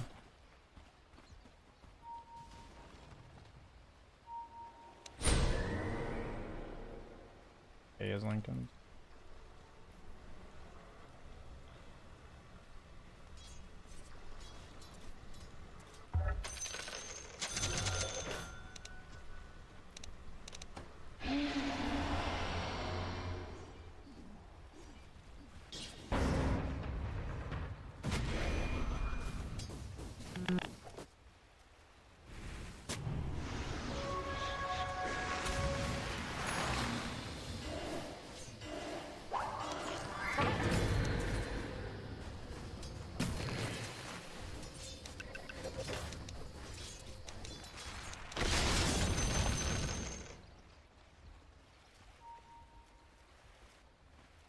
Here, I can come.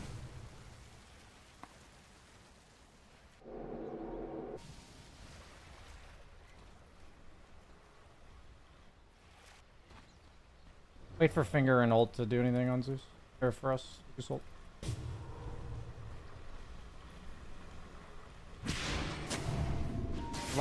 Wart. It could be coming, be careful. I don't think we do this as long as they're missing. Sure. I'm using it. Careful.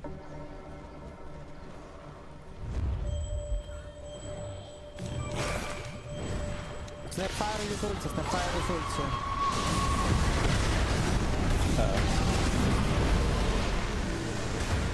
That's my bad. I went early. I can buy back. Hey, Chase, I can buy back. Go buy, man, go buy. Man.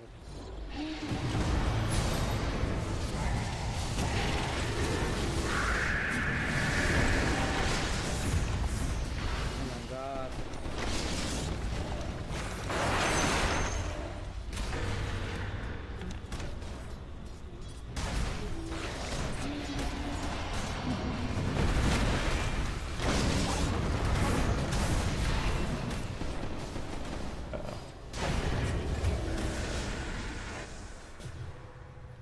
Not bad, guys. I went early, I think.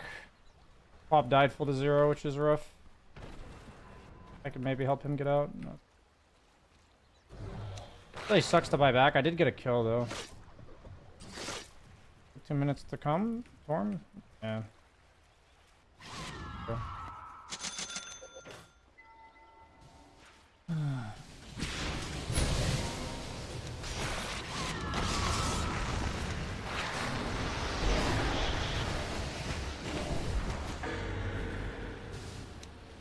They don't take for me.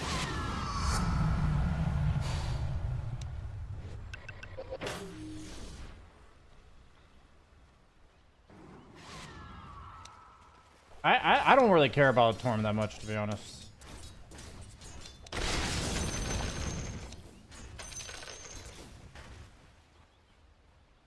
Yeah, I think we just split. I don't think we need to group on objectives.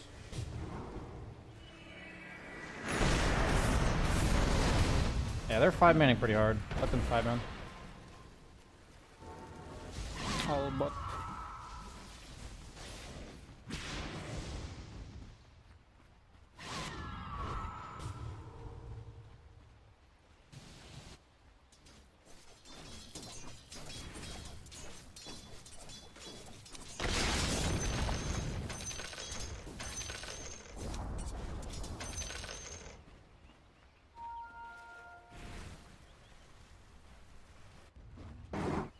Has a lot of HP.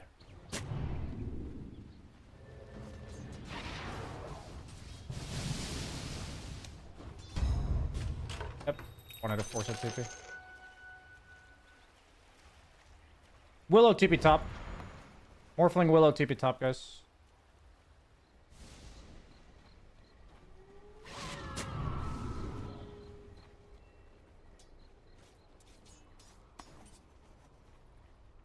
I think we're good to this farm. Oh, dude, that actually scared the shit out of me, bro.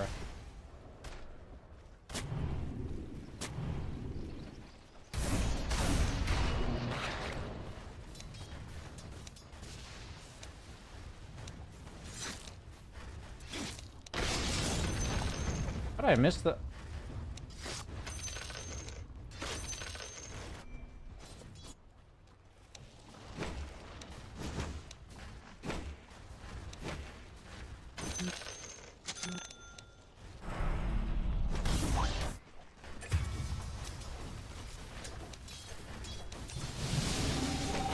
I forgot about this garbage.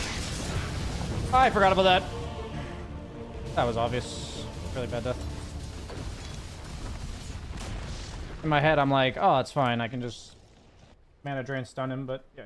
So.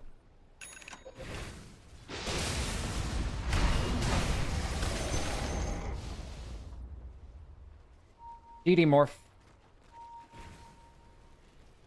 He's trying to Roche, guys. He has no lifesteal on Morphling.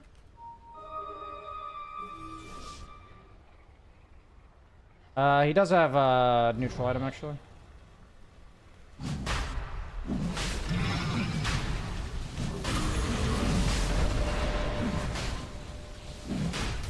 My death is actually really bad. I'm really glad I placed this ward. No! Once again, I didn't get the fucking shit.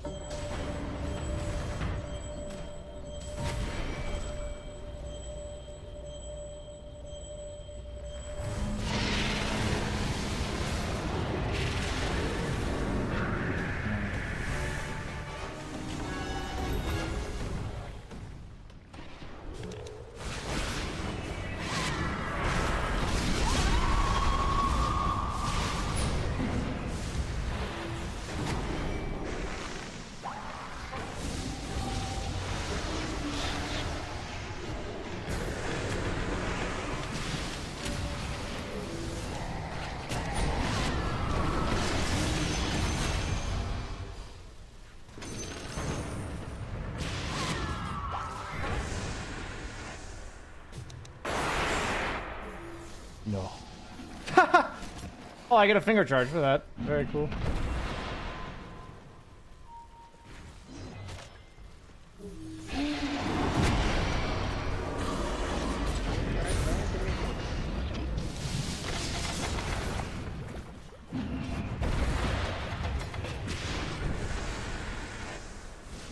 Just get out.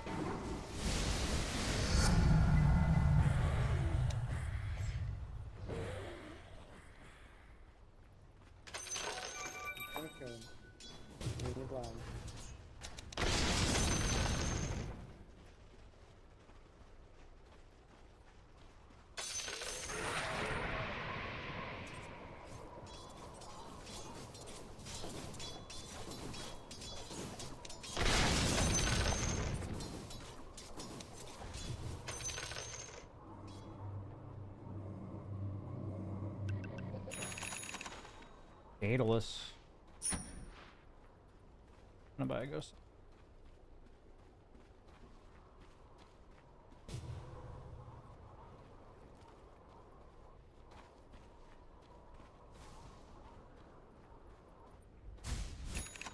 I don't really know what Zeus carry's timings are.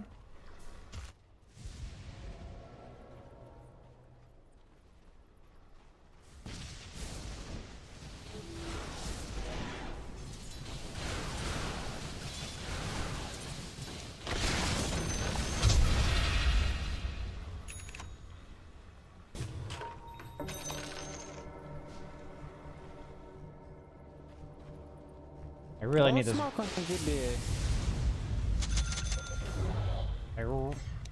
Smoking base. I really need this ghost scepter.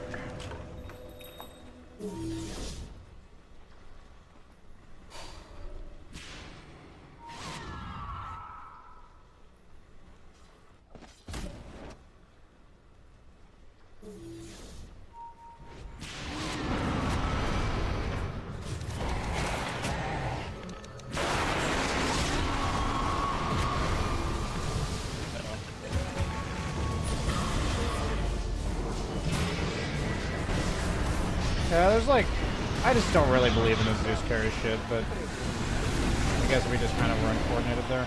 Но если мы так не можем, значит уже никак. I'm not sure what the goal of the Zeus carry is. Квапап начала прыгать. Я в лотаре стоял. I needed the ghost scepter really badly. I wouldn't instant itemorph.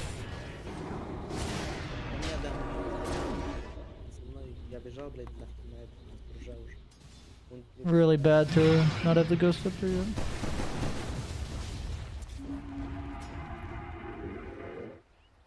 Yeah. I feel like... Yeah. I just feel like the Zeus is level 21 for what is how I kind of feel right now.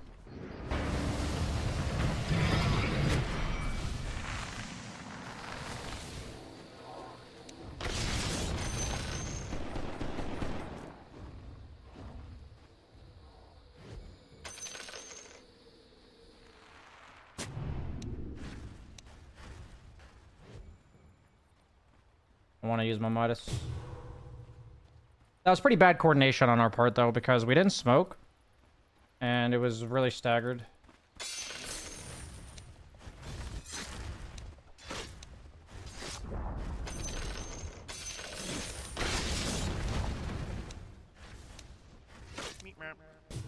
Oh, come on, dude.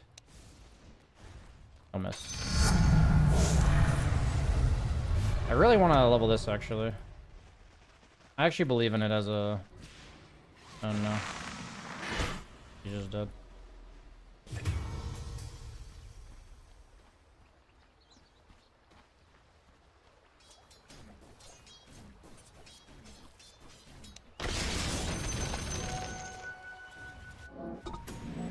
We'll probably need to defend with Zeus, guys. I'm gonna clear this wave and come back.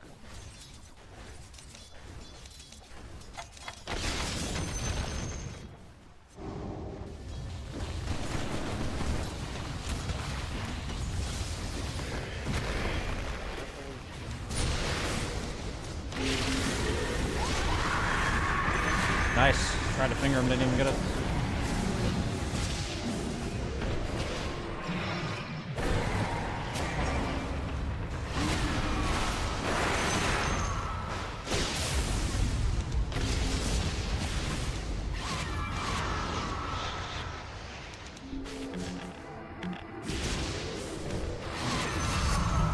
think I got one because I don't think the debuff was on him anymore. Nah.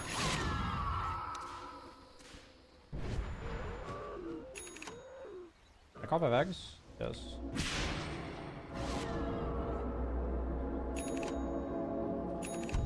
I mean, we definitely have the capability of bursting morph. It just boils down to if we do or not.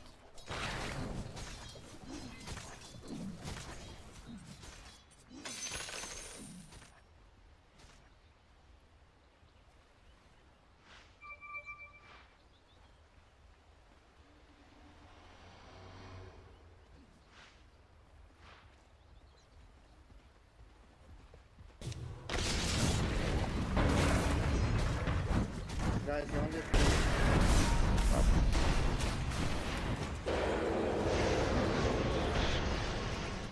Everything's back. They're all up.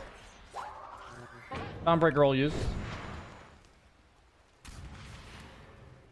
We can smoke, actually. I'll be full HP by the time we take a fight. Can you use the regen rune and we smoke?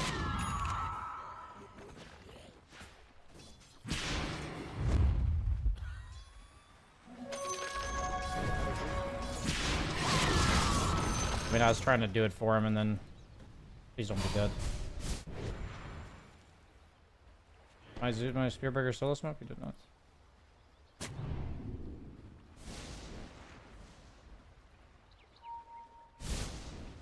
We don't have Zeus ulti and he's not going to be able to fight. Yeah, we're missing 2 heroes. This is just a pick off if we're getting one. Just a pick off, guys. Fine.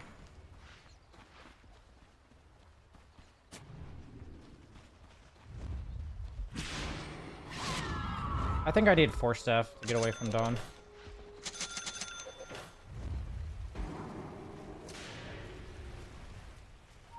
They're gonna be a Dawn ulti, so don't overcommit. We can force Dawn ulti.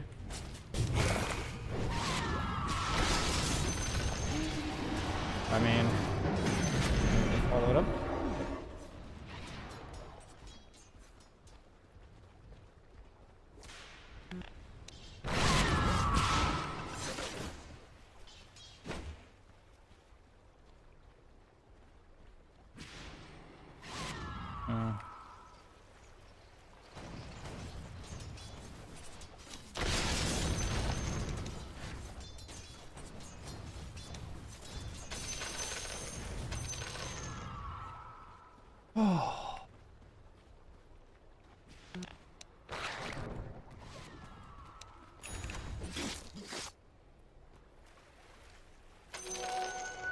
God, Dawn is so terrifying.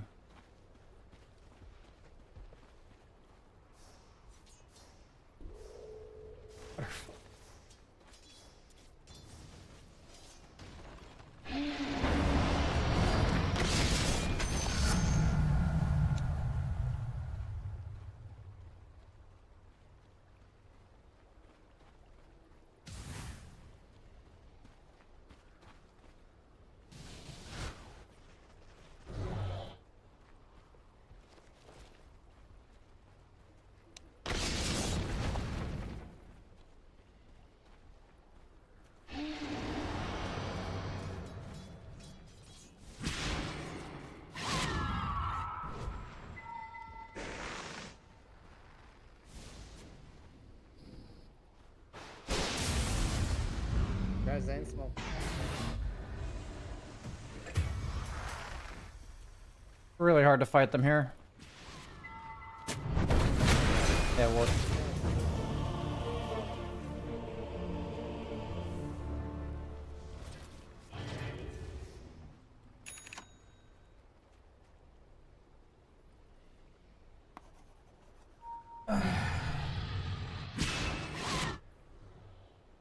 I could go E-Blade, actually.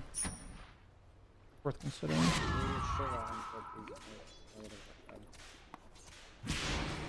Like, we have nobody that can go in and not just insta-Dytomorph. Like, we need to see him. And we're, like, our Zeus has literally been hitting creeps for the entire game. Like, I think there's been 45 seconds where he was not on the opposite side of the map from us fighting. Or sorry, farming. And he's going butterfly. Does not bode a lot of confidence for me. But I'm open-minded. That's actually a huge rune still. They have ward sentry there, careful.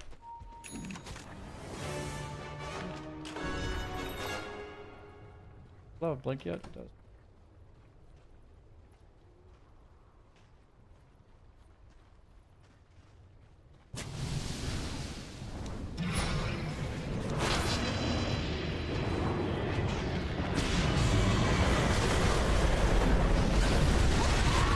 Oh no, I don't have buyback.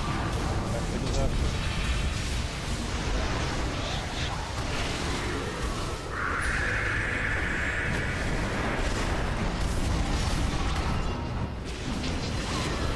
Oh, maybe it's all a bait. Fucking nullifier on Void Spirit.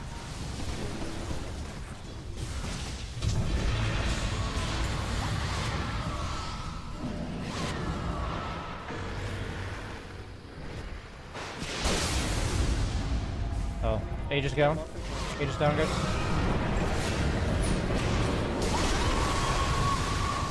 Wow.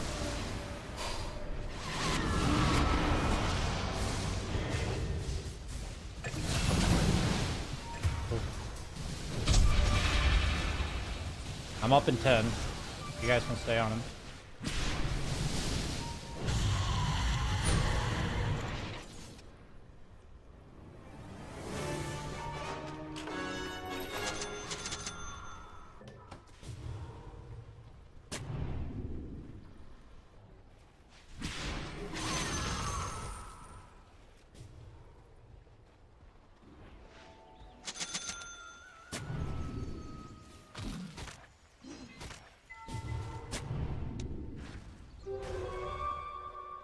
See a ward.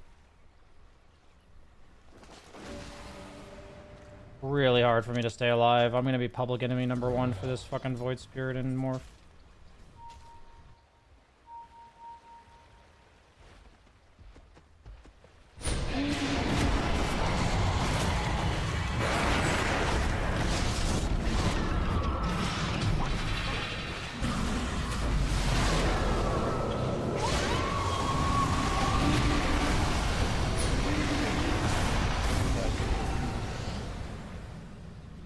How's my Zeus dead?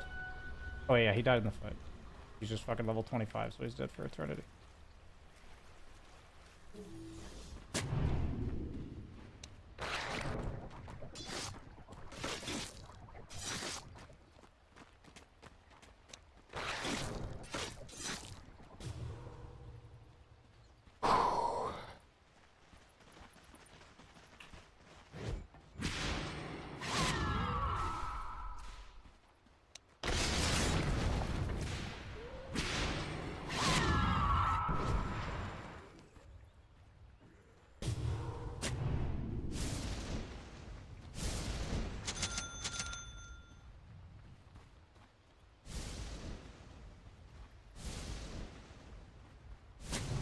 I just really feel like they warded high ground, but I guess not.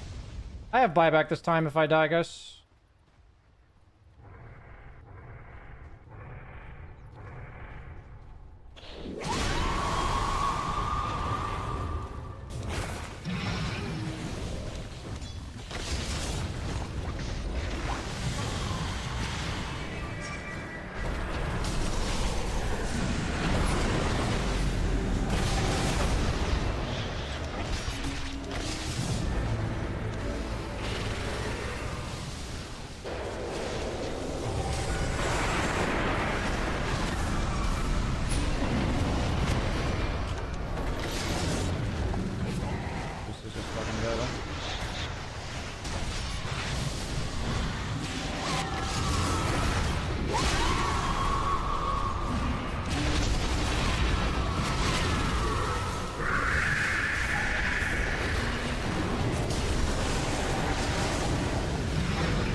Yeah, the Zeus carry didn't quite work out.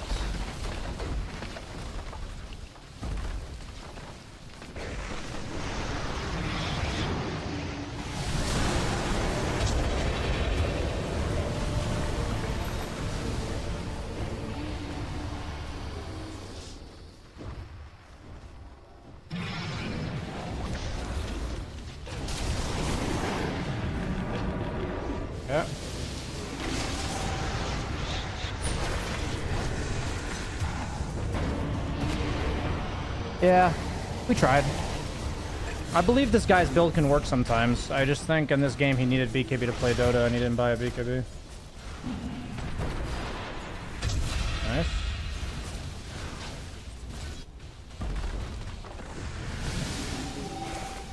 I even butterfly instead of BKB.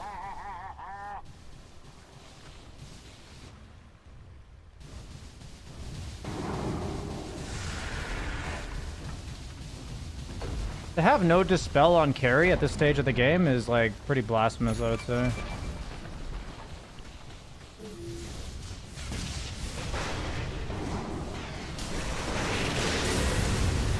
Weird ulti.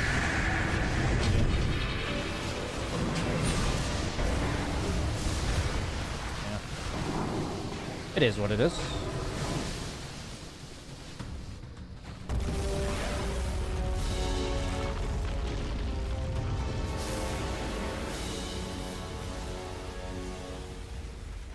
Yeah, I mean, my issue with the Zeus pick is that guy just kind of mindlessly farms all game and then buys bad items. So it's kind of frustrating to lose a game like that. But it is what it is.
Oh, man.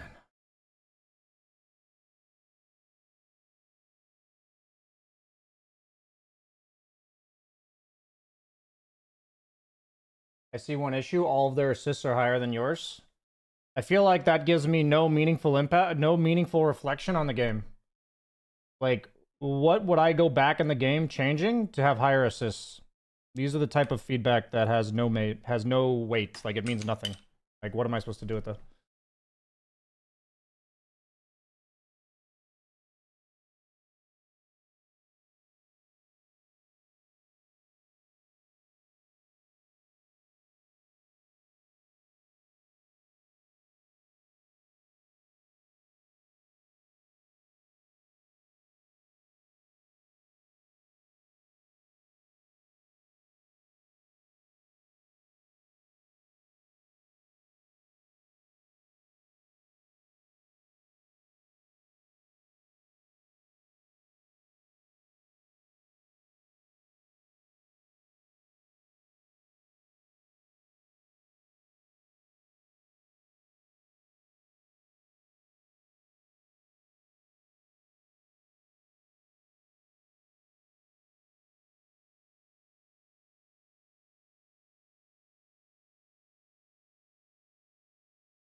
I apologize. That was me losing my patience. I believe the appropriate response would be to say, what would you like me to consider based on the fact that I had low amount of assists? What would be your critique of my gameplay? That's the more accurate question or response. So sorry about that.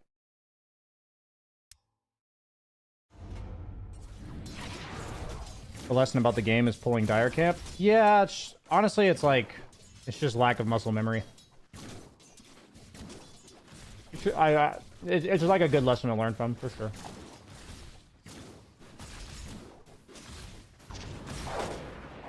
Any normal game carry that game would have stomped. Seems like an irrelevant point to make. I didn't choose his hero, and it was a decision made 45 minutes ago with a million things that happened between. I'm not sure what the relevance of that is either. What can I learn from talking about his carry not being the best pick? Would you like to tell me what I learned from that? Is Ghost Scepter better than Glimmer? Against Morphling, who waveforms on top of you and one-shots you? Yes.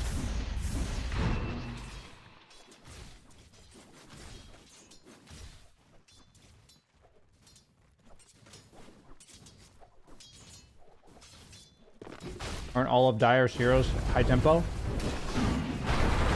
The problem with our lineup is, you say high tempo, like how do we kill buildings? How do we force objectives? We have no Roche, we have no towers.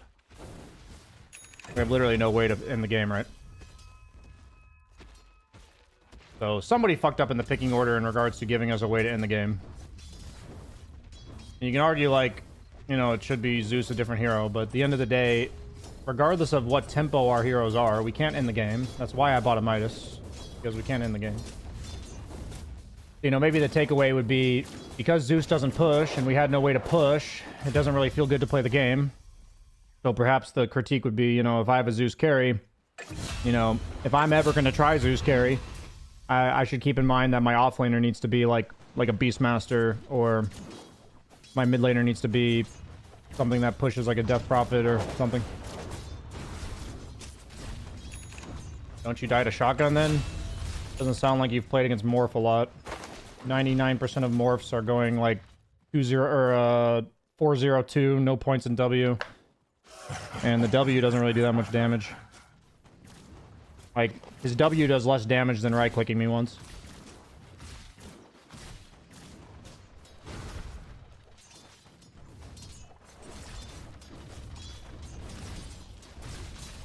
If you'd like to pull up a replay clip of me dying to shotgun, that'd be great.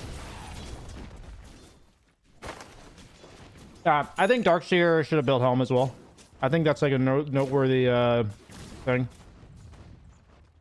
He built... The problem with our lineup was he built Pipe for us to group up, and then we didn't want to group up because Zeus as a carry doesn't want to group up. And we had no way to take buildings. So I think there was like a serious disconnect with understanding of how the game's going to go. Like in hindsight, I don't like the Darkseer's Pipe at all. I would have much preferred like a Helm Dom into like... You know, even going like Ags or some shit, you know? Like, don't even group up, just farm. Whatever helps him farm the map. I don't actually know what helps him farm the map, but his items should have been about farming the map. Like, in theory. Because that's what we ended up doing after he bought all the teamfight items. So it's like something that I don't expect him to know, because it's like a really untraditional carry hero. But like if I'm in this game, I'm gonna remember like if I have a Zeus carry, I have to consider how we kill buildings, because if I'm off lane, I'm not gonna build aura items with a Zeus carry. I'm gonna build split pushing items because that's how Zeus wants to play. So that's fine. So I think Darkseer having group up items and we didn't want to group, I think that's like a big problem. Like I think he needed BKB much earlier.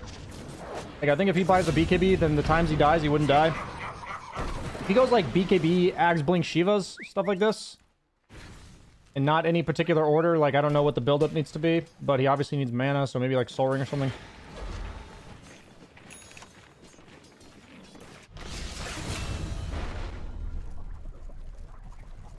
Is it really a Zeus thing or a player specific? I mean, like, if we look at our lineup, I don't think there's any amount of player that can solve the lack of building push.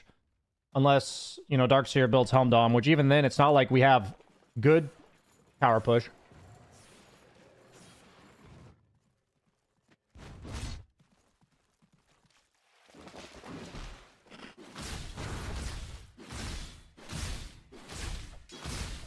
there's no doubt that Zeus was like overly farming for sure. There's like no doubt in my mind that that guy was overly AFK.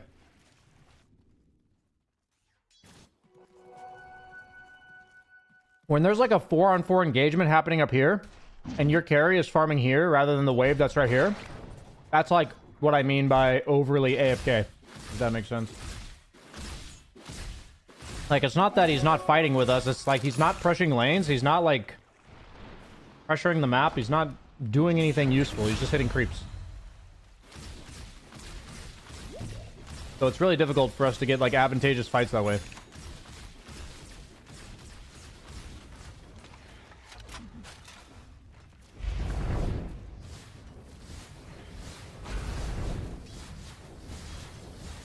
I'm saying that some games are inevitable losses. I don't believe that was an inevitable loss. I think there were a lot of suboptimal things we did that game.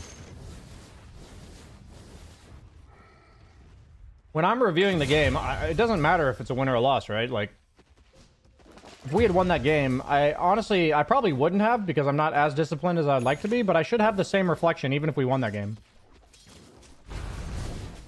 I probably, on average, don't take enough time to think about games afterwards, so I can definitely improve upon that, but like the discussion of win-loss is just pointless, right? Like, it doesn't help.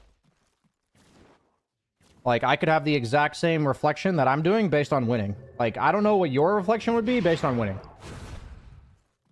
And I don't think there's any draft in Dota that you walk in and you're guaranteed to lose.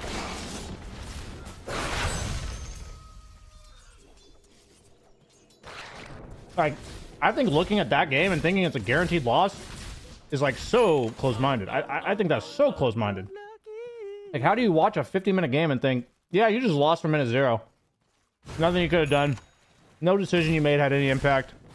Why waste your time? Like, what a... aren't you like 15k? Like, what the fuck? That seems like a... Seems like a wasteful mindset, I would say.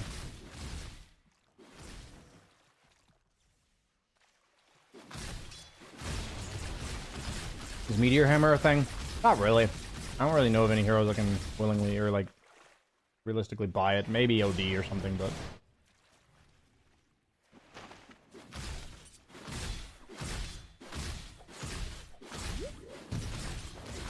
I mean, over time, my goal is to slowly but surely encourage my chat to discuss the fucking game rather than flame hero picks, flame players, flame draft, you know, flame my play, you know, actually discussing the game. And I think just slowly working towards that is the goal, but, you know, it's one step at a time. Which team are you supporting for TI? The team I know the best is Team Liquid, like, in terms of, like, I know the players personally, and well, I always root for them, but other than that, I don't particularly, like, I'm not significantly invested in who wins Pro Dota.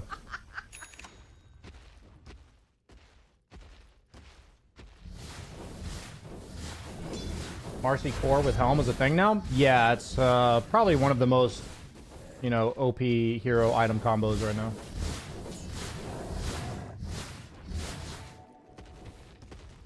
Definitely really strong. I think I'm 3-1 today, right? My win-loss. Yeah. I've gotten to play 2 offlane games and 2 support games. I would really like to play carry sometimes, but it just doesn't work out, man. Oh, wait. The primal game was mid. I've played mid, offlane, and 2 supports.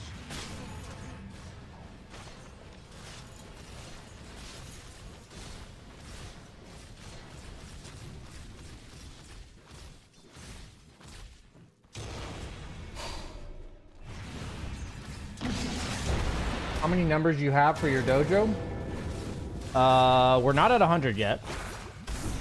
And even if we hit 100, we'll probably expand it to like 120 just because there's no way that everybody stays on after the free trial, because we're not going to lock in the 100 at that price until everyone basically sticks there, right? So in terms of signing up, we'll probably expand it a little bit with the goal of having about 100 people who get the founder role and are locked in. Because I already know of several people who've canceled their renewal, which is fine. It's just, I would say that we're not gonna shut it down like right at 100. What do you think of Beastmaster support? Very farm heavy. I'm not sure exactly what he does in lane.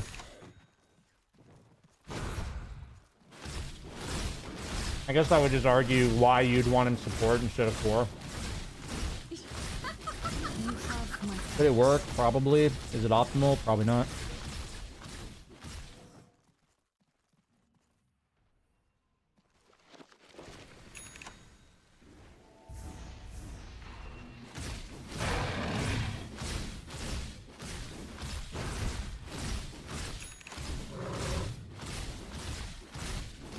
You've learned everything Dota related from my YouTube? Nice, man.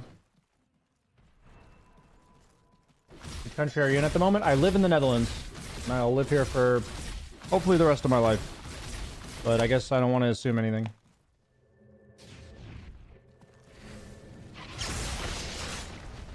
My girlfriend and I bought an apartment here.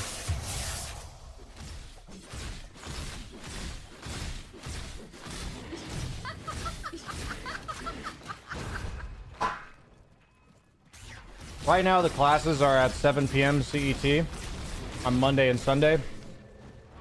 I'll probably move one of the times of the classes. I'll probably do like a poll of what time of week people can be there for the class, and then create it for like most people. So the Sunday one might be moved to like 2 p.m. or something, so that maybe like 4 p.m. so that NA can wake up, like SCA and stuff can do it before bed, and then, you know, like EU, it's midday on Sunday. You miss America much? There's definitely several things I miss about America. I think honestly the toughest part about being in a foreign country is feeling like you belong. That's been a tough part. Like, it feels like, you know, feeling like a foreigner is definitely it's a different feeling. It's really hard to describe if you've never experienced it. I'm sure a lot of people...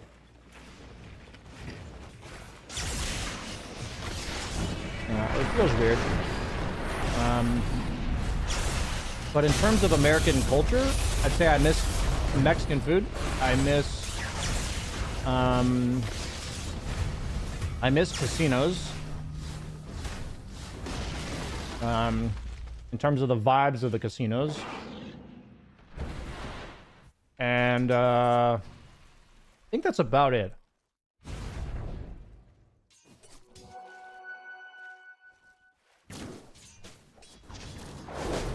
How easy is it to immigrate to the Netherlands? I think it's becoming a bit more difficult, but if you're an American, you can definitely like ChatGPT it, and it'll give you a lot of, if not all, the relevant information. Are you learning Dutch? Yeah. Slowly but surely, but I'm aiming to have it so I'm comfortable in the next 6 months to a year, because I've been traveling too much, basically, to have meaningful progress in the last like year. But I have the vocabulary, but not the practice, so just need more practice. How's the nightlife in the Netherlands? I'm not really a nightlife guy, so I wouldn't really... I mean, there's definitely people out and about. I'm in a college town, or college city.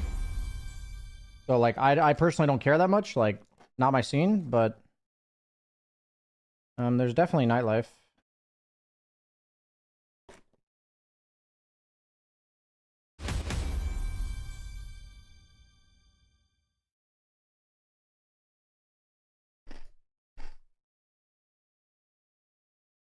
Yeah, EU casinos are pretty depressing for sure.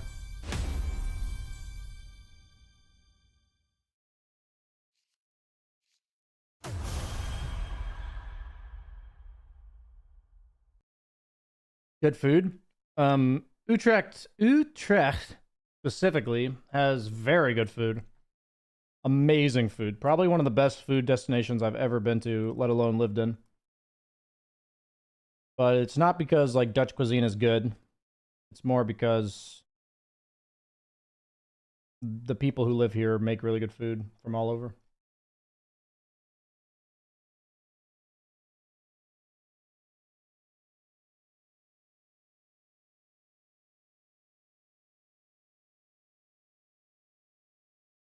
You miss your family?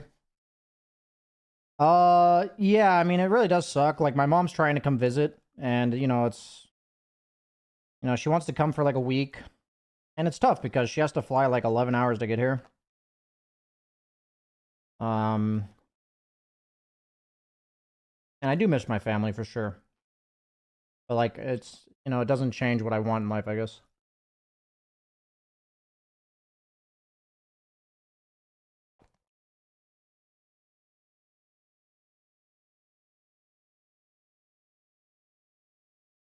Have you ever had a paranormal experience? Not really. I believe in, like, spirituality to some extent, but I don't really believe in, like, ghosts or, like, astrology or...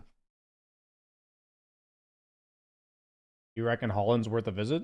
I mean, I think it's amazing. If the idea of walking through a city that feels like a fairy tale land of canals and boats and flowers, that's what the Netherlands is, in my opinion. Like, that was my first impression of the Netherlands. I was like, people are riding their bikes while there's flower fields and boats going down canals. Is this like fucking fairy tale that I read about? What's it like to visit as an English speaker? 95% of the population is fluent in English, so...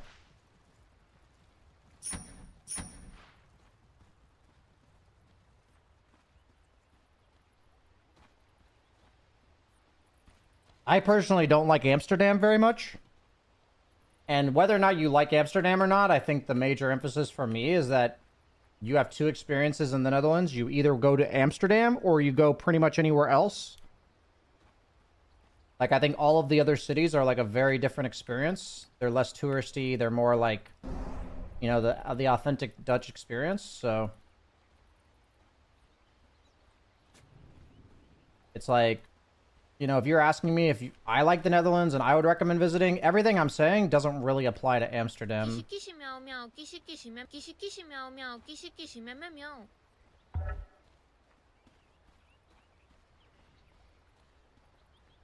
Oh, crap! Well, hell's bells. Hell's bells.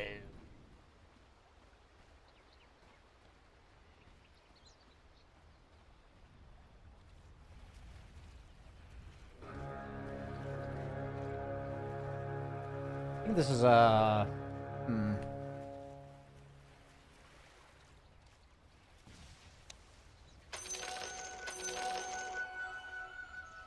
I feel like I need, I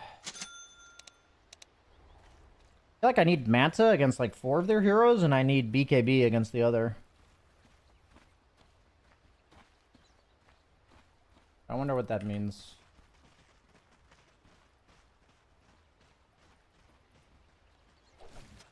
I'm gonna check if my Kunkka's going Radiance.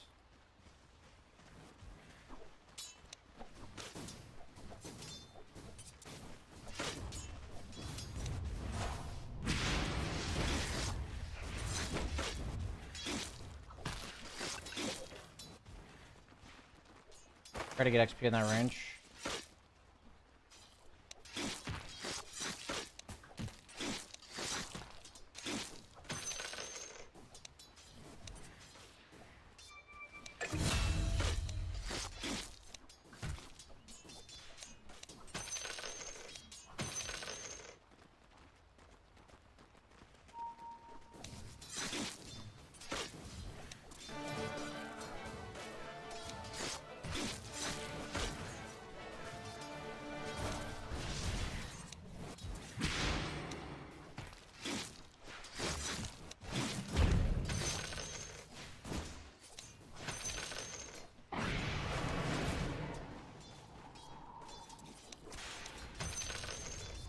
Kind of regret going Q over E.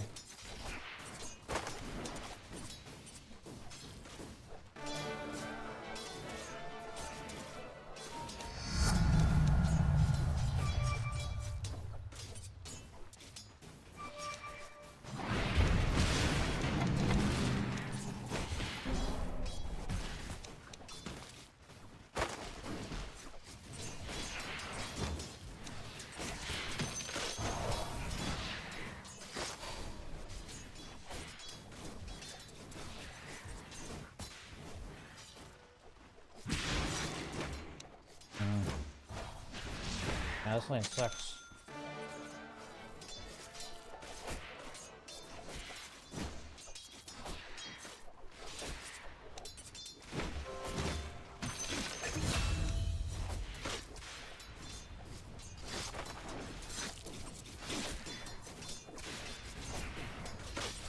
Can you aggro for me?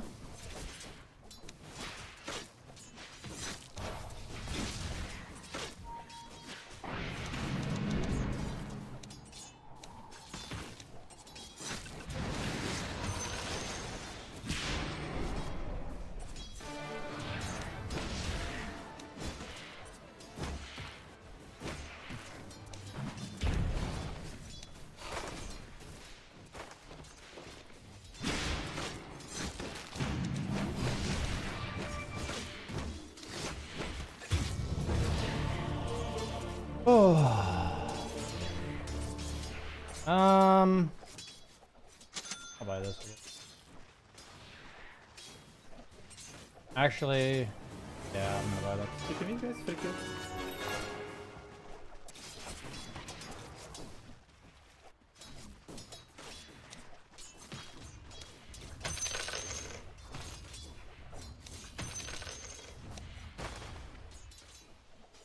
Really need level 3 on this hero, actually.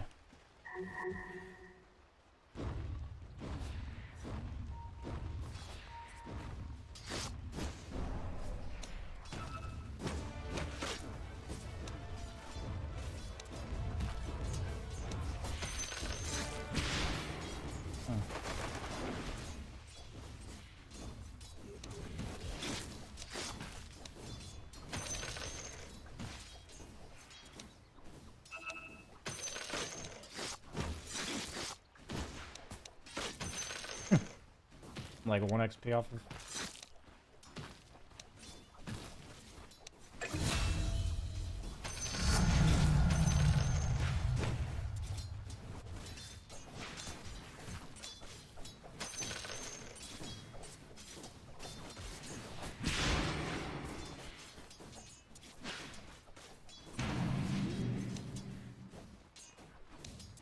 Give me.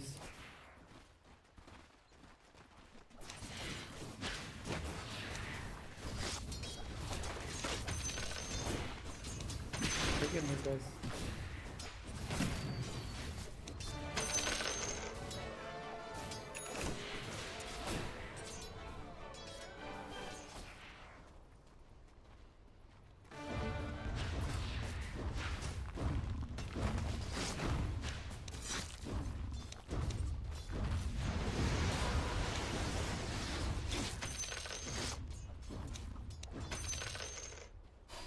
Rough lane, rough lane. You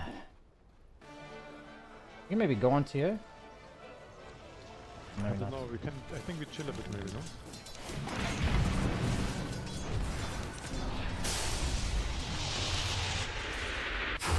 Not bad, I guess. We don't need to go, we can just chill. It's Okay, fine. sure. We can chill. You can low HP, guys. Don't talk bottom like this. This is actually happening.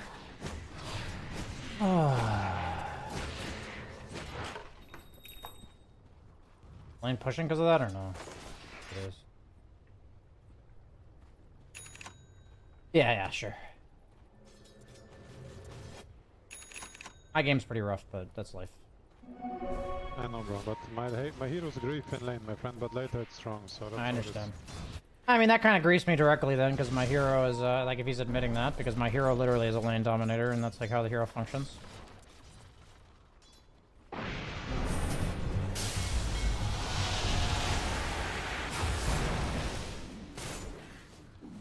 Like, I'm walking.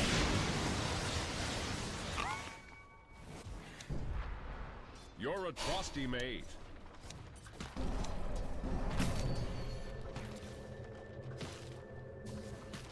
I go wisdom, careful.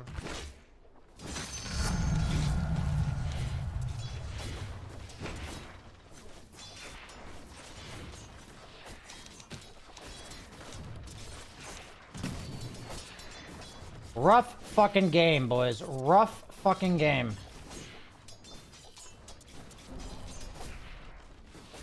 Can I get solo XP under tower? I really need it.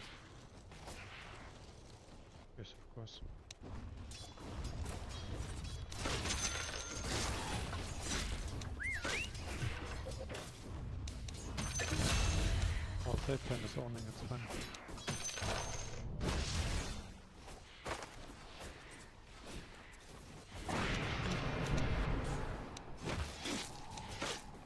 I really don't want to jump in, because if he then daggers me, it's like I'm just fucked.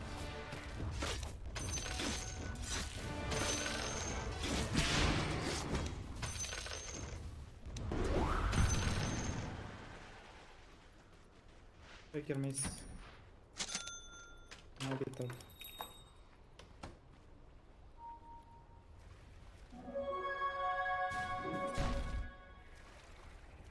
Oh, this sucks. Real fucking bad. Honestly, I should have gone top and a bat in plays bottom.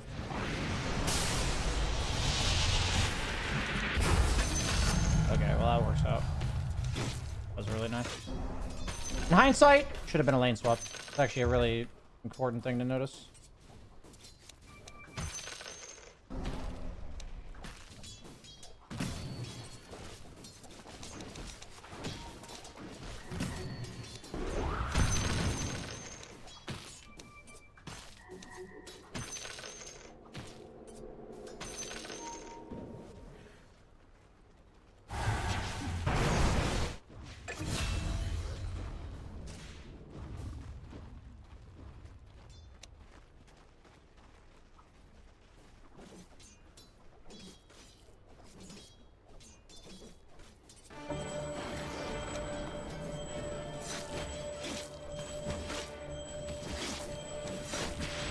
I mean, I guess my lane isn't that bad, actually.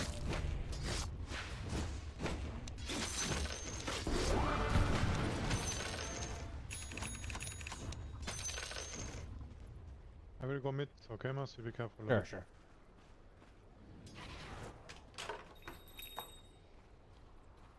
$11.25, right?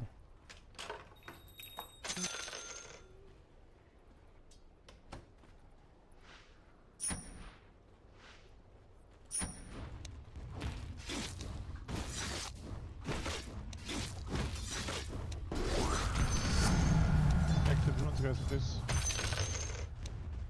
Coming towards mid with Dom. I can't though, I'm actually too slow.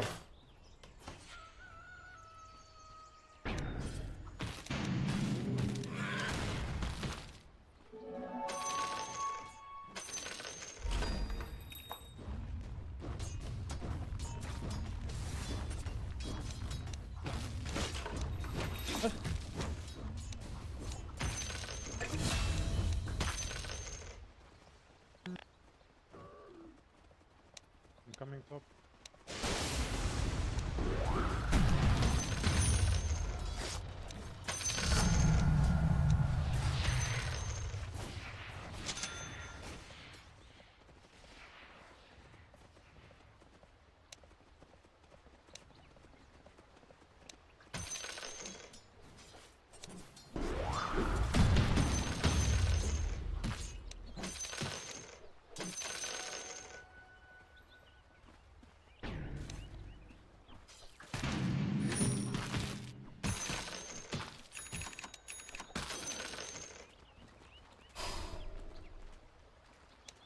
Can stay mid, guys.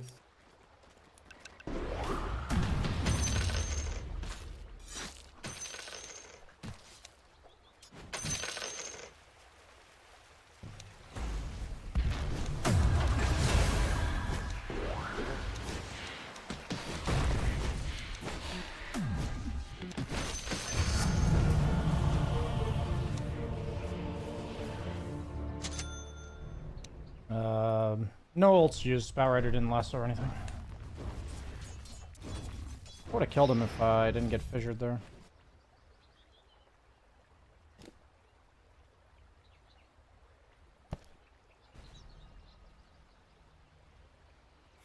Yeah, I'll come. I have blade now. We can take bottom tower, guys. Together. Link on the check on for you. Okay, no mind.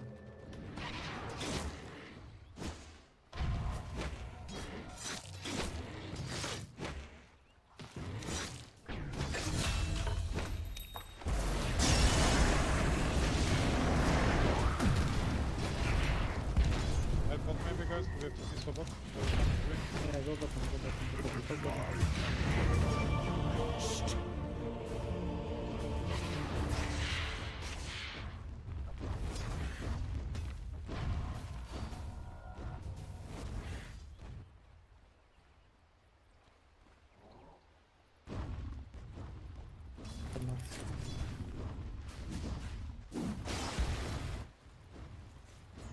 People like that are generally pretty insufferable, so.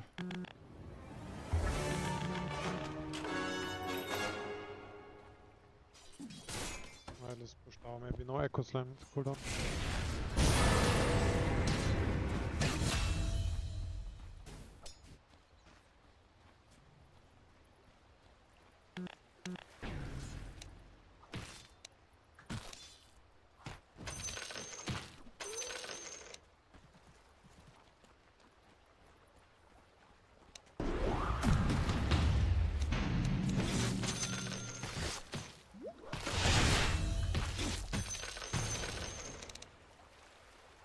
Cooldown spells, okay. Wisdom rune upcoming.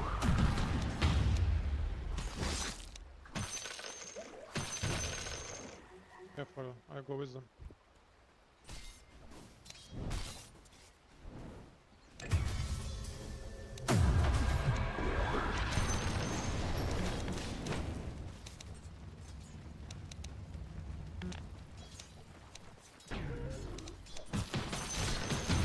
You can't go down to the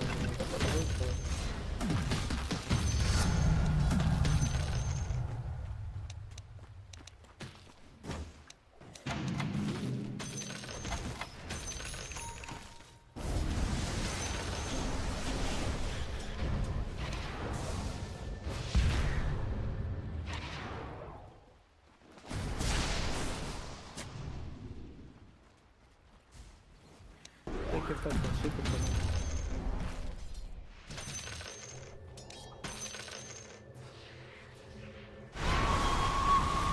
Oh, I missed my spells.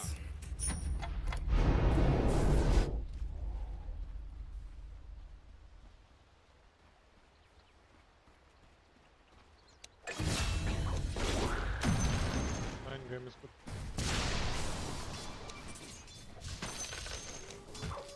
Yes, no TP on the set rider, no TP. No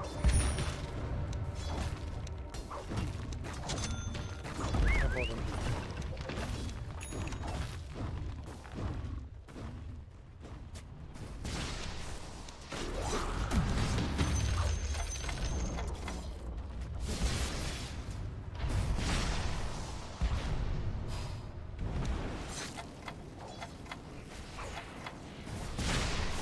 We're coming.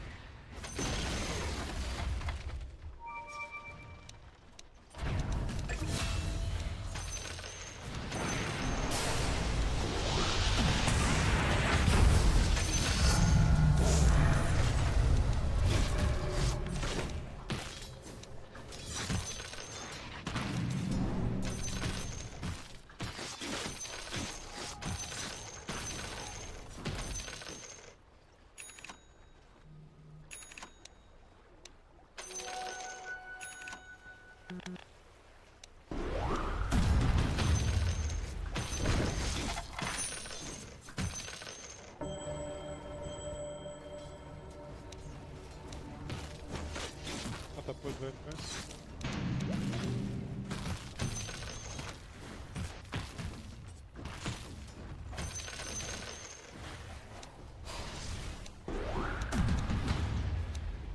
I'm coming top.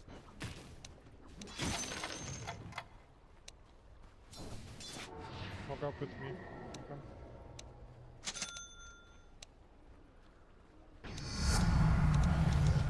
I need Conquer go first. Next time I'm waiting for.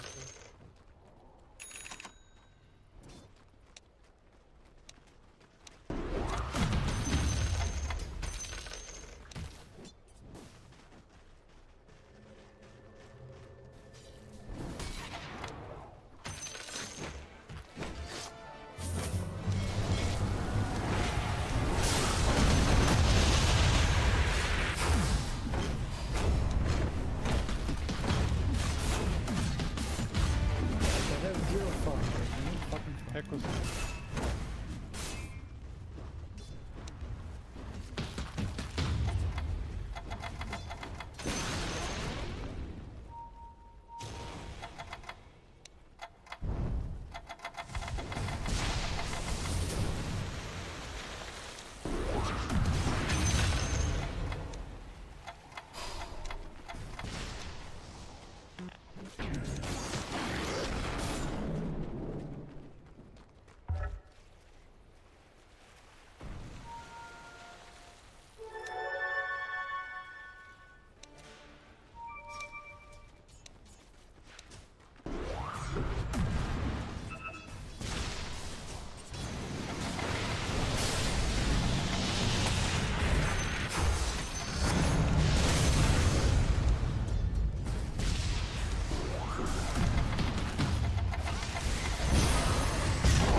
Oof.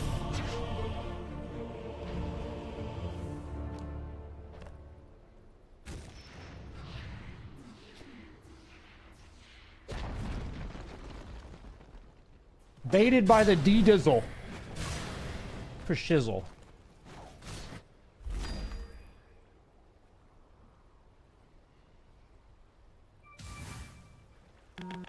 Guys.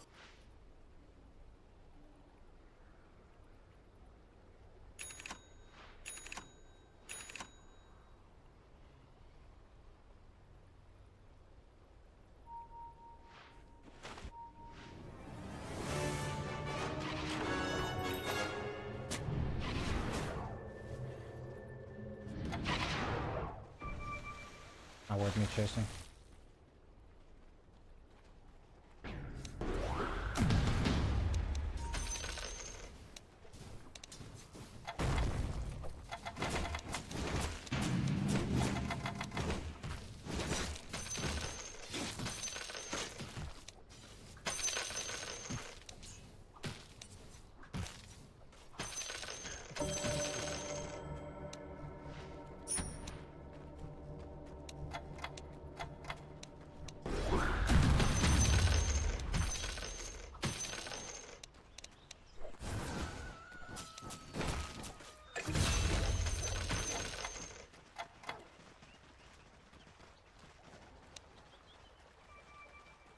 Yeah, good horn guys. Yeah,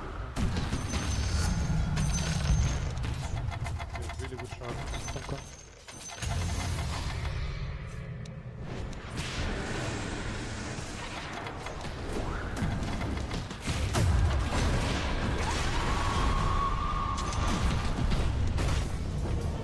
Yeah.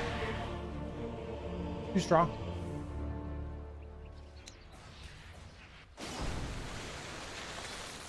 Was my TP up?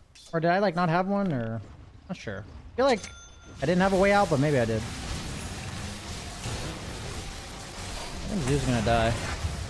Yeah. Nice. Zeus got Tormentor, very good. Honestly, I should have bought the Sange first, but Boots of Travel on the Boots of Traveler Shaker. A player on my about him.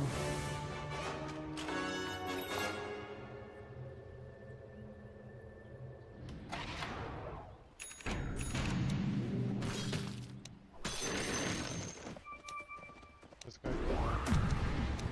Just blink, if you cancel the blink, he can die. Travels on Shaker, keep that in mind. Why is my hero not going?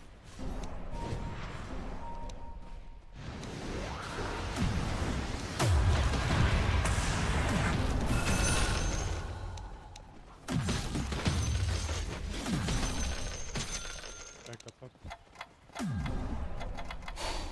Good make rush guys, we all here, go rush maybe.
will be here again, maybe.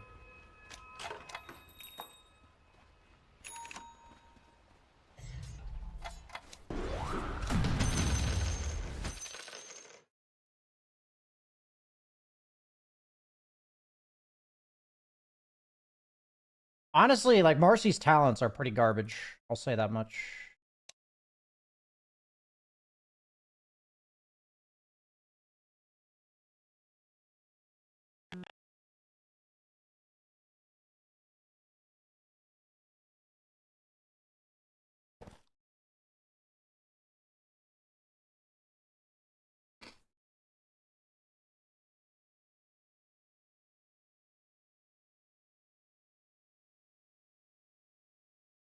Our Invoker support has Boots of Travel, and our Zeus support has Ags.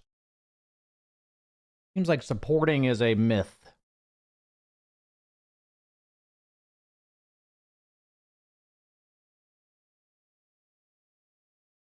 I didn't have a TP scroll at all, I see. That makes sense.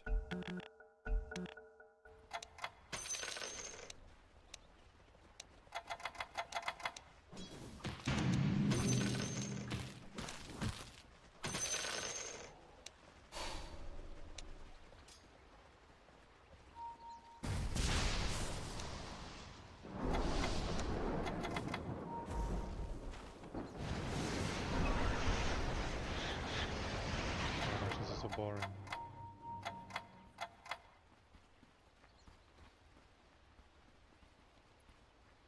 Keep it out here.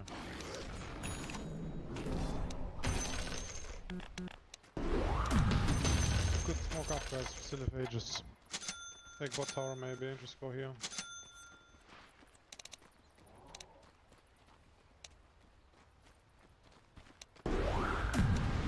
Ancients are blocked. Let's come go farm them.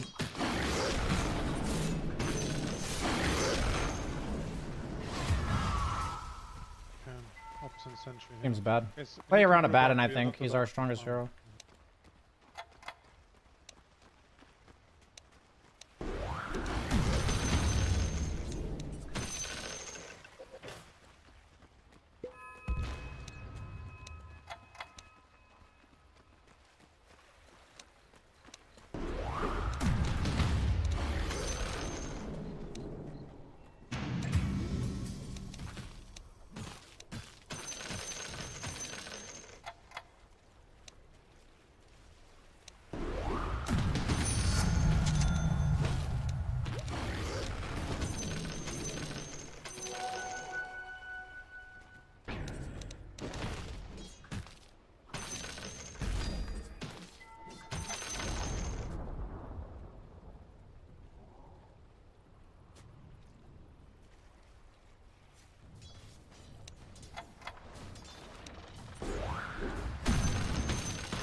Look at bottom, guys. Look bottom, look bottom.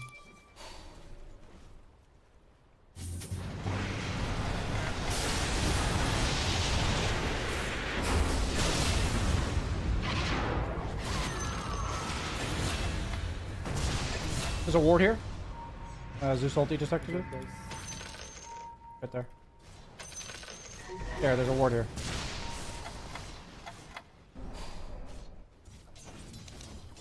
Okay, then can we take towers from this? Guys, look. Never mind.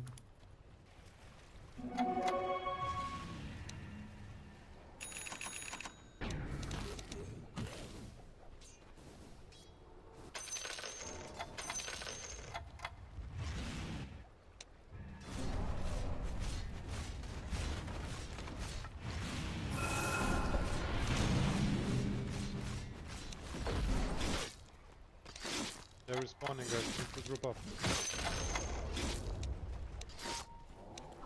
I'm pushing top, guys.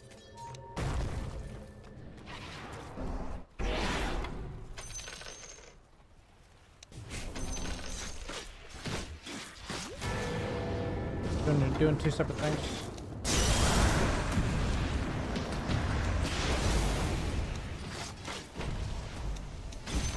We are good. We're doing zero. Guys, I can just push creep waves with Dominator. There's no reason to leave our Batten like this ever. Funke, please just stay behind. Guys, I'm low HP running base and running top out pushing. I'm telling you, I'm running top, go top while running bottom. Reason why?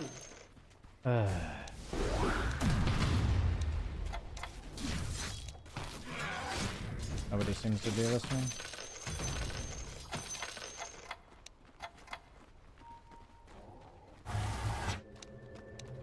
You're a trusty maid.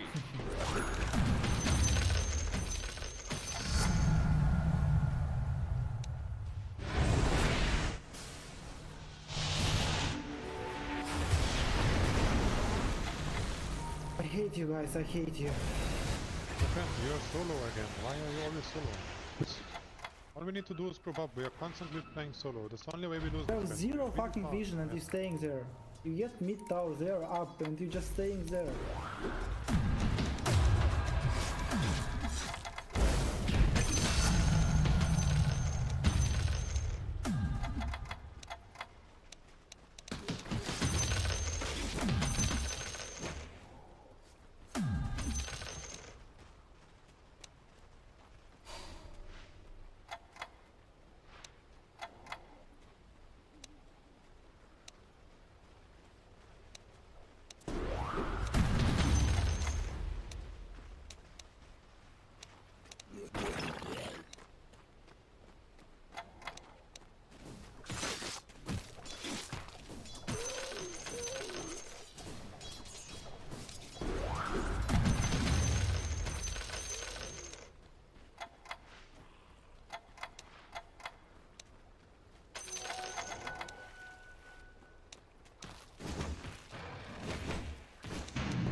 I'm gonna not be fighting for the next like 20 seconds.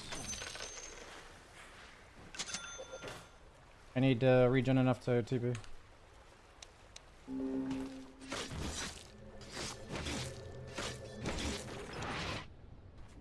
I'm not with you guys. Be careful for the next 20 seconds. Thought my creeps would do better than that, but I guess I just got ravaged a bunch. I'm coming, boys. Careful. Gem is good. Gem is good. They use everything. Like, I'm coming. But no BKB do.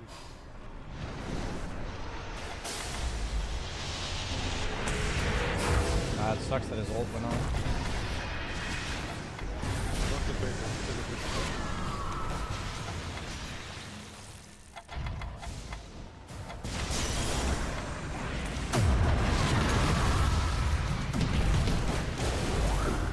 Okay, my team is annoying me. Run, I think? Or Shaker still has everything, right? Or no?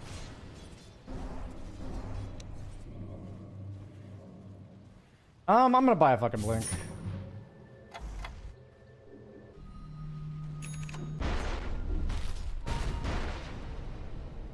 Can I get a +1 top? They're rotating. First as well. bottom tower. Hey, bot. Get right us top. I'm coming to you, master. Careful. No lasso.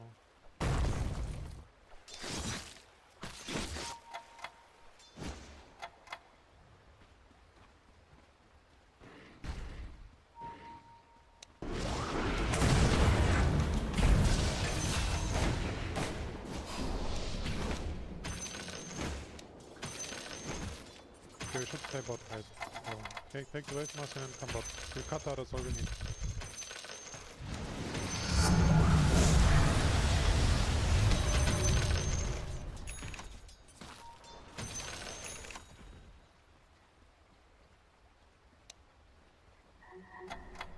Baden's always alone, which is rough. Don't force fight now, please. It's really easy.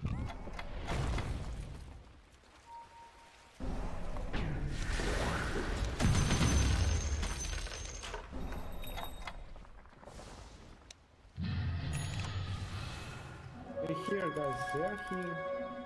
I'm coming. Seems like a tough fight to force into them like that. Press them up, guys.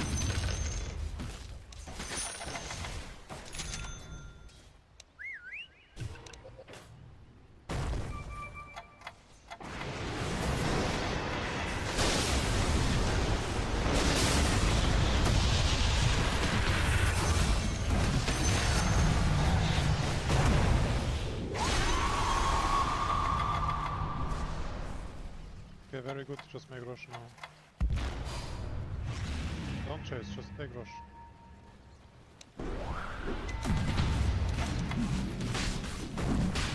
Типа,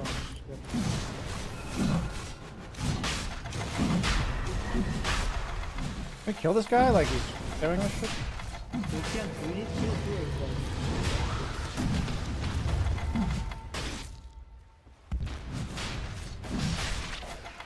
What is going on, man? Блять, что вы, сука, делаете? У вас вижена здесь нет, я не понимаю, почему вы стоите хуярите этого Рошана? Почему ты Ult тратишь in 10. ульт на Рошана? Вам надо убить ебаного шейкера с темпларки, почему вы это делаете? Okay.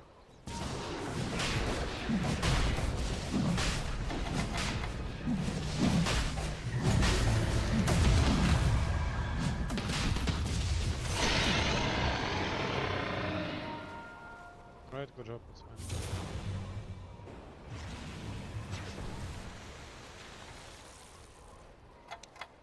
Пал я вас в рот, ребят.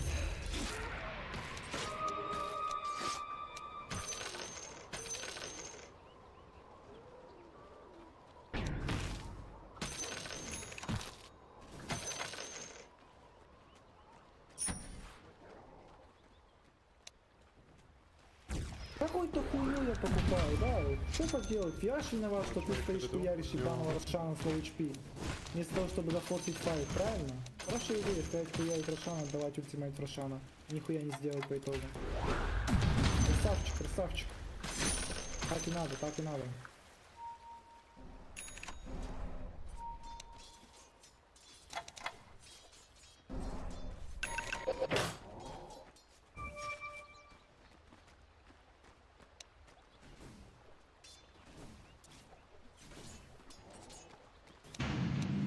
They have ops here. Nice.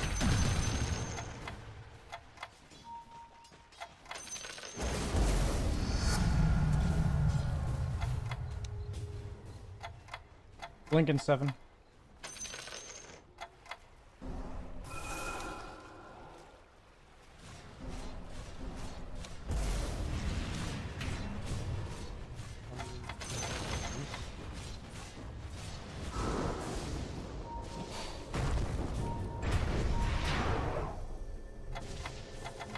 They're TPing out.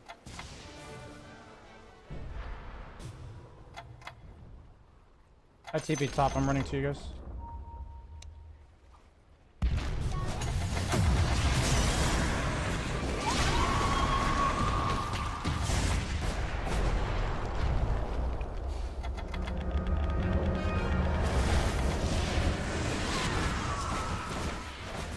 Not bad. Okay, echo use, refresher use.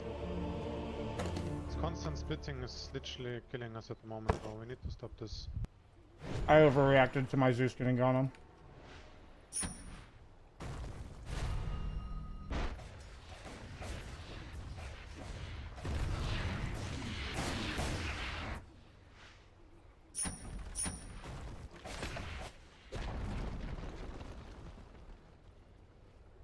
That's just my bad. Fuck. These games are really discombobulated, and it's really important that I don't get basically baited into plays like that. And it's not like my Zeus did anything wrong other than dying. Like, I was the one that baited myself.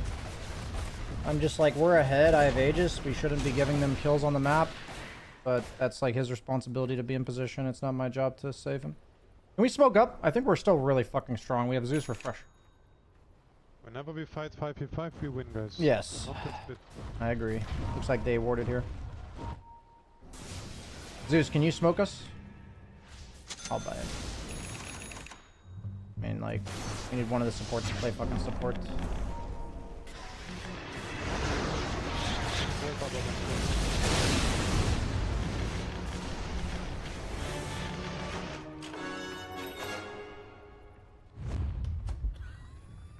Coming to the team to smoke you. I am smoked.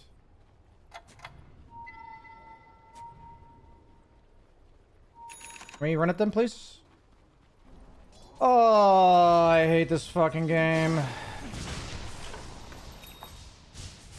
Whatever. Just go behind Abba, please. Konka wants to push top.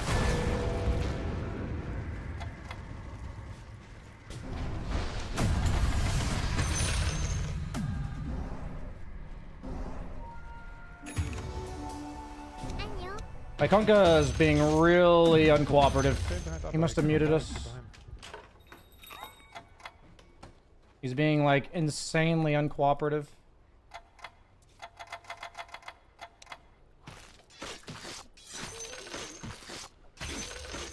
Like, why does he want to push top instead of fight them?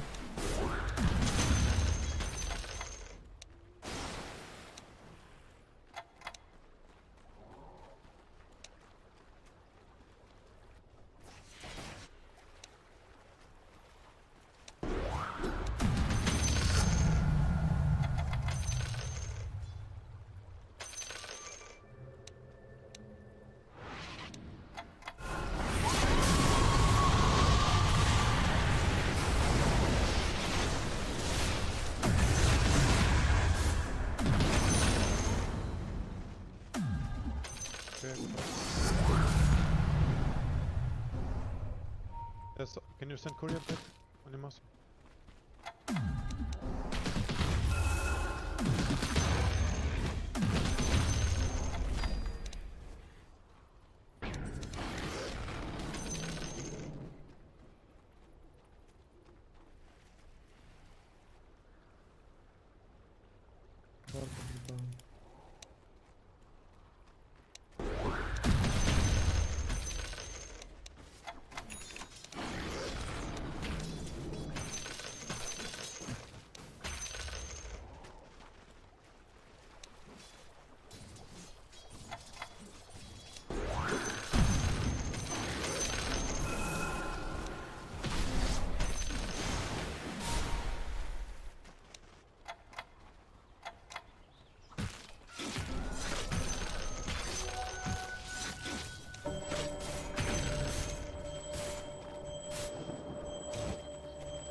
Catapult waves, guys. Can we group up?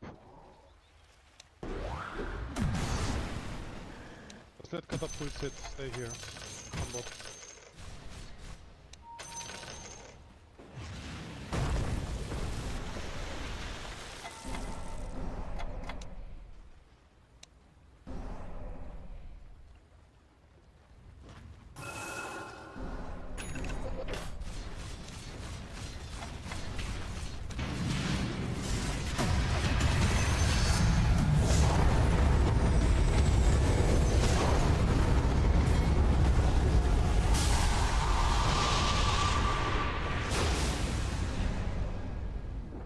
They used echo refresh. Heal up and we can go again. Go back.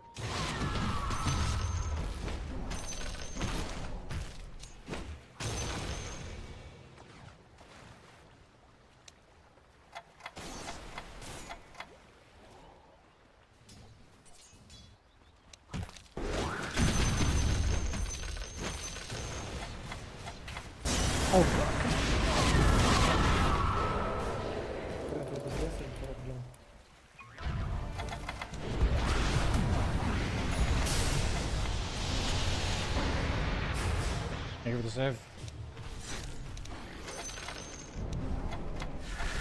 Lasso used.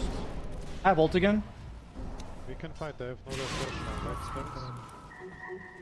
Wait.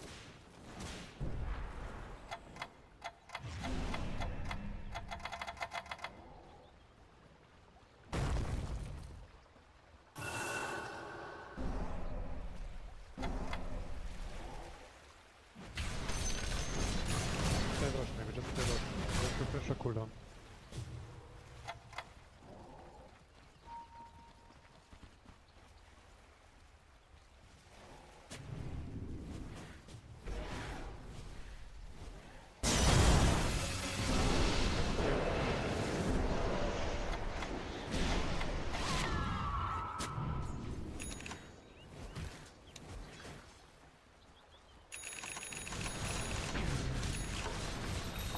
go for XP rune.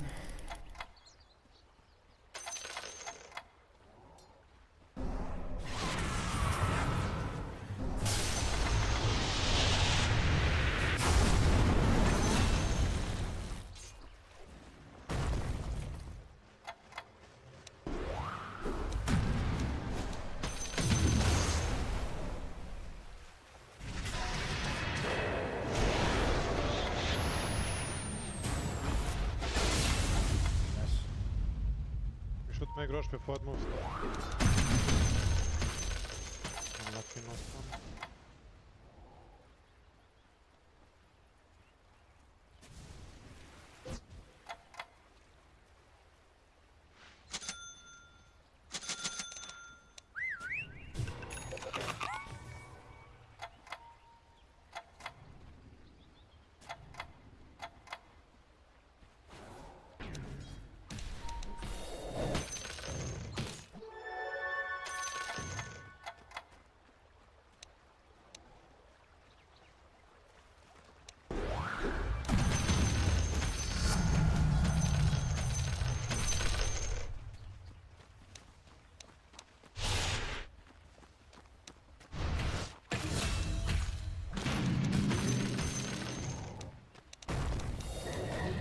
Run up guys. Need to be fast.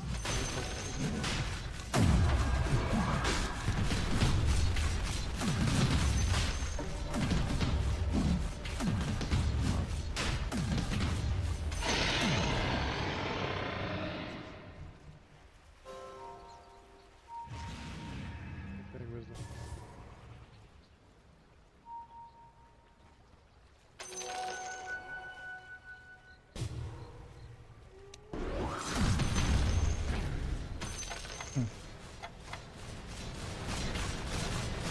Could be used on Could be blue. He's out by the guys.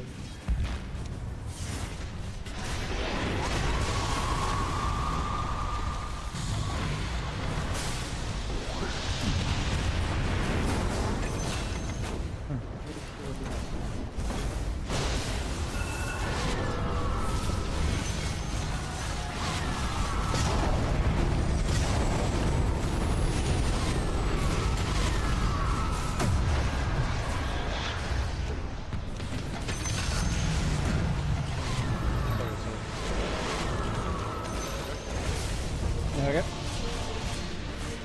Yeah, our Zeus is just not playing the game. He bought 2 smokes and he's just been farming by himself all game. Like, what are these games actually? Oh, I should have had cheese in my inventory.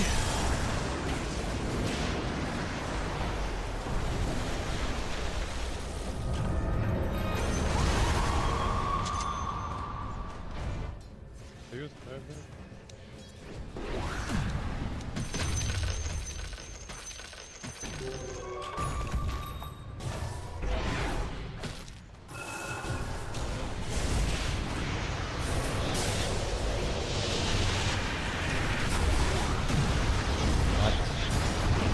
Duels me mid jump so that it didn't finish.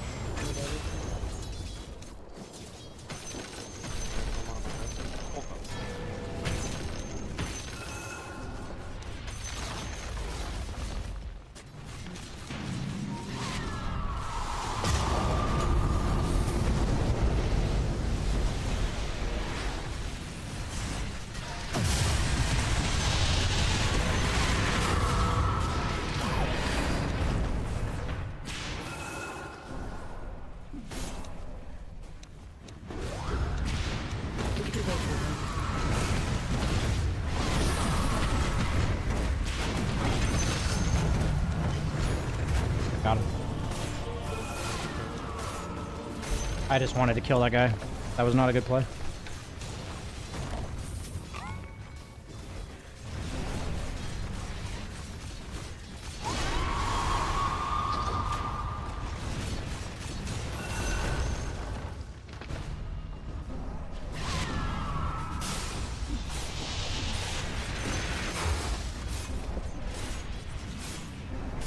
Who's carrying this game so hard? Shizzle.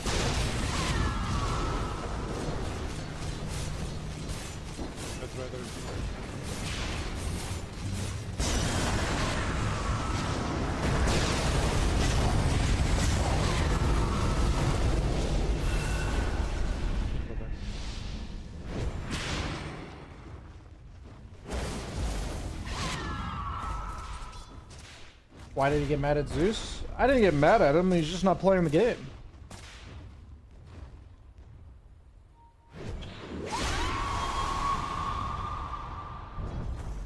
Like he has 2 smokes in his inventory, so we can't use them, and then he's just farming.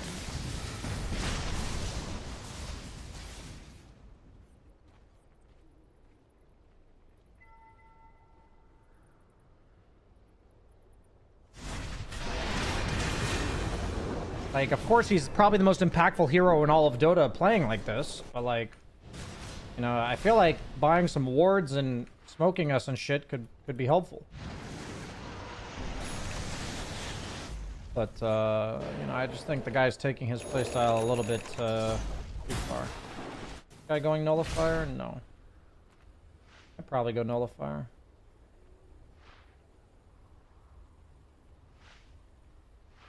Yeah, I mean, I think the smoke is the most important bit, yeah.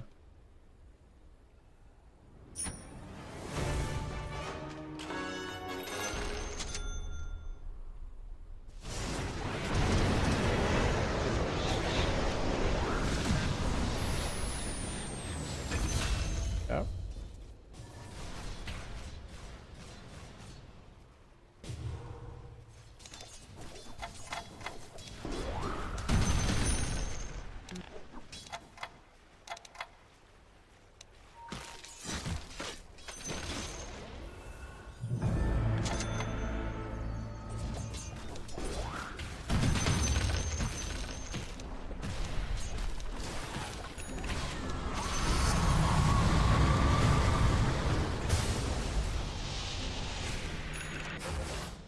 Okay, go back, they used the buybacks, that's alright. Okay, come turret.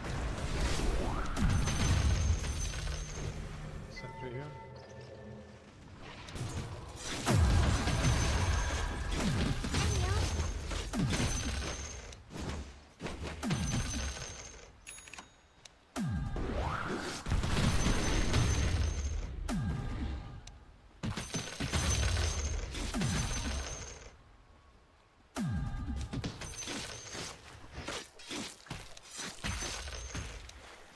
Oh.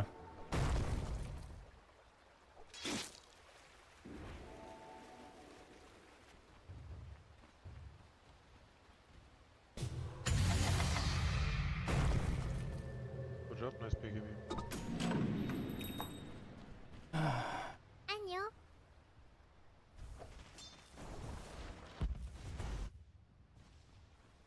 Yeah, I mean, the thing is, he's just like... I believe he's playing in a way that makes it less enjoyable for his teammates, you know? That's kind of my summary of the situation. Like, it's just kind of like a very selfish kind of way to play. Like, in terms of the enjoyment of the game, like, and all that, like, we could have just ended. But he wants to have fun rather than end. So it's just kind of... Kind of sucks, I guess. I'm gonna smoke myself. Nice smoke right now, guys. Like, he is just holding on to 2 smokes. It's very strange.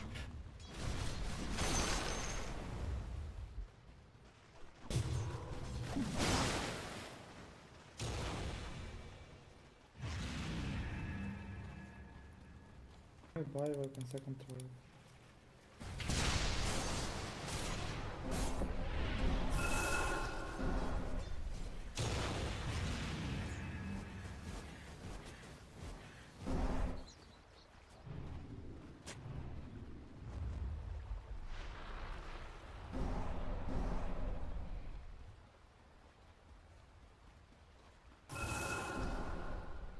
They might have seen me on that.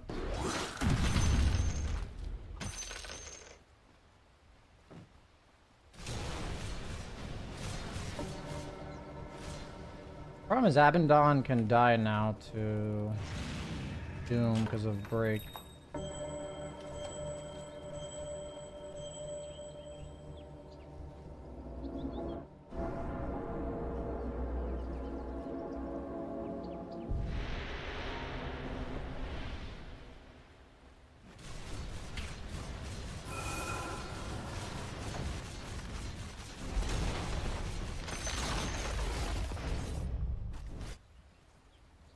I don't think we can go high ground. I think you just die to Doom. Yeah, I'm gonna go high ground. Just mid rush.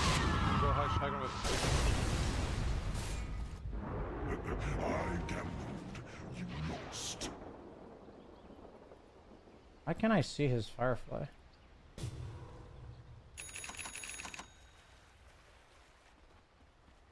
Don't split too much, guys. Don't give them rush, please. Just push out waves and then come rush.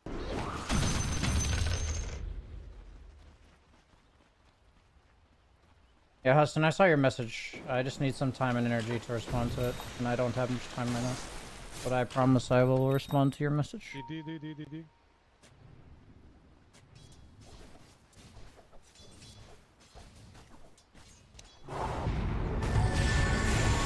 Ooh. Okay, Doom use.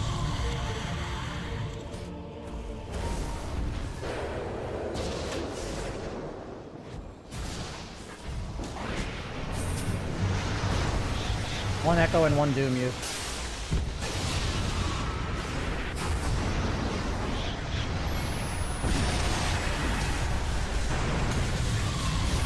Oh, you got a map of that easily. He's gonna die now. Oh. You got a meta dodge that so easily. I mean, it's just a hard game to end because of this. Just A really hard game to end.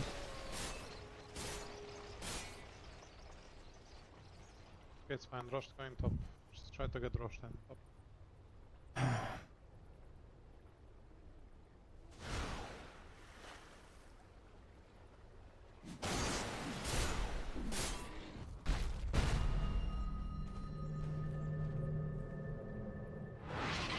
Yeah, it's like my Abaddon should definitely use Manta before he gets doomed.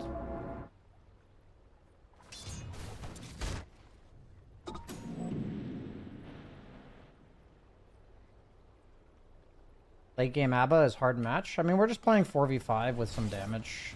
Kind of the problem. Biggest part about the 4v5 is we don't have somebody like warding, smoking us. Like we don't have the guy doing shit like that. Kind of the problem right now. Really hard to play Dota late game when you're slot limited and you don't have like support items being bought.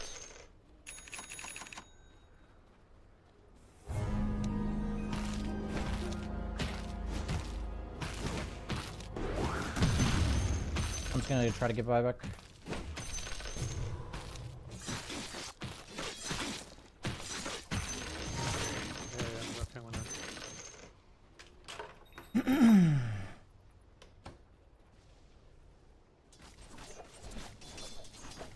Yes.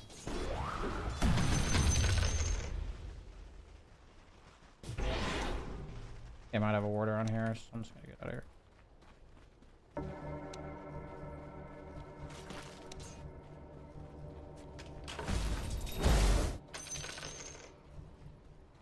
Really need buyback. This camp will be my buyback. Rush already? Okay. Right there.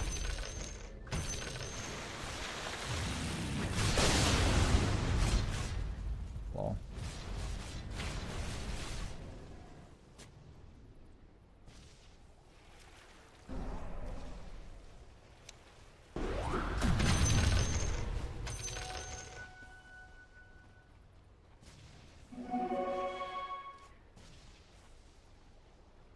Problem is, like, the Zeus can't even show on waves because he has double rapier. So we'd have a guy that's not pushing waves, not warding. Like, we just don't have shit getting done in the game. Why am I lagging? Am I stream lagging?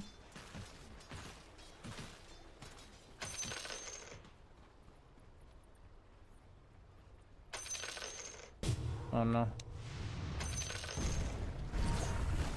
Stop, guys. Searching here. Be careful, please. They come into vision. We can't fight.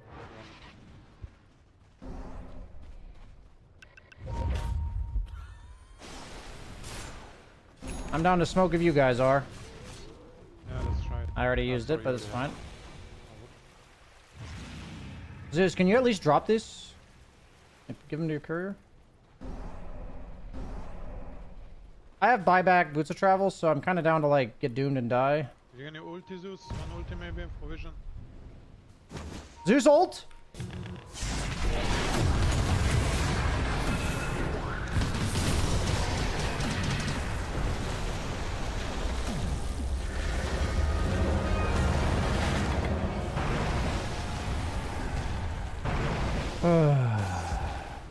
Like, if the guy's like AFK, can he at least be watching us as we're smoke? Fucking Christ.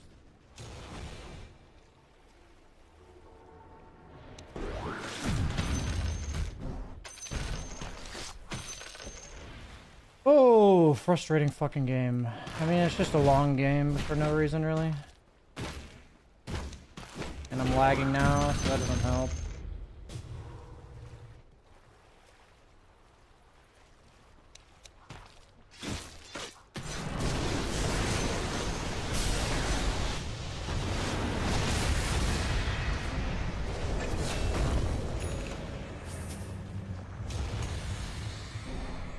He's second BKB, he's second BKB.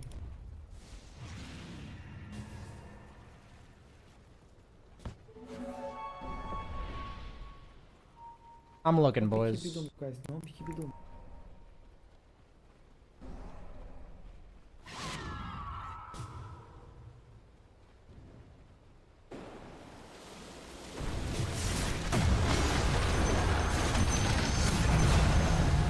Dude, what is this fucking lag? Anybody else lagging? Me not, but maybe enemy as well.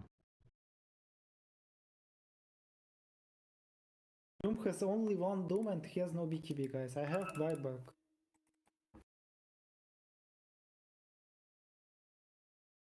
Я могу весь дэмэдж танковать. И байбэк не съебал.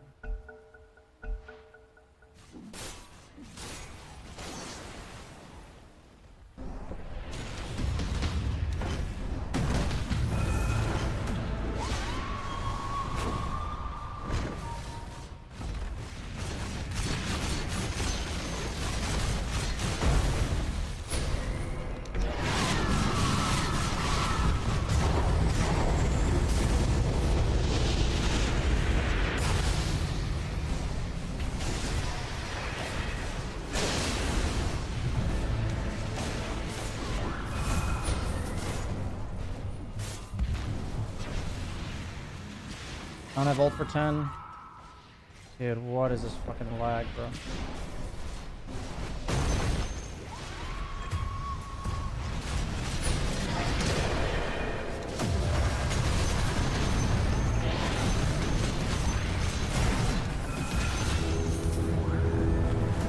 That guy wants to go in, I want to go out. Whatever, that's how we do sex, I guess. Poggers.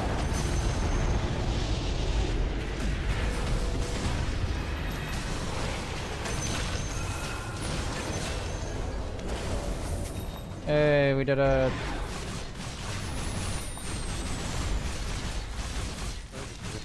easy game.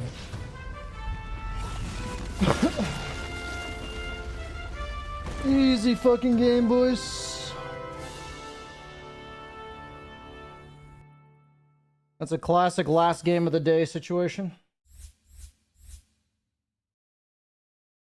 That was a classic last game of the day.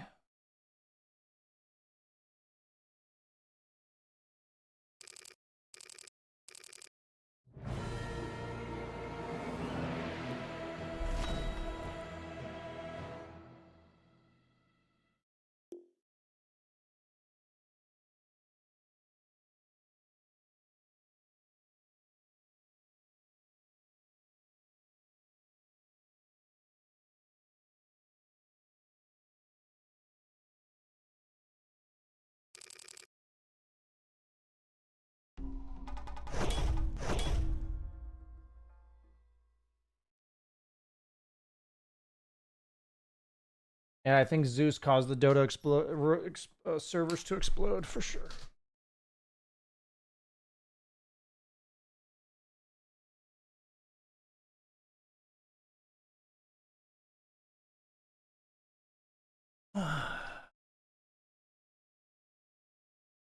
We're certainly on the climb. I've been consistently winning more than losing, which is nice. We're at 10-8 now.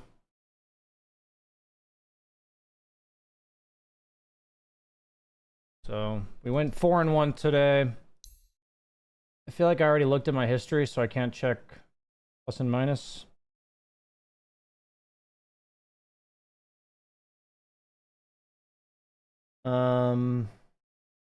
Are you always streaming at these times now? I've been streaming at this time for a while. I might be changing them somewhat, but I guess the best answer to that question is I'm in EU, so I'm going to be streaming on EU times, but I might stream like afternoon rather than like noon to 7 rather than, or noon to 6 rather than 9 to 3. So like today I streamed from 10 till, or like 10:20 until 4:20 blaze it. So stats? Sure.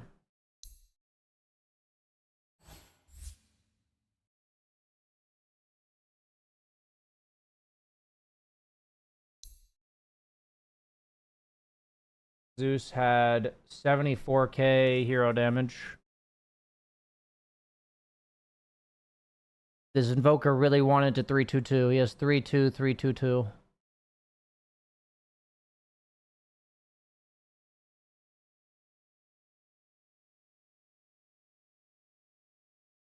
Kind of pathetic. I mean, he literally never went to a fight. Like, he was not at a single fight. So, like, I don't know what isn't understood here. In the grand scheme of the fact that this Zeus did not literally play the game. Literally did not play the game.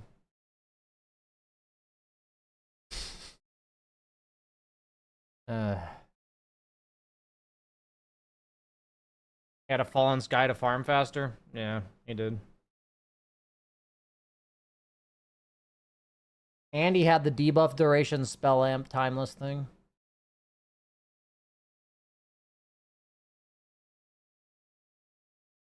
Today's games were quite strange. We had a Zeus carry in his Lion game, who never built a BKB and just died late game. Is this the same guy, actually?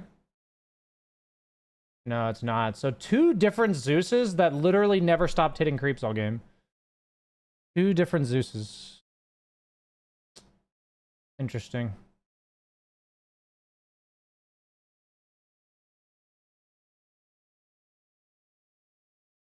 I believe both of these players are just kind of playing selfish Dota. I don't think it's tilt. It just seems like kind of prioritizing their own enjoyment of the game over the good of the community, I guess. I don't know.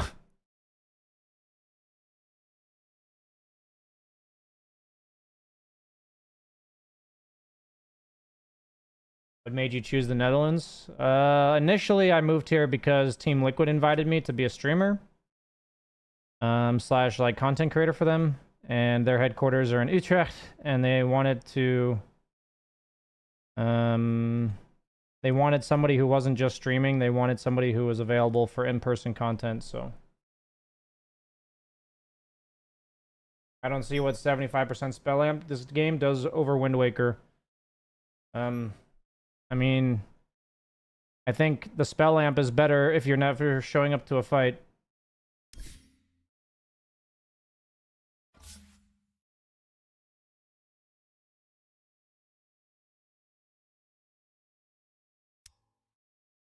AFK Zeus farming has 50% win rate so far, so it must be decent. True.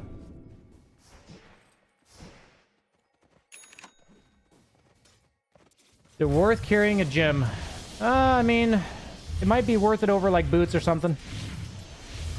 It's really tough if you're like a late game core and your teammates are not buying detection, but if you can't kill people because of the fact that they're invis, then detection's probably better than any item you could buy, so I guess my answer would be yes. Definitely sucks to be in that situation, though.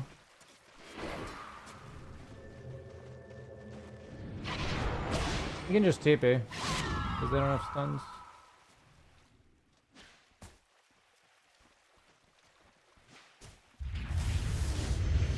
Do you have to do?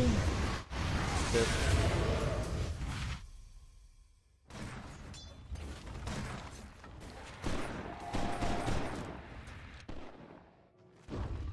I am gonna go in the next few minutes. That game went much longer than anticipated, but I always have my Dutch lessons at 5, so definitely do not have time for another game. Can you manta dodge glimpse? Yes, you can. So yeah, if you guys haven't already checked it out, type exclamation point Dota Plus in chat. Right now, the main perk is that I'm doing classes with people. The class today is in about 2.5 hours. We want to expand with a lot more perks, but for now, that's the main one. There's a video kind of talking about where we're going with it, if you go to the link. So that's... In regards to things that were being done around the stream, like viewer games on Thursdays and free coaching on Sunday or on Mondays, we're gonna be bringing those back, but they're gonna be through Dojo Plus rather than through, or at least through the Dota Dojo. Maybe not Dojo Plus. I'm not sure.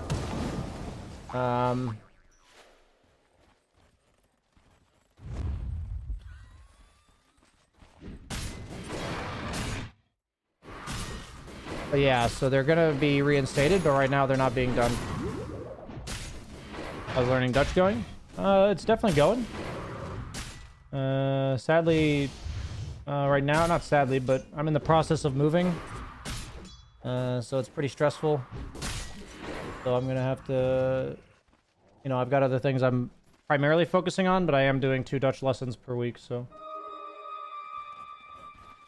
I am learning, slowly but surely.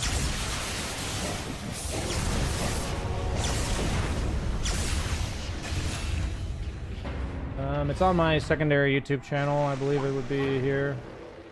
Yeah. That's where the full video is, where you can rewind.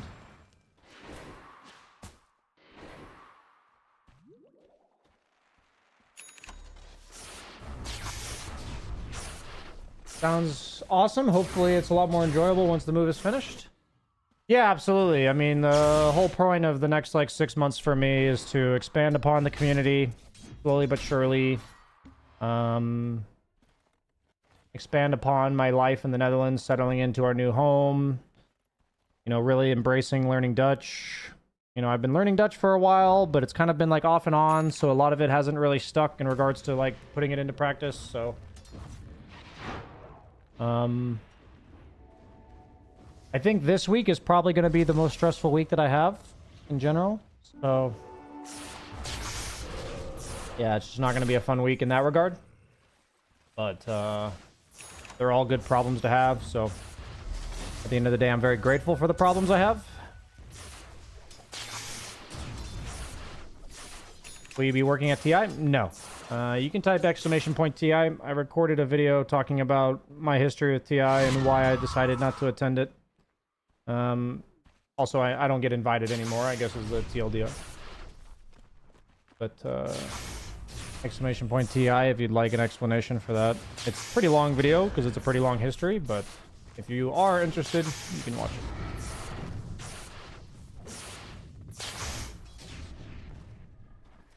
Will you be streaming TI? Yes, I intend to stream TI.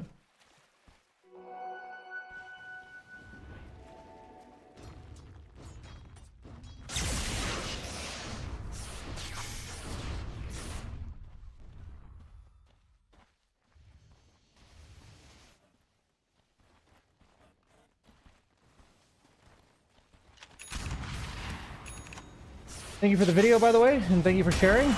Awesome, man.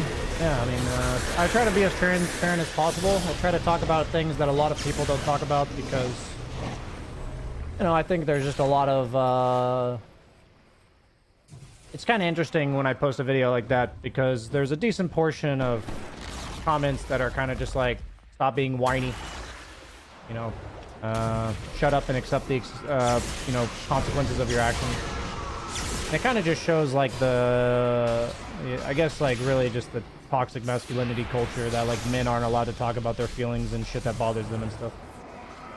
And I just think it's really detrimental to think like that for everybody involved. So I try to talk about things that I think are important and bother me and that I have to think a lot about and stuff like that. So.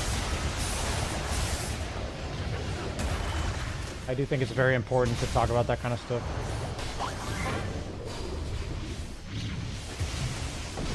There's plenty of comments that are very supportive and very much like, thank you for sharing and kind of stuff like that. So it's not like the comments are all bad, and I don't want to fixate on like only the comments, but I think, or the bad ones, but I think the bad ones are like a good kind of like case in point for why I'm doing it, I guess you could say.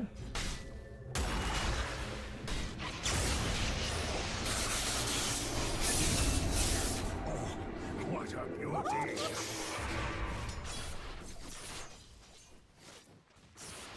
Hey, I appreciate that, guys. Yeah, I mean, I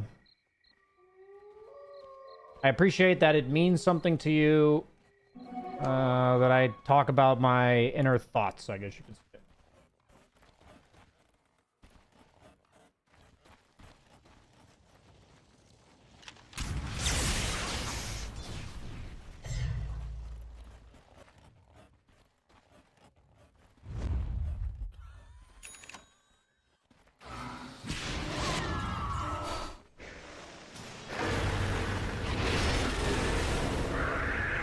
A good thing?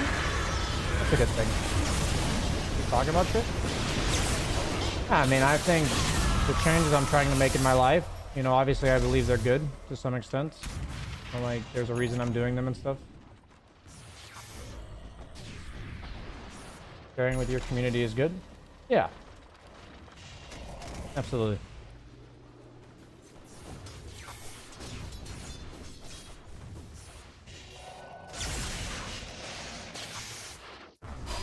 Thought I got to know you a bit more. Nice. Yeah, there's a lot of struggles to having a community. I think the biggest struggle is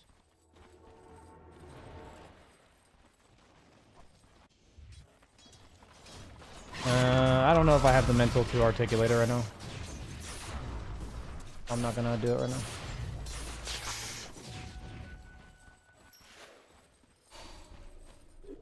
But okay, guys, I'm gonna go take a short walk for my Dutch lesson. Once again, the coaching class is in 2.5 hours. Many more updates to come with the Dota Dojo and the community and what I'm doing around the stream and stuff. Many updates to come. Slowly but surely, 1% at a time is our approach, which I believe is the most investment in the future that you can have. So, thank you so much for watching. I will be back online tomorrow. I stream Monday through Thursday every week. That is the goal. We have the classes on Sunday and Monday right now. And the classes are 45 minutes-ish long. And I go over people's replays and answer questions you might have. That's the goal of the classes. So, also aiming for 2 videos per week on my YouTube channel, one of which is kind of meta-related, either like a meta update or a tier list or a hero guide, and the other one's more of a conceptual video trying to teach you guys something. So the recent video I did was showing people's builds kind of contradicting themselves, where their items say they're going to run at you and their build says they're going to farm, or their skill build says they're going to farm, stuff like this. That's my last video. But, yeah. Thanks so much for watching. I'll see you guys later.